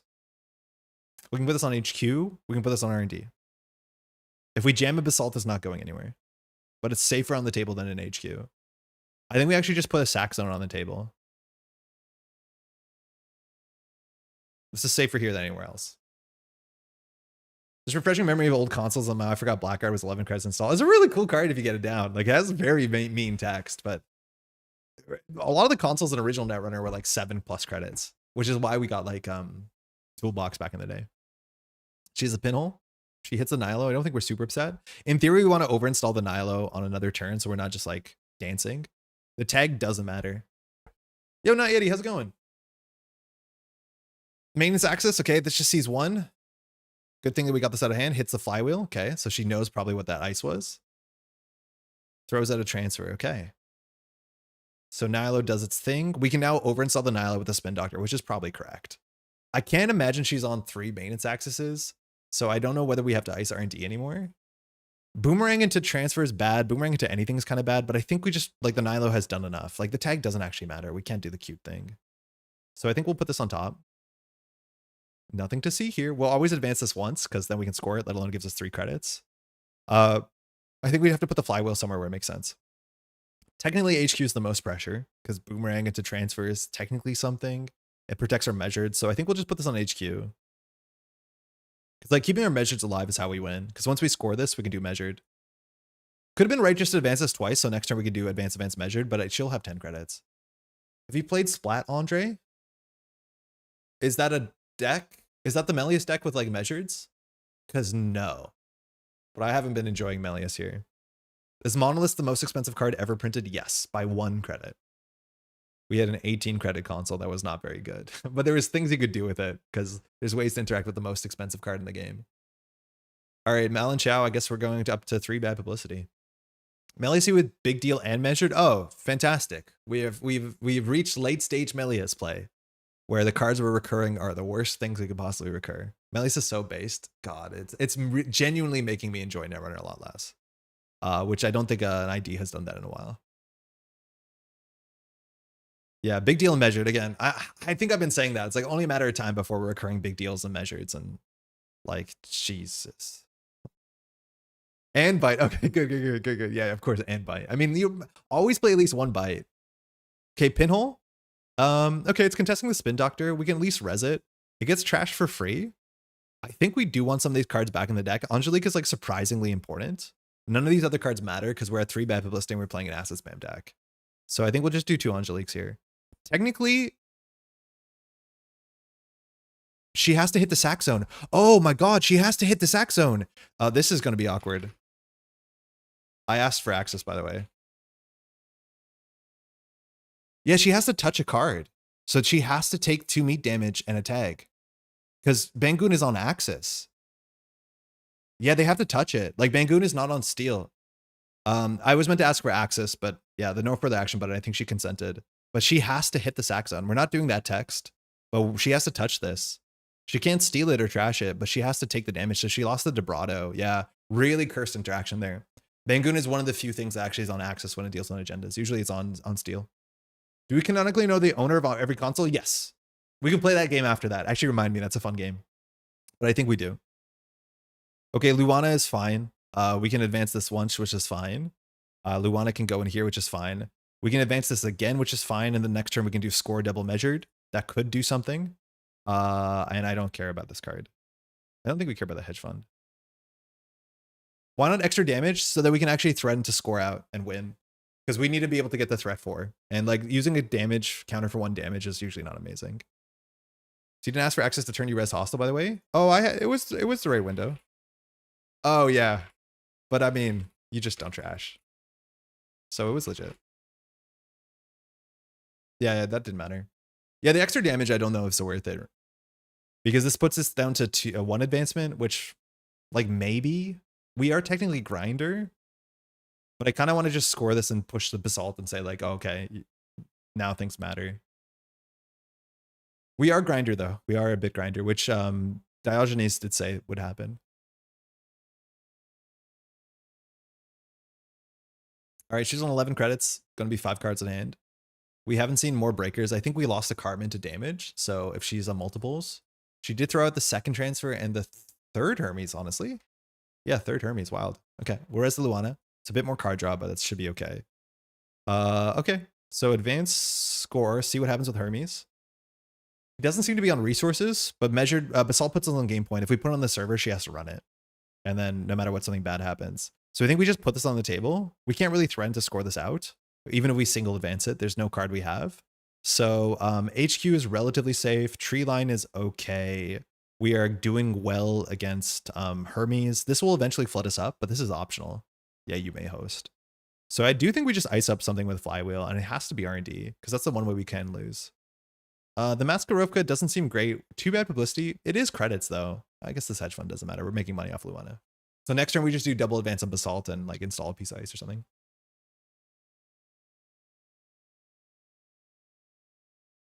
Yeah, making sure our sack zone was at 3 means we can make a play like this. Because we want to repair Hermes. It's not super important, but we do want to. I mean, I don't think she's on Boomerang. And like sometimes you don't play Boomerang and Moosely Hot, but Boomerang is the only good way to deal with Valenchow. Oh, Katurga, sick. Okay. I don't know what she's getting here. Maintenance or finality or something. So that's another 3 influence run event. She's on all of them. It's a beta build. Okay, sick. So is she on Melandra Gym? Oh, it's just Sun Conchal. So this is here for a turn. The math is pretty bad. No, it's not that bad. You break this for like 4 or 5. It's actually pretty good. Is Hedge more useful than Mask? I don't think so, because this makes her spend money, and making her spend money is how we win with Measured, right? We're getting money every turn with Luana anyways. So like ultimately we just need her to die to Measured. So as long as we have 15 credits, we're fine. But her spending credits on the Mask is maybe something. Right, it's a bit suspect when it comes to everything else. There's no way she survives this. Too bad publicity. Beta build also makes a run. Oh, I forgot about that.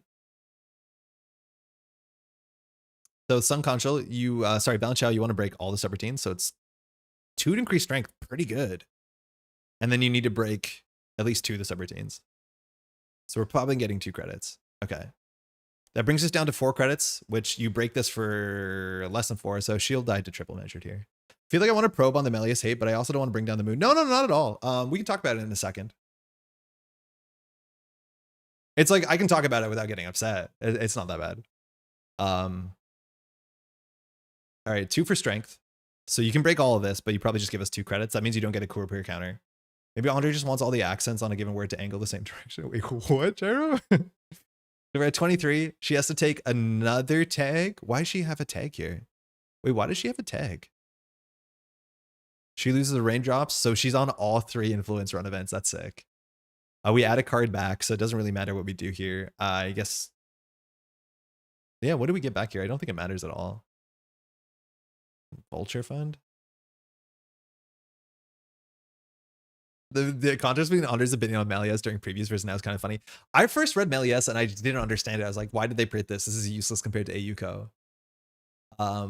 I do want to say too, to some extent, and like this, I have to admit, and this is a hard thing to admit sometimes, is like when I get a preview card and there's a Jinteki card, like I have to be positive about my preview because it sucks to come out and be like, oh, I got a Zem as a preview card. This card will see no play. So you do have to talk about it and be like, oh, this is really interesting when it comes to AUCO and stuff like that.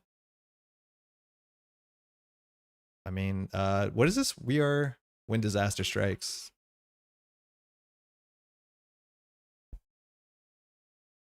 All right, so now she has to draw a card and she dies to triple Measured. Word says moments before getting upset. Words before moments. Yeah.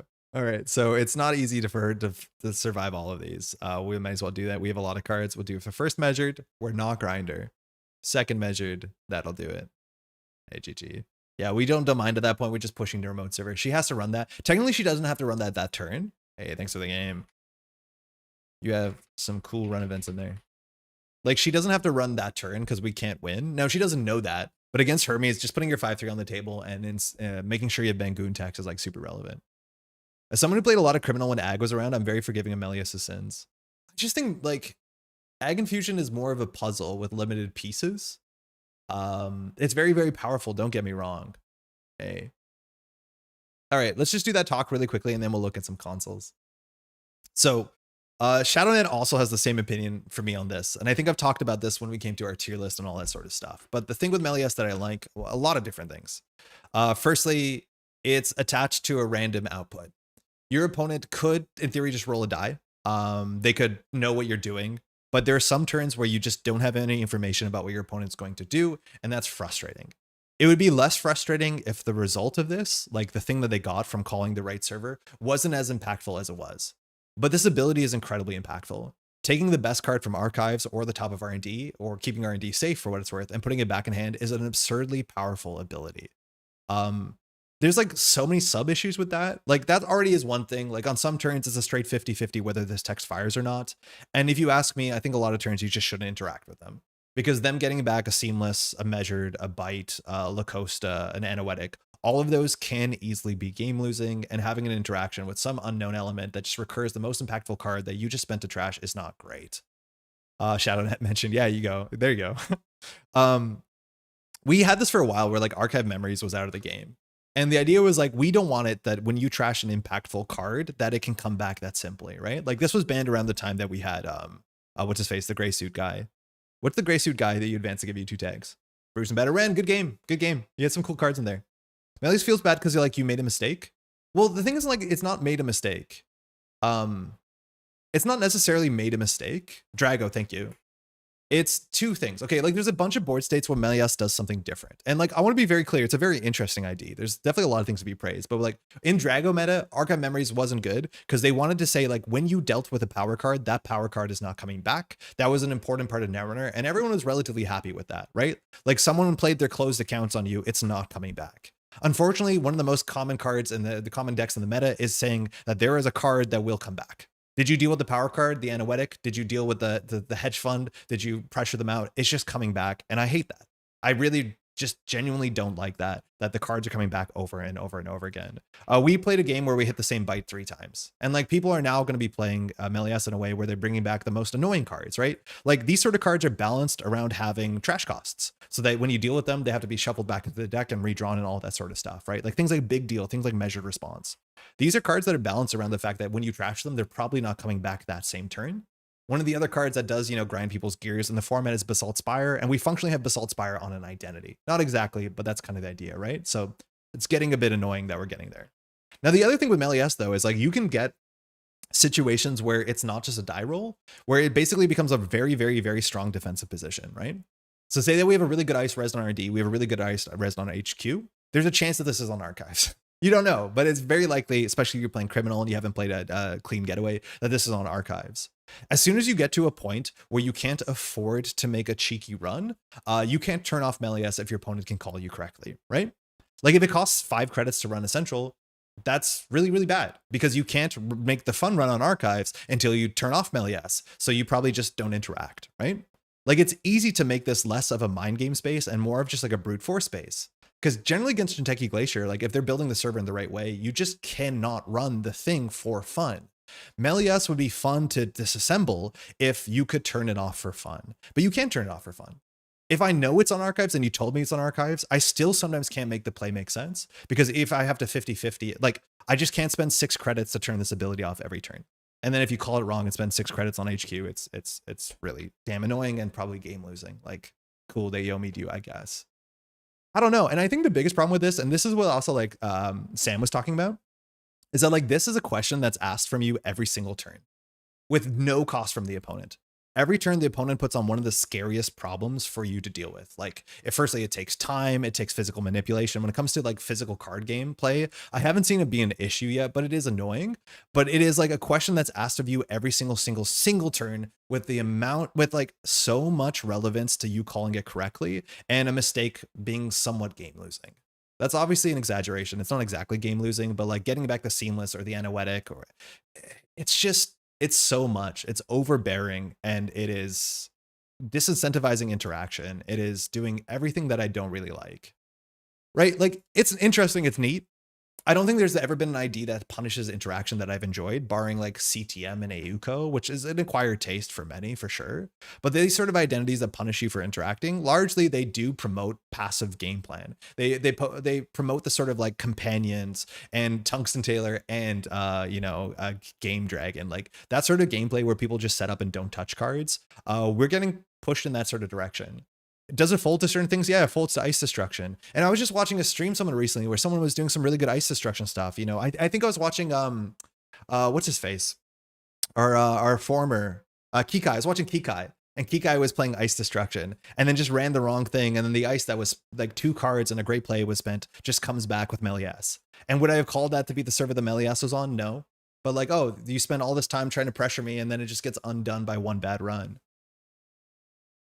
Argus is okay though, because Argus, like, it punishes the interaction, but it punishes the interaction not on every run, not all of the time. And this like doesn't lose you the game. This one's fun. But I think it's also fun because it's attached to an archetype that wasn't particularly powerful, where like you have to take risks. And like Argus didn't, like, I don't know. We have an ID that unironically in the format is recurring bite to hand. Like, there's no part of this that's going to make me happy. It's just not great. I don't know. The rock, paper, scissors might actually feel worse, more random if you had to guess less frequently. I don't know, maybe. 3X Airblade, Stargate Franzi, how's it going? There's things you could do to make the matchup better, but they come at a huge cost. I could probably go out of the way to make a deck that beats every single, you know, or has the best matchup I can against every single Méliès, but then you'll lose the other matchups, which like that's a part of the meta for sure. But even if I tech my deck highly into Méliès, all those sort of interaction points, those constant interaction points, the constant recursion, the constant threat of Yomi, the constant everything is just so annoying. I don't know. And also like its ability is just even way better than just that, right? Like you can make the top of R&D safe every turn. So if your ID was basically the top of R&D is always safe unless you can first run HQ or archives, like that's already an okay ID ability, but it's on top of recursion and it also just gives you credits for no reason. I don't know. It's a bit much. It's just this sort of recursion. Like we banned archive memories and the game was better for it, if you ask me. Some people do like archive memories, but the idea is like I trash your measure response. It's not coming back. You have to work for it. And then one big run, the whole game is over. And it's not like one big run, it's one run. I'm not into it. It's boring Netrunner where you can run every turn. Well, that's like the Ag Infusion thing. In Ag Infusion, you couldn't run every turn. Now, some people died to Ag Infusion because they forgot about the text and you sent them into an Anansi. Like that did happen out of this ID more than any other. But this was more like a piece of, it was chess because there was a cost associated to it. You're right, it was suffocating because you couldn't play your run events. But you had to get the unresed ice in the right spot. You could attrition them down. We had to make less runs, but more impactful. The problem is like less runs and more impactful does not beat Méliès U. Méliès U is asking you to make more runs that are somehow less impactful to turn it off, right? Like it's kind of the opposite.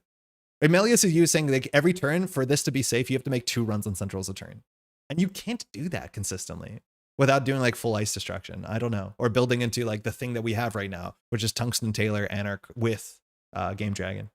Are we staying on hating on Méliès? No. Eddie just came in to ask about it. So we've been playing some BANGUN. Why does Ag have 17 influence? Random. No idea. Mind you, when Ag Infusion came out, it wasn't a good ID, but we've seen a lot of busted 17 influence IDs.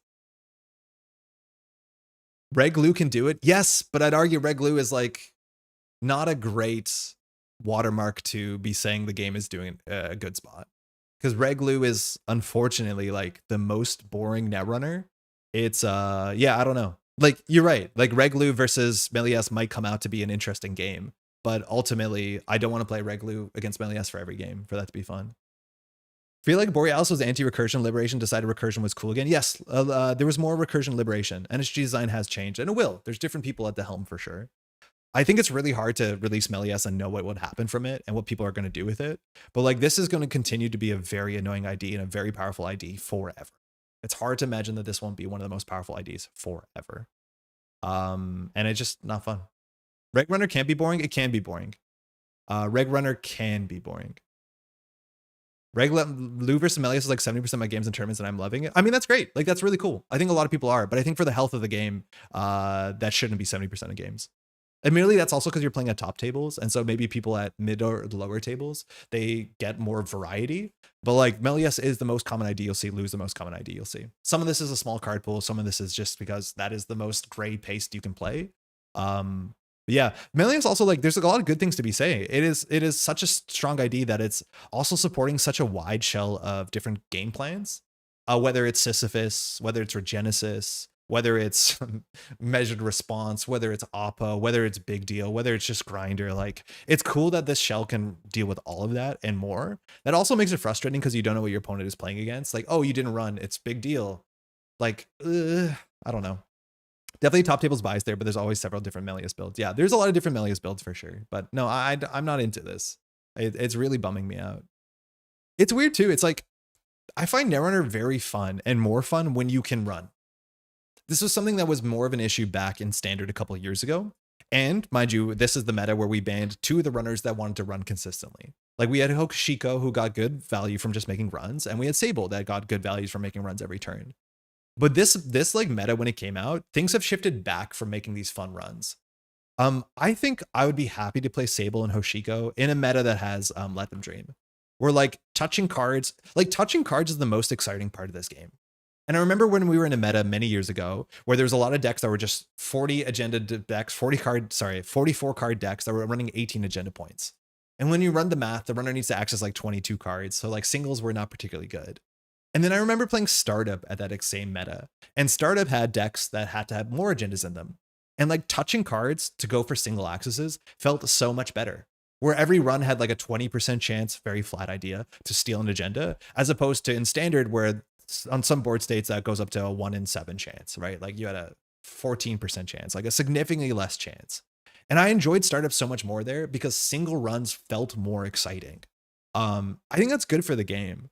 Now, Let Them Dream is its own issue, and it's honestly not that big of a problem right now in the meta, or at least it's being undershadowed by some other things that are going on. Like all the most strong decks in the meta are not abusing this thing as much as this card is absurdly good.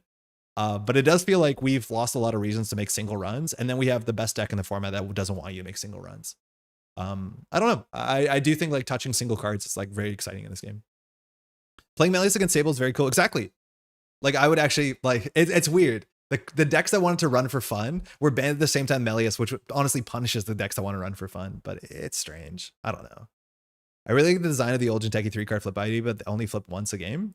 Yeah, I didn't like that one either. I like it more than this, I think, somehow. In Crimland, Wisconsin, 2025, Madison Mega City, Anarch was 70% of the field. It was 55% the seal. Yes, and like smaller card pool, I think. No, actually, no, it's a bigger card pool this year. There's nothing inherently wrong with that. Like, there's only 3 factions. Madison has a strange meta, right? Like, Madison had like 50% Nebula last year. I think it toned down a wee bit. Sable would transplant us. I don't know. Free Liza. He said Doug. Yeah, I don't know. I just haven't enjoyed this. It's really, really frustrating. The amount of recursion it gets. It highly incentivizes not running, and running is the most cool part of Netrunner. I think there can be IDs that incentivize or de-incentivize like fun runs that can be interesting. But this is not asking the question on every single turn all the time. There's a real cost associated to this. There's no cost associated with this, and the question shows up all the time. Fairness, Anarch was borderline unplayable last year's Mega City meta, and Crim was extremely cracked then. Like people, it's a Mega City. People try and play the best thing they can. Anyways, that's my thought on it. It's been bumming me out because it's the most common thing you play against, and it is just so annoying when they recur a card. I want to not play the game. Yeah, I don't know. I think I have it worse than most. Like most people don't have this opinion that I do. Some people are annoyed by it. I don't know why this one's hitting me worse than most. And I think it's just like recurring bite is like the most common card I see on JNet that gets recurred. And like, Jesus, I probably should just be playing like Ag Infusion did stifle creativity. Don't get me wrong, because it was a powerful deck. Not the same way when Matisse stifled creativity, which if you played a tier 2, tier 3 deck, you had no shot. It doesn't feel like this exactly stifles creativity, but I think the thing with this that probably throws me over the edge a bit is that the decks that this is getting played in are the decks in which like the way that the knife falls, it's a really sharp knife. 2.5 different expressions, right? Like if you don't call the right thing at the right time, oops, they have Sisyphus. Okay, so now we're playing with Méliès and Sisyphus, which like, I do not want to do that with my time in the day. Now again, Regenesis 2, it's like, oh, you did not make the right call. The knife falls so hard, they're on 4 points. Like that is the other issue. It's like this on top of this, it's so much pressure. And like, I'm okay. I feel like I'd be okay if what they did is they scored out a Proprio Negation. If they scored out Proprio Negation and that was their whole turn, I'd be like, okay, that's fun. We can play with that. That feels like the Netrunner I'm used to. But when you don't run on one turn and they get 4 points and or a Sisyphus, or again, we didn't even mention Lotus Haze. Like all of these cards are just misery. And so like we have this on top of this, which is like, if you don't run this turn and call it wrong, a Lotus Haze goes through and the game is cooked. Not necessarily cooked, but you know what I mean, cooked, right? I'll preface Jai by saying that the cardinal sin of Méliès is that the only idea we're playing some number of bites is just canonically correct. I agree, yeah. You definitely want to play at least one bite. There'd be no reason not to. I made a pact with a Méliès player at the weekly that he wouldn't play Méliès and I wouldn't play Flood PD, and we both been much happier for it. I mean, bringing Flood PD to a casual seems not probably the thing you want to do, because I don't think it generates fun Netrunner for most people. It's fun if you want to test it and you have an opponent who wants to beat it, but like playing it at casuals, you probably should be playing against someone who can sense a bit more, because it's a weird game for sure. Okay, let's talk about this console thing, because this is a cool question. So the idea is, like, can we guess what every console, which characters belong to canonically? And I think that's right. I think you can. Méliès feels less impressive to me than AG or AU. Oh, the thing is, like, AU is fun. Like, I hated AU when it came out, and they did file a lot of the teeth off of it. But AUCO, like, makes interesting matchups. You also can play against AUCO with not installing a lot of your cards, and I do kind of like that. Like, it's just about hit points. They have an absurd ability. There's a lot of snowballing cards, and you can say, like, in the modern meta, the corporation either sets up and blows up, or blows up forward, or they don't, maybe. But AUCO at least allows a lot more interaction points, and it doesn't mind for you touching cards. It just says they will be a cost to touching cards. And I like that so much more than the cost being recursion. AG is definitely stifling. AG, I think, was a learned pleasure. I think AG, I could get why people don't like it. I can't make anyone like this, but this at least felt like a chess match. I had really good memories of like playing even, what's it called? What's the name of that character that was banned that reduces your hand size? But we had really good streams where we played this with Izzy, and like having the idea that we always felt we're on the back foot, but you always have to push forward and say like, we're in a strong spot. Where's like some of the really good AG games. It was interesting. It was a chess match. You had to force the pieces out. This is a real cost. Getting the ice unres at the worst spot like does cost you something. I don't know. I had a lot of fun playing against AG and playing as AG, much more than I had on Méliès. That being said, AG has been around for longer. AU is really fun to play against if you know the matchup. Yeah, if you have a good deck into AUCO, it is a really, really fun matchup. I don't mind it. I don't like playing against AUCO when I'm playing some tier 3 garbage, because it's not close, but that just like happens with competitive decks, some more than others. But you can still win with a nothing burger deck against AUCO. Okay, let's look at some consoles. Oh, subtype.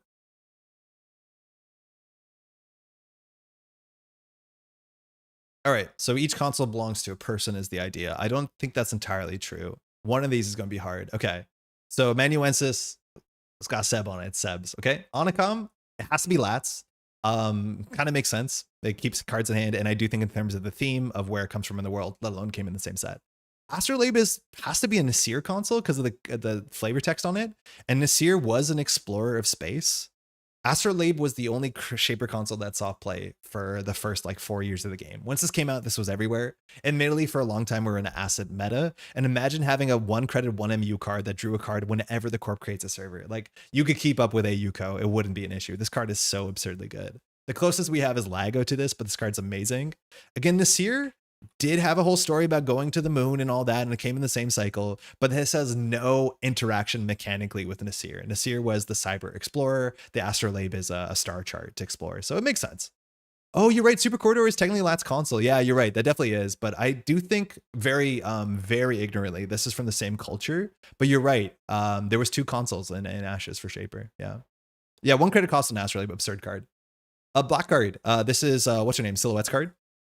Silhouette came out earlier, but I think this has to be Silhouette's. It's about exposing cards and costing costs. She's wearing this sort of like big helmet. It's not exactly the same thing. It's pretty similar. You just see it from the back, but these are 2 different artists. This is Simon Eckert, and this is Silhouette's head made from Smirtui.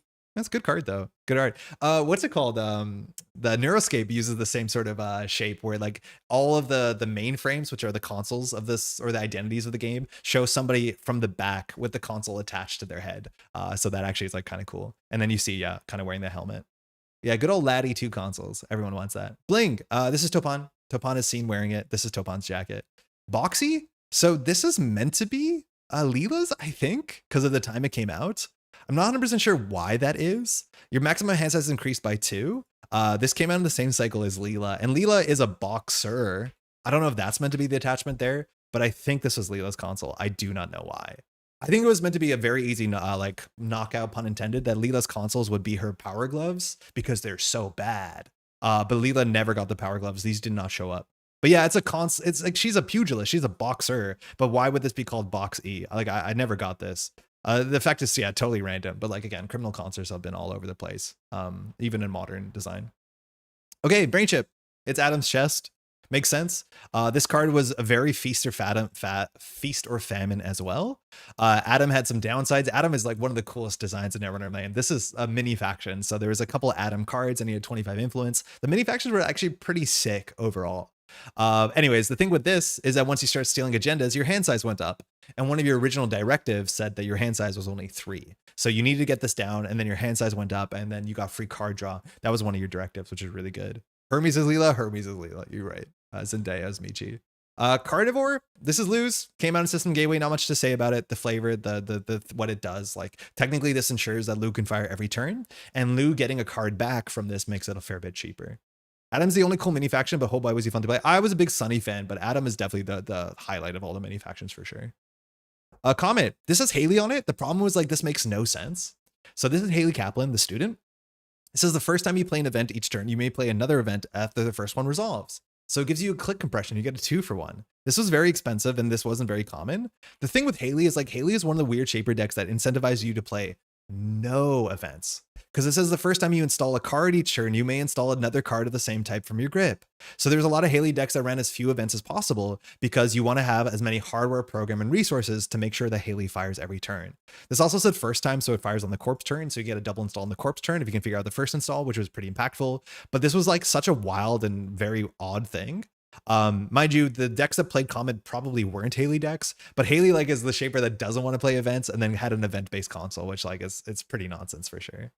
I do like that Ashes had a few consoles that aren't inherently tied to any one character. Yeah, they're tied to the theme of the characters, but you're right. There's a lot of 2 console setups, which is good. Carnivore is one of those bad cards that I'm always convinced will find its niche again. Carnivore could find a niche because what it does is very unique. The problem with it is the cost is slightly too high, but it is a very unique card.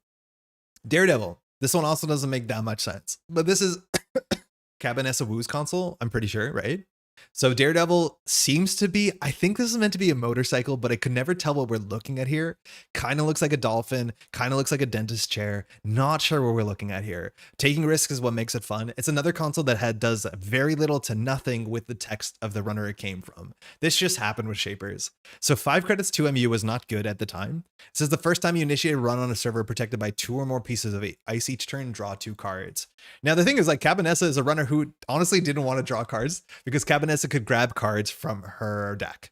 This was banned after a while. It says search your stack for a non-virus program, install it, lowering its install cost by 1, then shuffle. If the program isn't still installed, remove it from the game at the end of the turn. So Cabinessa would grab things from her deck just to set up. It has no synergy with what she's trying to do. Besides, she's a thrill seeker. So this is meant to be like some sort of exciting motorcycle. I have no idea what that is. I do want to say the one Cabinessa Wu deck that I think played this kind of is Cabinessa could always like pull out problematic programs that were a bit situational with consistency. So she could pull out 3 Au revoirs and make them stick. And Au revoir says gain a credit whenever you jack out. And this is whenever, so you could fire it 4 times a turn, and they're non-unique, so you could get 3 on the table. Then if you run a server with 2 ice, and you can jack out with a card like Snitch, which just says you can jack out when you expose an unres ice, you may expose and then jack out. You could run a server with 2 ice, draw 2 cards with your console, and then it was fine. It was honestly not a good console for her deck at all. It's a niche weird card that Augie includes in oversized Anarch decks. Yeah, it's like a tech card. Let's say that. And Augie wins events with Carnivore, but Augie can't be stopped. Lie down on a jacket and grab the handlebars. Yeah, I can't tell what this is, but you're right. I think the thing at the front is the handlebars.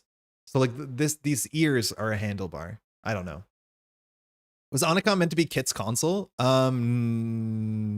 I don't think so. I think Kit had a console, but we'll find out together. Not every character had a console. A Deep Red. So this one's really flavorfully on the nose. Deep Red, mind you, cared about Kaisa. Kaisa were these like chess programs. If you don't know, Reina Roja, the card that came out right before this, is a chess master. So she was this like a military operative who defected or stopped working for the military, but also in her lore, she was a chess master. She was one of the best chess players. If you don't know, Deep Blue was the, I believe, IBM computer that was like the first chess computer that was beating grandmasters. So Deep Red, the thing that she wears on her back, is the idea. Kaisa Ice are the coolest thing that actually got me playing Netrunner when I saw these for the first time. They were not particularly good, but Deep Red was neat for sure. They were definitely very, very cool. Cool. Demolisher. So this is the 2 console thing from Ashes. So Demolisher, like, who is the Anarch from Ashes? Keiko? Yeah, this belongs to nobody in multiple ways. But Demolisher was another console you could play in Ashes. It didn't see any play. The numbers that aren't just slightly not good enough. It's not there. Yeah, Demolisher. It's not. There's a much more obvious console you should be playing when you're playing Hoshiko for sure. Edward Kim. I mean, maybe. I don't think. Yeah, maybe. Okay, I could see why you want to say that's an Edward Kim console. Edward Kim technically has some construction equipment, but Edward Kim is not about working. Edward Kim is about destroying things. And technically, if you destroy things, you get a credit. I mean, I could see it. I assume Edward Kim's console would be a hammer, but ultimately Edward Kim is like the sort of runner who would not have a console, or more accurately, would not play hardware. But actually, no, he has hardware on his body, so that's not true. So maybe it's meant to be an Edward Kim console. That's good. That's a good shout out. Desperado, everybody and nobody. Gabriel Santiago from where it came out, but Desperado is just one of the best cards in the history of the game. Gain a credit whenever you make a successful run. You only got one in your core set. That was the bouncing mechanism. It was an ultra rare. But Gabe was the only criminal in the early game, the early part of the game. Wanted to run HQ, gain 3 credits. Why not? Yeah, so quite good. Demolisher is just very, very good. Detente. This is meant to be a Baz console because Baz is on it, I guess. Dinosaurus, this is Kit's, not Kit's console. This is the Wonder Kid, Chaos Theory. So Dinosaurus is really neat. It's a console that is basically just an MBU card. That's it. Wasn't particularly good, but did see niche play because increasing an Icebreaker strength by 2 is actually worth something. But she shows up with this card in everything. There's so many cards that have Dinosaurus on it. I would say it was a soft mascot for a point in time. Dinosaurus does get destroyed in some bad art that is hard to watch, but Chaos Theory has grown up with this console. Mind you, you can see this console because Jackson Howard was the toy maker from NBN and was making these sort of consoles. I don't think we actually saw Dinosaurus here, but Dinosaurus, oh, I guess there is this Dinosaurus, but Dinosaurus was an NBN console that Chaos Theory has modded to make her personal one, but it is a stuffed animal. Very cute. Everyone loves that one. It's a good lizard, great lizard even. Doppelganger. I don't know. I think this was meant to be Kim's. Doppelganger, mind you, the idea of like a person that looks exactly like you. This is about making extra runs, and at the end of the day, we have a clone here with Ken Tenma. Ken Tenma, I think, actually got a console in Ashes that better suits his playstyle, but I think this was a Ken Tenma console. It did not come out in the same time. This came out sooner, but this doesn't really have a good target. It's not an Andromeda console. I don't know. This card got reprinted for some reason. It never like did anything in the meta. This art used to be my phone background a long time ago. Yeah, Ken became Swift, but at the time Ken wasn't. But Ken has a better console in Ashes for sure. Echo Mind. I think this is meant to be a Quetzal console, but I don't know why. I think it came out in the same sort of era. So Echo Mind says your memory limit is equal to the number of cards in your grip. I think there's a chance because Quetzal's lore is all about like breaking free and becoming something unique and interesting and doing your own thing. And so Echo Mind is really weird and interesting and it becomes your own thing. Not that it does anything with this, but this was the console that came around Quetzal, who was the Anarch from the set.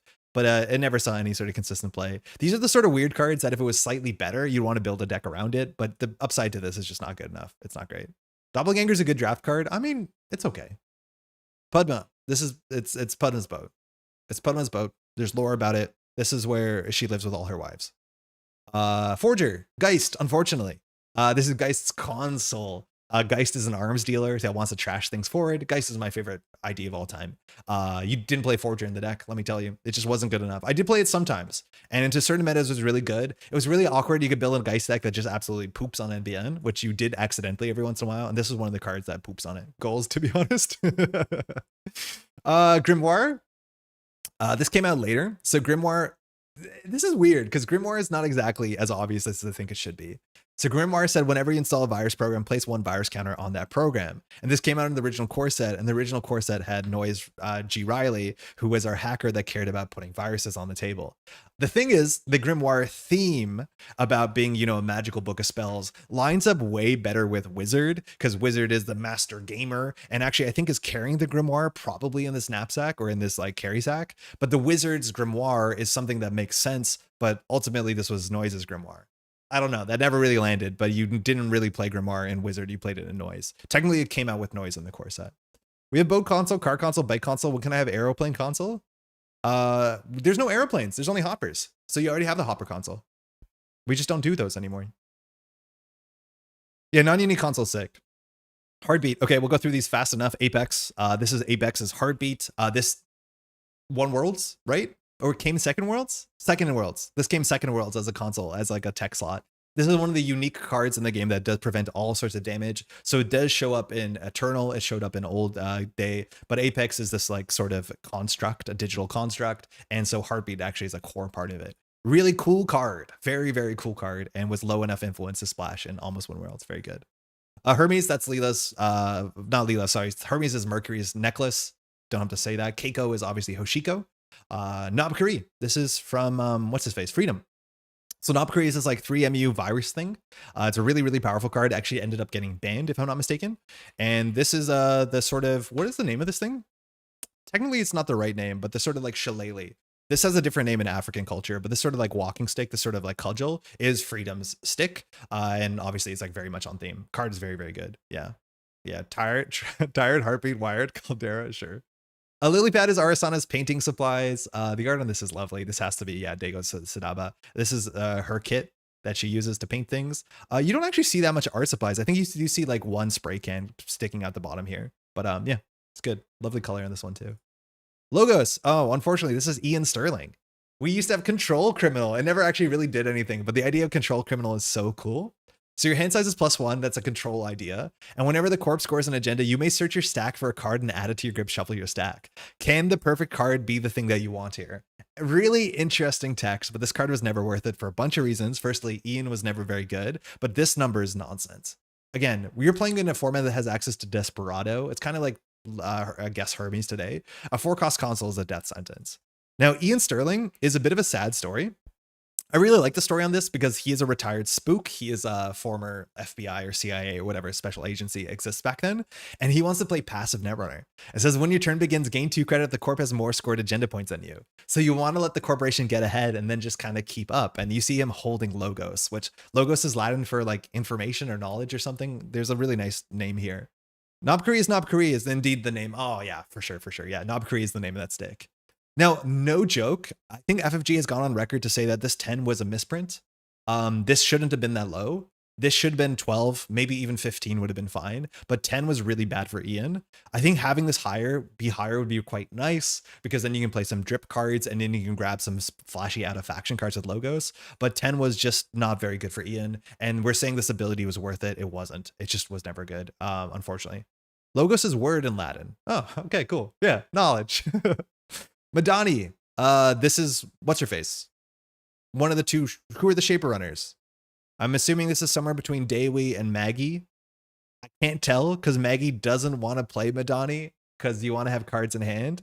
Daewee, I guess, is cool with it because you want to control your MU at instant speed. So I'm going to say it's Daewee for sure, right? Sure, a misprint. Like Khan probably was a misprint. Okay, Khan was different. But at this point in time, they were printing consistently okay criminal cards. So it actually was a legit. Yeah, it has to be Daewee. Of course it does. I'm not sure I looked up what a Madani is, but yeah. Okay, some of these are on the nose. Marrow is Essa, Masterwork is Az's arm. Maui's an interesting one because it doesn't make any sense, but also again, look at the number, look at it being a criminal console, everything falls apart. So it says use these credits during a run on HQ, X is the number of ice protecting HQ. This card was 2 influence. This is what's his name? Los. That's all I got. It's got tubes on it. I think some of these like tattoos are meant to be the sort of like South Pacific kind of tattoos, which this name overlaps with that. I'm going to be pretty ignorant and say I don't know much more about that, but this was a card for sure. Yeah, the tubes. These are the tubes. Also, this is Mars, and Los is on Mars, so you get to see some nice Mars rock in the background. Maui's a card I like way better than how good it was. Yeah, people did try to play this because it was like a nice idea, but like it's funny how Chesva is just this, but like 10 times better and not a console. 2 MU is rare for Criminal, and if Criminal could play more MU, I think they would. Los was Hawaiian? Yeah, I think it's somewhere like Hawaiian or Southeast Asian. I think like the name Los does like kind of, it reminds me like a Spanish name, but I don't think Los is meant to be that. Bring back Mars Rock. It's good rock. It's good rock. Anyways, Los never really did anything. Sometimes you rebooted into him or you rebirthed into him and it was pretty fun against Ob, but Los was like a pet deck for me. I played a lot more Los than I should have. Okay, Ma.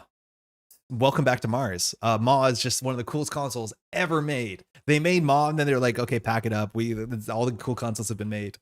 This card says the first time each turn you access a card not in archives and do not steal or trash it, the corp must trash 1 card from HQ at random. Man, your win condition on your console is just the coolest thing.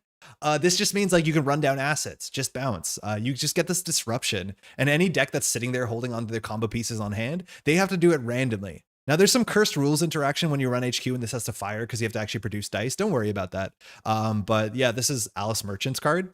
And Alice Merchant is another card that disrupts cards from hand. She had 50 deck size, which is the downside. The first time you make a successful run on archives each turn, the corp must trash a card from HQ. So again, this makes the maw eat a smaller, narrower, better card pool, and so it lines up pretty well. For what it's worth, Alice was never competitive. Maw was competitive, but not inside Alice. And man, it just has like the coolest art too. Maw was a game loss machine if you weren't careful. Yeah, you could lose a game because this card that's trashed had to be random, but you couldn't reveal it. So you generally had to roll a die, but then if you flip the card thinking it's an HQ axis or whatever, you lose the game on the spot. So watch out. Yeah, good lizard, good lizard. Maya. I don't remember the name of her. Who's the name of the shaper who the shaper from this cycle? She was the don't get a tag one. I don't remember her name. I forget her name. But she's right here. Jez, yeah, Jez. I actually got one free flip. This is Jez. Avoid the first tag during each run. Shaper technically got a couple tag giving cards. They weren't particularly good. Maya actually was not an awful console. It did see some amount of play outside of Jasminder just because it was one of the cheapest 2MU cards in the game. Once per turn, when you finish accessing a card in R&D, you may add that card to the bottom of R&D if you do take a tag. That was okay text. Obviously much better in Jasminder, but the idea is if you saw like the win piece, you can put it on the bottom of the deck. It is soft multi-axis because you can run back, but not particularly good. Didn't see a lot of competitive play at all. Neither did Jasminder. Around this era, this is when like controlling the message came out. It says the first time each turn you would take one or more tags, prevent one tag. Again, the text had to be different, but controlling the message, one of the strongest idea of all time, was printed with cannot be avoided. Was that because of Jasminder? It looks like it. If this wasn't there, Jasminder would have been a competitive option. Art on Maya is sick. This art is all really good. Like the colors on Jasminder are so great. And then the color on this is so good too. This was a very good playmat. I have a copy somewhere in a drawer, but very, very, very good art. This is Adam Schumpert, who's been doing Netrunner art for a long time. Really good stuff too. Original core set all the way to, I don't think it does any NSG stuff, but Adam Schumpert has like stellar art. Okay. We know this to be the console for what's his face? Hiram. Mind's Eye. I guess that has to be what's her face, the clone. Kiko Nisei. So Mind's Eye says whenever you make a successful run, this came out in Rain Reverie, goated product. When you make a successful run in R&D, you may place a power counter, and then for 3 hosted powers, you can just breach R&D. Kiko was the shaper that cared about touching R&D consistently every turn, so you got those power counters, and her text fires when you breach R&D, so it fires off the console. Mind you, the side clones are meant to have the ability to see the future, so having this card that like gets counters and see the future, which is just good fun. This card actually saw a resurgence of play in the last little while before I left the format like 2 years ago with like, I think Pretty Mary was just out at that time. And so you could build these decks that like barely ran, and then you could even charge Mind's Eye. Like Mind's Eye actually had like a very cool interaction with a bit of the other part of the shaper card pool from that point forward. She holds the cube. Oh, she's just actually like legitimately holding it. I don't think I appreciated that. Oh yeah, she's holding the cube. Man, these in higher quality, the art is like lost with the overlay and the low quality. But yeah, she's actually holding the Mind's Eye cube. Very, very cool. This is the first time we saw a clone on the runner side. Very cool flavor to see. Also, if you didn't know this, for the narrative. So the first clone, the clone that we mostly like had to care about in standard with, was Caprice Nisei. So Nisei means second generation, and Caprice was the first clone that worked for the NAPD detective force, and she was like the pre-crime, pre-cog and kind of things. Just the same way that like the what's it called? The Nisei Mark II agenda worked in the core set. For those who don't know, these clones were named based off of their iteration. So C means that she was the third Nisei clone. We actually see other Nisei clones, like Lethea was way later in the line. I don't know how they got this far and kind of scuffed it that bad, but this was whatever the number L is in the alphabet, the Lth clone. They did get worse. But yeah, you can tell what generation the Nisei clone was by their first name, which in terms of the flavor and the story is so cool because Akiko was the first clone, and apparently they didn't nail it because Akiko kind of defected and started becoming a runner, which is really cool. And this had to start with an A for the narrative to make sense usually. Headcase is like not a great subtitle, but yeah, very, very cool. Oh, Ken Tenma's a clone. You're right. Ken Tenma's a clone. I forgot about that. That's going to come up again. But Ken Tenma was the first defected clone. Ken Tenma, mind you, the Tenma line were delivery clones. That what's it called? Jinteki made. So yeah, excuse me, that is totally not correct. Mirror. Who the Oh, this is Smoke, right? Oh my god, I forgot about this. This card's not very good. This card was like actually really quite bad. It was one of the cheap 2MU consoles, which is worth something in Shaper for 3 credits. Whenever you make a successful run on R&D, you may replace 1 spent recurring credit. So functionally, you got 1 credit back if you ran R&D. That is not that good of a console. That being said, a recurring credit was usually worth a bit more because you would recur a stealth credit. And Smoke, mind you, and this is Smoke's kind of cigarette case, and Smoke, cigarettes, you know, she smokes, that could have been a stealth credit. And the stealth credit is better than any other credit, as you might know in modern stealth Netrunner. This was the first true stealth identity, and actually saw some consistent competitive play in many different builds over many, many years, as much as stealth was pigeonholed to be largely dealing with big ice. Yeah, Smoke and Mirror, also a very good combo. And around that time, a lot of the stealth breakers were named after famous illusionists and magicians. So like Fox was an illusionist, faster than the eye can follow. There's a whole bunch of these cards that are not very good. Houdini is one of the more obvious ones. What is the name of the AI breaker? They're another illusionist. Houdini, Fox. What was the last one? The AI one? Divey. Yeah, Divey is also a famous illusionist, magician, stage magician. So all of these had like very good theming about like magician. The thing is like Smoke's magic was not really a big thing. Smoke more came about pirate radio, and she became the pirate radio person because ultimately Smoke is like the person on daily casts. So she's the person who shows up every like Tuesday and does a stream or whatever. But yeah, that kind of like really overwhelmed the whole magic thing. It was more about Smoke being the pirate radio person. And we even had the pirate radio broadcast, the Net Mercury. This was like what Smoke was more known for. From Venom, famous for like linking rings. Yeah, Divey linked rings, yes. Monolith.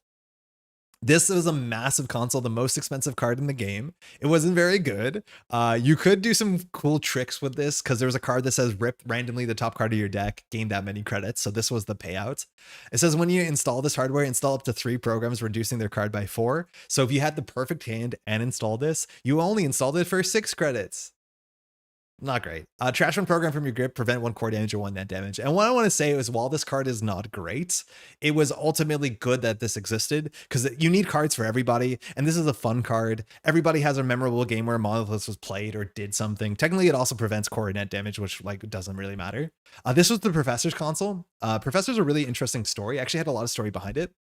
So the Professor had this like quintessential Shaper ID box. You have only 1 influence for a stim hack, and it says the first copy of each program in your deck does not count against your influence limit. The Professor was a professor who taught, and then there was this like NBN thing where NBN went out of the way to character assassinate and basically frame the Professor. And this is, I think, meant to be the Professor. Yeah, New Angeles Professor outed as cyber terrorist. So the Professor's story was about writing his name, and the Professor, being, you know, very, very good at Netrunner, had this monolith in the basement of his residential wherever he lived. This is the Professor's console, if I'm not mistaken, and it actually is in his home.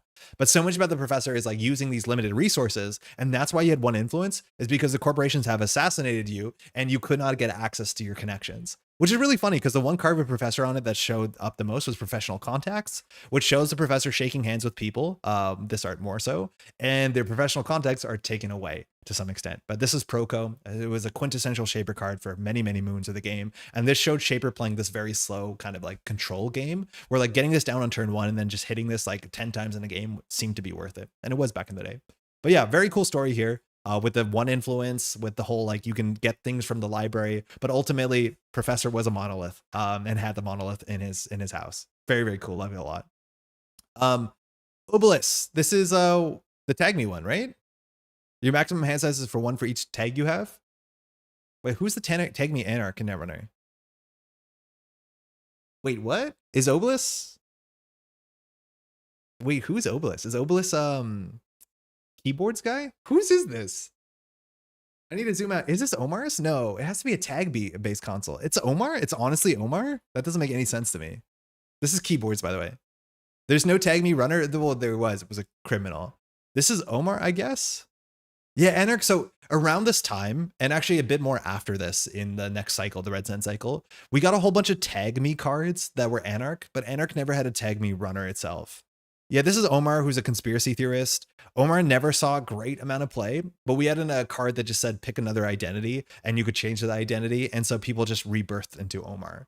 So the common play pattern, which was pretty frustrating, is you started with Valencia. Valencia just is a really good ID box. You have 50 card deck size, which sucks, but you start with one bad publicity. The problem is there's no reason to be Valencia after turn 1. So you play this card called Rebirth, which just says grab an identity from the same faction as you, and then you just became Omar. And Omar just is basically saying like you have a really busted good console. The card just says run archives, see centrals, just really good text. And so Omar just showed up as a 1 influence card in every Valencia deck. It was very annoying, especially because it was a 1 of. And so if you found it on turn 1 versus on turn 15, it was such a different game. Owner's console is about going to confirm the conspiracy at the cost of the corp finding him. Yeah, this is lost on me, but this is Obelisk. Obelisk says you get plus maximum hand size for each tag you have, so the more deep into it, the safer you are. But the first time a successful run on HQ or R&D ends, you can draw a card for each time you access a card. So that does work with Omar. So if you run archives, touch 1 card. This card wasn't played just to be able to draw 1 card a turn. Like, it's not the worst thing to have 1 card per turn when you run centrals, but for a 4-cost console, that's a bit much. It's nice to have plus 1 hand size when you're tagged. Because the back day and the corporation was trying to kill you, if you had 7 card hand size, you're relatively pretty safe against Boom. And if you had 2 tags, you could get to 7 card hand size and kind of beat that sort of conspiracy coming at you. The thing is, like, at some point we had worse cards. We had high profile target that said for every tag you have, you can take 2 damage, which means it was impossible to survive. It was just not possible. It doesn't scale well enough. But this card saw play, and the cool interaction with this card specifically, and this is a bit of a cursed ruling, it says the first time each turn is successful run on HQ or R&D ends, draw 1 card for each time you accessed a card during that run. You would install Obelisk. You would have a bunch of face down cards or just cards in general in archives, and you would have a Hades shard installed. And Hades shard allows you at instant speed to breach archives. So the idea is you would run R&D or you would run HQ. You'd crack the Hades shard during the run, right before it was successful. You'd access like the 8 cards in archives, which probably didn't matter. Then you'd access like 1 card from R&D, and then Obelisk will draw you 9 cards because you technically figured out how to access more cards while running HQ or R&D. It was the reason why Obelisk saw a lot of play, but Obelisk saw play when you played Tag Me for a bunch of different reasons. Especially because Tag Me had a way to access multiple cards as well. So the one big Tag Me payoff in Anarch was counter surveillance, which says run a server, pay X credits where X is the amount of tags you have, access that many cards. And so you could run R&D, see 7 cards, draw 7 cards with Obelisk, which was really quite good. But this came out later. But yeah, that is technically Omar's console. Paragon. Steve, I guess? I mean, it's boring, so it has to be Steve. It's like a bad Desperado, but allows you a bit of scrying. Steve Cambridge technically cares about card selection. I've warmed up on Steve Cambridge a fair bit through the history of the game, but less so with the Gmod status, more so just playing Steve Cambridge straight up. But this is Steve Cambridge, who cared about having the right cards at the right time. Very boring character. Patchwork, this is Nats. So Patchwork was one of the coolest cards of all time. Classically, Topon's the closest, but it's not as strong as this. So it allows you to trash a card from your grip to install or play a card 2 credits less. So the same text as Topon. However, you don't take meat damage, which that's interesting, but you get to pick the card you trash, and you can also use this to play events because it's not just installing cards. We had an ID that never did anything competitively. Nat just says that when you start your turn with fewer than 2 cards or 2 or fewer cards in your hand, you took a credit. So you're incentivized to just get cards out of your hand at all costs. This was never very good because having 2 or fewer cards in your hand was like actually a real downside. There was a point in the time where like Obokata Protocol existed and you can't steal this unless you take 4 net damage and other corps are trying to hurt you. But just having less cards in your hand is just not worth only 1 credit. Like just having fewer cards is a real big downside because the corporation has less things they have to play around. This could easily have been 2 credits and that probably still wouldn't have been good. Yeah, Patchwork has some really bad rules associated. So it was good fun for the rules team. But the answer was always yes, at least after a while. If you wanted to do it, you could. By the way, change that goes up. Paragon is Liza's console, not Steve's. You think? Oh yeah, you're right. Terminal Directive, and this was in Rain and Reverie. Oh yeah, okay. I guess it was. I mean, whatever. I mean, that makes sense, actually. That makes more sense. So actually, this should have been Liza's that came out in the same box. Liza was the Tag Me criminal. So the first time you make a successful run on a central server, draw 2 cards and take 1 tag. And the idea with Paragon was that you could look at one of those cards first and then draw 2 cards. Either the card you saw or the card you didn't. Yeah, that makes way more sense. Yeah. Yeah, that's cool. She was really good. Got banned. Very, very good. I'm not sure both Liza and Steve. No, Steve got a console. It's Polyhistor. Oh no, that's his Fisk's console. But it came out in Steve's pack, so maybe not. Penny Shaver in the flavor and the art. This is what's her face's Zaya's console. Very good, very fun. You want to be running and making credits. Good core set card. This is Polyhistor. Let me tell you about something that never happened in Netrunner, but they spent so much cardboard making it happen. Polyhistor, which is, I forget what this means. I looked this up at one point. It's about deep, extensive, diverse knowledge across multiple disciplines, like a polymath, which makes it make way more sense for Steve Cambridge than anything else. But Steve Cambridge did not want to play this card. It came alongside, no, it didn't come alongside Steve Cambridge. No, it did, because Steve Cambridge came inside Terminal Directive. Anyways, 4 credits, already really bad. Again, we had Desperado, we had better consoles for less, but already very problem. 4 credits for consoles, too much. 1 link, okay. 1 MU, okay. The first time each turn you pass all of the ice protecting HQ, you may draw a card to force the corp to draw a card. Now, force the corp to draw a card is this idea that criminals had that you could force the corporation to draw too many cards. And the idea kind of makes sense because you have a lot of HQ pressure. And if you're pressuring the corporation, they don't feel comfortable putting agendas in the remote server because you're like derezzing their ice and account siphoning them and stuff like that. So the agendas just get stuck in hand. So the more that you can make them draw, the more they end up in an awkward situation where their hand is only agendas. Now, turns out that's quite bad for a bunch of reasons. Firstly, asset spam. If you're giving card draw to asset spam, that's the best thing they can ask for. Also, getting the corp to draw right before you access to HQ can sometimes make the HQ access less good as opposed to better for you. So none of this made any sense. And the runner that wanted to play this, at least the flavor on Laramie Fisk is really good as the savvy investor. I love the criminal runner where the guy is like a con artist, but also maybe just like not very good at their job. It says the first time you make a successful run on a central server, you may force the corp to draw 1 card. Literally just upside, unless you can make the corporation flood. Now, there were decks that made flooding a bit better or a bit worse for the corporation. The one card was Gang Sign, which did come out a bit after Laramie. And Gang Sign just said, whenever the corp scores an agenda, breach HQ. You cannot access cards in the root of HQ during this breach, so if they scored out, you get to touch cards from their hand. Notably, Gang Sign wasn't unique, and you could play cards that just say, every time you access from HQ, access an additional card. Gang Sign eventually was either banned or restricted, or if not both. This says whenever you breach cards, breach a different card. So the idea, the game plan was you just forced the corporation to draw. They flooded up. And then if they scored out, Gang Sign would just see like C2 cards, C2 cards, C2 cards. And hopefully you didn't hit a snare and lost the game on the spot. Gang Sign was good. It was hella annoying. There was a window also where we didn't have Jackson Howard, and this did exist in the format. But this card was both at some point banned and restricted. Yeah, this was a problematic card because it was just kind of not fun. And you even would play this even in decks that didn't force the corporation to draw because this event was just like a very, very good effect. Now, the one good thing about Laramie is that this card was actually hella fire, and I wish we had a card like this. But you play this in other decks, really weird decks, but not always Laramie decks. This was basically Diesel, but both people had to do it. So it says play only is your first click. Each player draws 3 cards. And this card was hype because this was the best card draw we had in Criminal. Forcing the corporation to draw 3 cards all at once was way better than forcing the corporation to draw 1 card because it's hard for them if they want to score out an agenda in the remote server to suddenly start the turn with 9 cards in hand. That's going to be a problem for them. And this was also just good for you. You drew 3 cards. Like, I'm so surprised Laramie Fisk didn't say both people drew cards because then it would actually maybe worth something. But a lot of board states, you're just giving the corp upside and no upside. This needed to be a simultaneous draw. But this card actually saw a lot of play and a lot of weird things. Like Clan Vengeance was the big thing. Because if Clan Vengeance had 8 counters, you could just trash 8 cards from the hand at instant speed and just dunk on the corporation. I played so much Fisk Investment Seminar. My friend Isaac got stuck with 100 of those Fisk alt arts. I have probably 100 of them too. Draw and Crim, I know, it's sick. This card is so cool. And I do think like the mill archetype, which mind you, if corporations run out of cards, they lose, is kind of worth something. It needs to be done in the right way because we saw so many really bad mill cards like this. I think Laramie was also voted in, right? Was Laramie one of the votes? Maybe grass is greener, but these old cards are so cool. Lonza, a lot of the old cards are really cool, but it is a grass is greener thing. Like Netrunner has so many cool cards more consistently nowadays, but like, also, the power level of these cards were kind of all over the place. Like DDoS is one of the most busted cards of all time. Not that we don't get banned cards now, but yeah. Yeah, it was between the Fisk and Collective. Yeah, so for those who don't know, they did 2 different contests. I wasn't playing competitively at that point in time, but at a tournament, if you competed in the tournament, you could put in a vote. And the vote in Europe, I think, showed 2 corporation IDs. And the vote in North America, I think, showed 2 runner IDs. Maybe I'm backwards on this.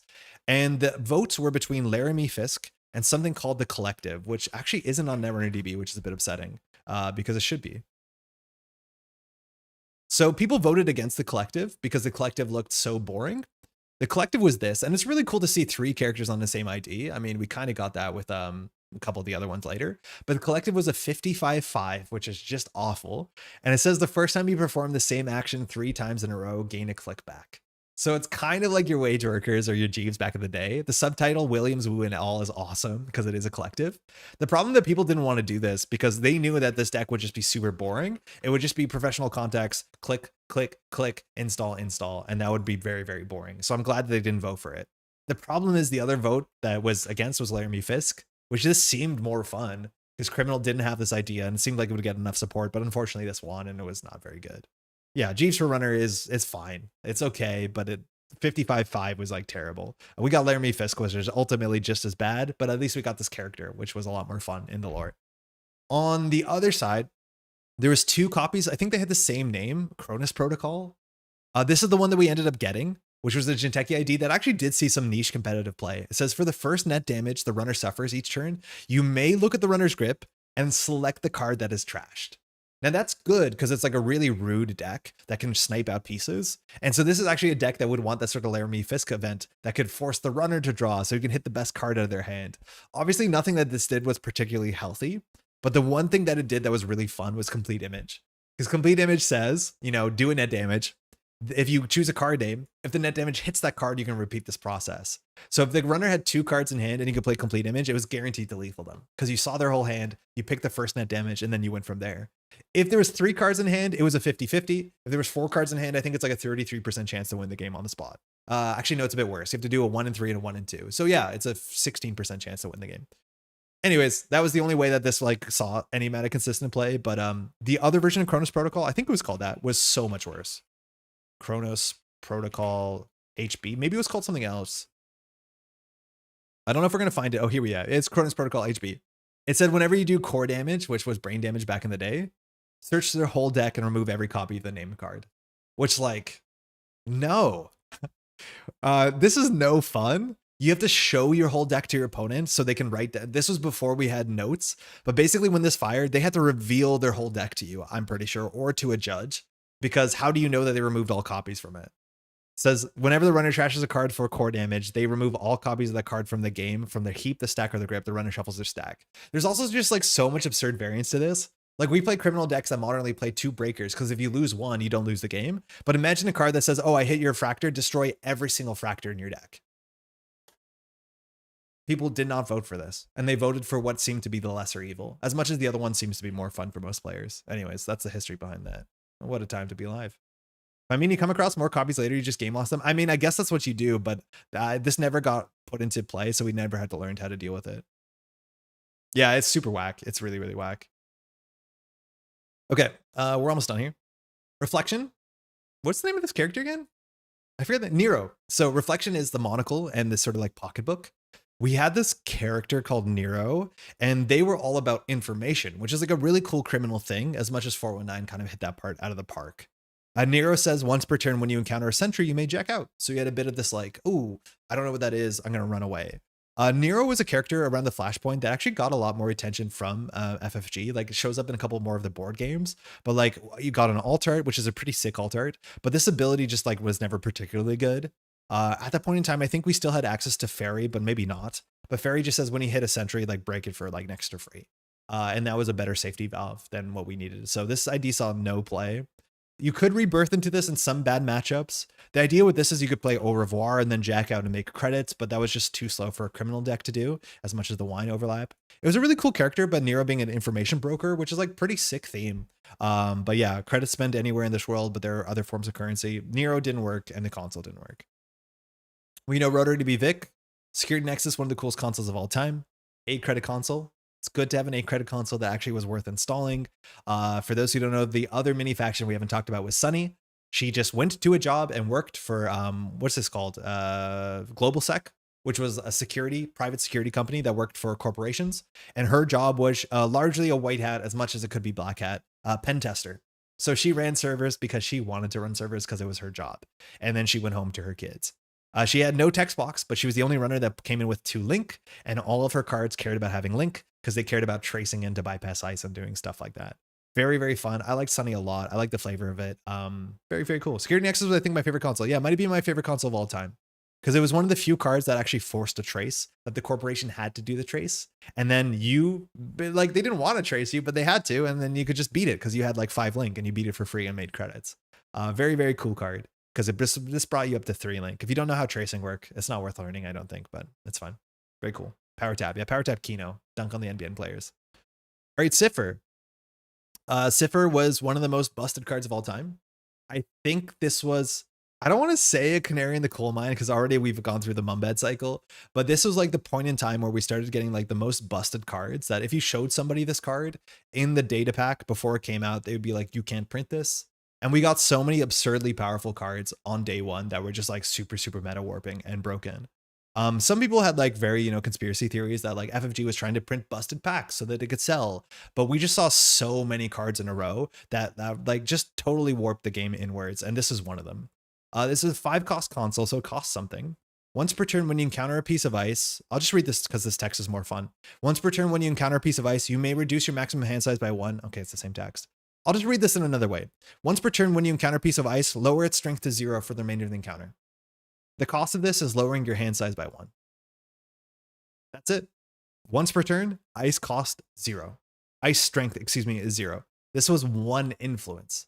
So every single faction had an ability to reduce 1 ice per turn to 0 strength, which we're at the meta, which is not too different than right now, in which we had icebreakers that were absurdly good, but were limited by boosting their strength. So looking at Cleaver or Buzzsaw, that's the equivalent. But worse than that, but not too much worse than that, we had a lot of cards that would trash ice if that ice strength was 0. So modernly we do have Chisel, we have Crew, but like Parasite just says when the ice strength is 0, it just gets trashed.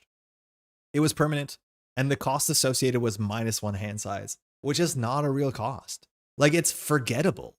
Like, the text on Cipher was forgettable that it required you to lose 1 hand size because that's how little of a cost this was.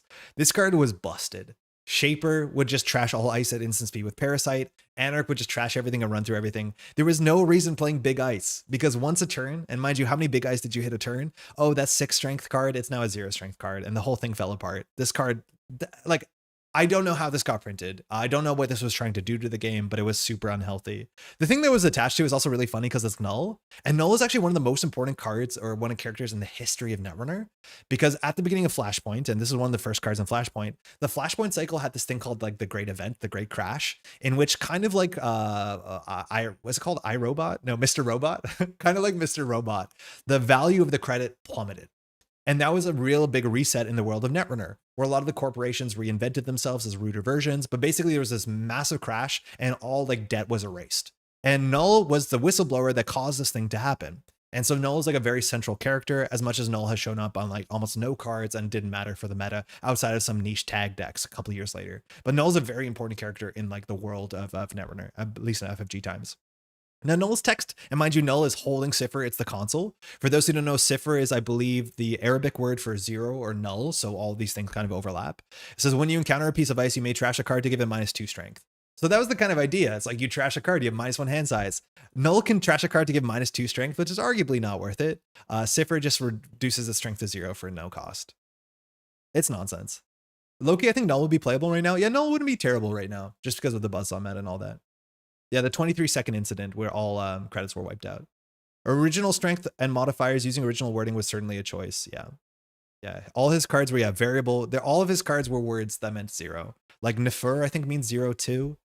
This card is so funny because the next card in the set is Paperclip. I find that to be the funniest joke in all card games. But yeah, there was like some cool theming here, but this is just like such a busted card. Who the hell is this? Spinal Modem is a way better card than it ever amount of play it saw. People didn't play this card, and it's genuinely a good console, especially because Anarchs didn't have a good console, because unless you play viruses. 4 cost, 1 MU, 2 recurring to use on icebreakers. However, there's a successful trace, and only during a run you suffer core damage, which I think people were scared of that, but honestly, that didn't matter. You can take a core damage. You played Stimac, it was fine. I don't know who this is meant to be, because it's probably not Wizard. Yeah, I don't think this was anyone's. Yeah, maybe you could argue Max because there's not a better thing and Max has implants, but I think this uniquely did not naturally belong to anyone. And it's like a way better card than I ever saw play, and I don't know why. Notably, no, not this card. Yeah, this is the same. There's a really funny thing here. Cyber Feeder's kind of like what you see this. You see this like Cyber Feeder didn't see. It saw a bit of play, but Cyber Feeder is like again a Rizeki that did not see super consistent play. It did in a smaller card pool and it did in noise. But the weird thing about Cyber Feeder is that when it was reprinted, they changed the angle of it. I honestly think the revised core set version is better. I think looking to the left looks better. It just fills the frame better with these two credits here. But I love that some art director somewhere was like, hey, if we flip it, it will fit better. And I'm like, yeah, I think you're right. Yeah, I think Grimoire was Wizard, so this doesn't make sense. This one doesn't belong to anyone. It came in the same set as Wizard, yeah, but Wizard, the Grimoire for Wizard makes sense. Okay, Super Corridor, this is Lat's console. I don't know, Lat's ride, I think doesn't show up in this narrative. We read it recently. Swift, this is actually Ken Tenma's speeder. It's red, so it goes faster, which makes sense. But the Ken Tenma line was a delivery bot. They were clones, not bots. And you actually saw this on a couple cards. Not express delivery, excuse me, as much as you saw Ken, but on early bird. You actually saw Ken riding the red thing. And red, being the color that Ken gravitated towards, was the big reason that Ken was so cool. Mind you, you see the normal, like the regular Tenma clones, and they're like kind of more buttoned up. They look like this. And Ken, notably, like I think even the flavor text on original Ken was like, whoa, what's with that jacket? And there was the idea that like this clone got his own like taste and flavor and ideas. Try to keep up. Very Masonic coded too, which is like super, super goofy. All right, we have a couple more. Gauntlet. The Gauntlet was Khan's breaker, mind you, Khan's console. The Gauntlet kind of tried to sneak into a couple like tier 2 Shaper decks because it was HQ multi-access for 1 influence. It says when you breach HQ during a run, access an additional card for each piece of ice protecting HQ. Classically, you played legwork, or I guess like modernly tailgate, to get a bit of multi-access in Shaper, but the console slot was not super contentious all the time. Again, Astrolabe was really good for a while, but this was a thing. Khan was not only a skip tracer, which is a bounty hunter, but Khan had all of these like ravens or falcons, excuse me, the birds of prey. Khan being, you know, the sort of like falcon ancestry of the people from Mongolia. Mind you, Khan was terrible. Khan's text box doesn't make a lot of sense, but the falcons were also pretty bad. But yeah, that's the glove to hold the birds. The Gauntlet makes me upset on a visceral level. I mean, it's not that bad. I got what they're going for. It makes more sense in Criminal because against a Criminal, you do want a multi-ice HQ. And it's cool to have a card that punishes multi-icing HQ. But again, it's a 5-cost console in Criminal. It's not going to see any play. Specifically, ice you broke. That means a bit of a cube draft we did this weekend. Yeah, you had to break the ice. So if they didn't res the ice, but that's the sort of idea, then you're in anyways, which is good for you. All right, we got some really good ones here. Oh yeah, turntable. We do have that. Okay, so I'm just gonna open a couple of these. Man, one of these consoles I forgot exists. Oh, I lost my mouse. Turntable, toolbox. This console cost 9. It gave you 2 link, whatever, 2 MU, okay, 2 recurring credits only for icebreakers. This saw very little to no play because obviously it cost 9. The question is, how long does it take for this to refund the toolbox? Maybe in the 2012 core set you had enough time, but probably not. This was the original core set, Kate's console. Because this was the Shaper console that came with it, and she was a tinkerer, so it makes sense for her to have a toolbox. She also had ways to get her link up to 4 or 5 easily, so this kind of all lined up, but it was terrible. This is actually a reference to like the original consoles and ONR, because ONR had a lot of consoles that looked like this. They cost 7 to 9. They gave you a bit of everything, and they gave you like 1 recurring credit. In fact, most consoles in ONR in 1996 gave you like 1 recurring credit to use for a subsection of the cards. I think all those cards were bad, and eventually the consoles and later ONR got a bit better, but this is like a very ONR coded card. ONR console Netrunner 1996. Like I'll show you what these are, but there's so many bad consoles in ONR. I just want to be able to find the website I never remember the name of. I think it's this one. Yeah, CCG Trader is pretty sick. So I think we can do a filter, but I'll just show you like what the consoles look like because they look exactly like this. And in my cube, they're the worst cards. So I never play them, but they never seem good. They did later print better consoles, but the consoles were awful. They were always terrible. And they looked exactly like that. In fact, I think we can find a console that's exactly this text. These are still programs. We'll see them because they look different. Man, this game is sick. These are still programs. No. Yeah, like this sort of thing, right? Like this is very much the sort of card we have here. Provides 3 MU. Installing this costs an agenda point. Okay, don't worry about this. Put 3 credits on this. These are recurring credits for icebreakers. But the consoles were very much like this. Way too expensive. But if you got them down, did you win the game? I don't know. There's a lot of cards like this. They were all pretty not good. So yeah, you see that a lot. I want to find a better example. Yeah, here we are. I think. Yeah, like the Paraline 5750. Again, 5 cost, which is okay. 1 MU, 1 recurring credit for icebreakers. That was like very common. And there's a lot of cards here that are like 6 to 7, but they're all kind of the same thing. They gave you MU, they gave you recurring credits. This is exactly that plus more, which turns out to be plus less. It's not very good. Toolbox made top 16 at Worlds 2016. I still can't believe that happened. Why? Turntable, you might know this is Noise. Noise looked a bit more like this than off the original art from the core set. The original art in the core set, I like it a fair bit, but this artist didn't do that much else. No, actually did a fair bit. I think the IDs from the original core set are particularly fugly. Like they don't look great. And since then we had a lot of other artists that usually take the ID slot. But yeah, Power Tap, Trade In, those are good cards. But yeah, anyways, Noise generally later looked a bit more like the art here with like Sacrificial Clone, where you do see like that hair, the goggle, the face tattoos, stuff like that. This card was busted. One of the strongest consoles ever printed. We do still have that where you print a 2-cost console that gives you 1 MU. That's already a pretty good entry point. But whenever you steal an agenda, you may swap that agenda with an agenda in the corpse score area. Just really good text. If there's an agenda with counters on it, there's an agenda like a Sisyphus, there's an agenda that's worth less in one player score area. This card was just so good. This card, kind of like Hermes, but not entirely like Hermes, really pushed people out of the meta from playing small agendas, right? Like if you didn't want to play a deck that had 3-pointers and 1-pointer, because if you scored the 3-pointer, the runner ran R&D and stole your hostile takeover and swapped the 1-pointer for the 3-pointer, that's absurd. Like that's like a 7-point agenda swing or whatever the math is. It feels awful. And this card was like everywhere because it was the best, like most playable enter console in most board states. And it was only also 2 influence, as much as I don't remember being splashed that heavily. Yeah, this has a really like pinching design on the whole game. Kind of like Hermes, at least Hermes, you still will play 1s and 3s, but yeah, this card really did hurt. It's such an absurdly powerful effect. Nice to see you stream again. Hey, Damian, how's it going? But also 3-pointers were mostly bad still. I mean, we had food. You're right, 3-pointers were still bad, but there's a lot of decks that would just play like food and 2-pointers and be like, what's the worst you can do to me?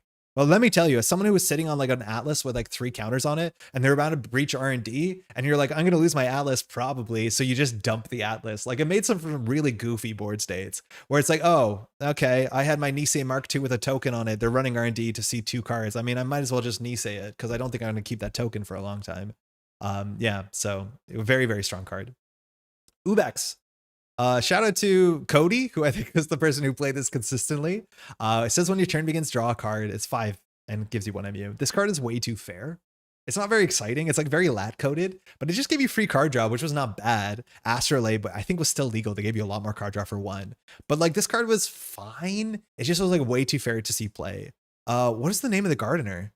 We'll find if we just go backwards. I don't remember her name, but she was the digital gardener. Isla Bios Rahim. So never liked this. We spent a lot of time talking to Diogen about this, but Isla was basically had this extra hand size you could touch, and she was meant to be a simulant specialist. She was a digital gardener, so she worked with plants. I forget the theme on Ubax itself, what it translates to. I think it just means like flower. But yeah, she had all these cards about digital gardening, which is like such a cool theme. It just wasn't really well explored in a meaningful way, but that's because a lot of her cards weren't well explored or well played. But it's a reasonable idea. It's like not a console slot probably, but neat. Isla felt like an attempt to do Professor again, but make it playable. I mean, Professor was more playable than Isla, I think. The thing is, like, Isla was basically pigeonholed to combo decks because she was one of the more consistent decks at a combo deck. She didn't have 40 deck size, but the way that she fired, you could get her down to more consistent than a 40 card deck size. I was never a big Isla fan. Ubax was 2 MU, probably becomes playable. Yeah, it feels like a card that should be 2 MU too because it's hefty. Vigil, one of my favorite cards in the game. Oh my God, this is such a cool console. This saw very little play. But I love this card because it was like a little consistency generator, especially in the like the tier 2, tier 3 decks you'd build that needed no specific console, but needed those fundamentals. God, is Vigil such a cool design. Firstly, this is a Vigil. It's like kind of this. It looks like something that goes on a church, like the what's it called, the altar in the church. This belongs to what's her face, Valencia Estevez, who is the journalist. Valencia Estevez, specifically in her lore, she was working out of a church. If you read the lore that came out in Order and Chaos, she worked inside a religious institution. And this is that she brings in for her bag. I'm not sure if this is meant to be a listening device or something too. Show me your faith without deeds if you can. Like, just really cool.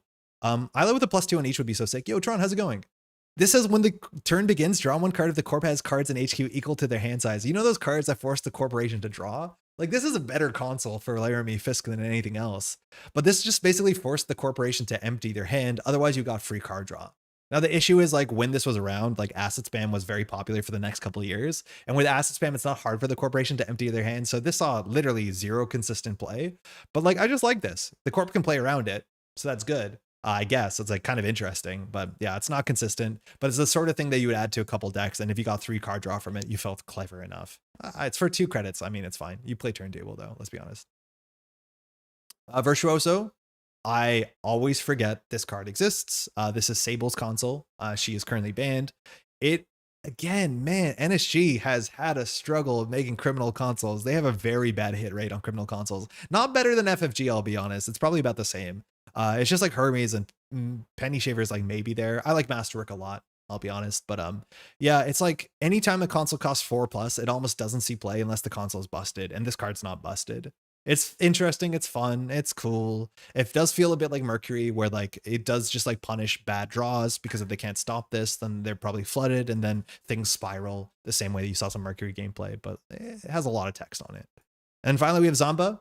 Zamba is, funny enough, 419's console. It says whenever a corp card is exposed, you may gain a credit. Whenever is a busted sentence, and 419 was the expose runner, who also from Nigeria, with I believe the theme overlaps there. The first time the corp installs a card each turn, you may expose that unless they pay a credit. So you're generally econ denial, and this was meant to be like, okay, if you don't econ denial, I'll gain a credit. So it's a win-win no matter what. Zamba did not see play in the regular 419 decks. Now, Zamba did see play in decks, and in fact, there was a bunch of banned cards that had the word exposed attached to it. I want to find Tug to Duck's deck.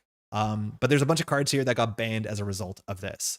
The idea is that Rubicon Switch, one of my favorite cards of all time. But we had these cards like GPI Net Tap. Whenever you approach a piece of ice, you may expose it. Then you may trash this thing to jack out. But even if you don't jack out, you can fire 3 GPI Net Taps, which means every time that you approach a piece of ice, you can expose it, which means you got 3 credits, because this didn't say first time a turn, it says whenever.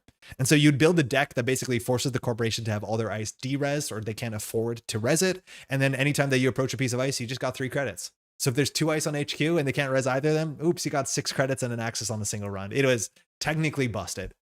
This deck also is really cool because it played modded, which is largely just rigging up, but with less text on it, which was a lot of influence, unfortunately, but it's a really nice way to get this deck set up and running. And then it just had D-Res and Econ Denial, and then Amakua would get 3 counters because these were all whenever. I don't know. It was sick. Such a fun deck. Also does play, it must play the force draw card. It doesn't? No, it doesn't. It plays exclusive party. I forgot about that. Yeah, cool. Oh, the other thing I wanted to say about this is one of my favorite currents, and I don't have much to say about currents. But the whole like Laramie thing, the like Fisk investment seminar where you forced the corporation to draw 3 cards, was so cool with this card that saw no play. It says the corp cannot install more than 1 piece of ice each turn. And that's like awesome. It's like, oh, did you draw 4 ice? Sucks. And now they're sitting there with 9 cards at hand and they can only install 1 ice. It's like perfect. It's like such an interesting kind of squeeze to put on your opponent. This current was technically the first criminal current, I'm pretty sure, but eventually was eclipsed by better currents. And that's the issue with currents. You usually just play the best current you have access to because it's a contentious slot, like consoles, which I don't like. And shout out to our friend Ian there. That's all the consoles. I think there's a hit rate on every single console besides one. I think Spinal Modem is the only console that you could not attach, obviously, to someone. Arguably, you maybe Onacom versus Super Corridor, you couldn't either, but this one very obviously does not have a home. I don't think there's an Anarch we missed. Type. Identity, faction, Anarch. Is there an identity that we did not attach to console? I think every character has a console. Outside of Phoenix, every Anarch has an obvious console, which like that's not good for Phoenix. That's kind of a problem with like the set that we only got 1 console but 2 identities, and that could do a lot. But I would be like very, very happy if Phoenix ends up getting a Banhar like console and saying that's a Phoenix card. That makes sense. Ed Kim doesn't. I think the thing with Ed Kim is we said Demolisher is his console, which like you could hand wave your way through that, I guess. Nat's console? Nat's console is Patchwork. That one's like very, very good. Yeah, I think you could argue Ed Kim had what's it called, Demolisher, but it's a bit of a rage. Yeah, Phoenix not having a console is a crime because like Phoenix console is going to be a sick ass guitar. Like we're going to end up in like Cyberpunk 2077 world where we build, you know, like what's his face, Keanu Reeves for better for worse. But like the guitar has to be a console in the future, and it has to take net damage to get through ice, and it's going to be sick. It's going to be so cool. One day, Phoenix, you'll be back. But that's it. Yeah. Cool. Oh yeah, Max doesn't have one. No, you're right. Max doesn't have one. You could argue that Max is Cyber Feeder or not Cyber Feeder. Yeah, Max doesn't. You're right. I forgot that one. Yeah, there's two that don't. And Max didn't need a console. Max could do whatever Max wanted to. Max is the best. I think when I played Max back in the day, like the Max account siphon decks, what console did they even play? Like the keyhole decks.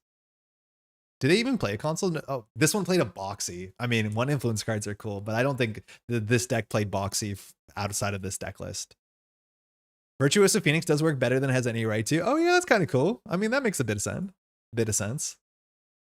Yeah, you generally, turntable eventually when it showed up, but yeah, Max often just played turntable late meta. Yeah, that makes sense. But I remember like early not playing a console. Yeah, this was not uncommon to not play a console and just play your good stuff. Yeah, cool. Oh man, how warm is it in this room, you think? Oh, just 28. That's not too bad. I'm getting a bit warm though. All right, wow, it's 5:30. We streamed for 5 hours. Actually, we played a lot of gameplay today, which is good. Shout out to Console Talk. That was actually quite fun. Yeah, because your keyhole agendas and steal the good corp ones. Yeah, you had some good control. That's gonna be it for Tuesday. Thanks so much for hanging out. We tried some weird stuff today and we played some interesting stuff. That Mercury deck was more fun than I thought it would be, which is great. I want to give a huge shout out to all these names here and more that support the Metropole Grid so we can do stuff like this, like take a whole Tuesday afternoon to hang out and talk Netrunner and play some games. Again, we also have our daily cast patrons that our names are unfortunately not here, but oh my God, is the contribution incredibly helpful and super, super appreciated. If you want to support this channel financially, you can find a link below. Like again, any amount of contribution is incredibly appreciated and keeps this channel going the same way it has. Things to look forward to in the future. I think, well, firstly, not this Thursday, but it will be a new month. But next week, Pat will be joining, so we have that on a Thursday. Probably next Tuesday. Maybe we'll figure out the exact date where this channel celebrates his birthday. We're going to be doing a watch party in which, for better or for worse, we're going to be watching some old content together and cringing through some of it, and just going to watch some of the old gameplay on this channel because there's a lot of great stuff here. So that'll be a nice little celebration. I think that's mostly it. I need to be getting back to some video content. There's been a lot of other people putting out really great tutorial content, and it's been making me like antsy. And in a way, it'd be like, buddy, you should be doing stuff like this. So new ban list next week. Wait, actually, is it predicted to be next week? Because we know when the ban list is coming out. Hold on.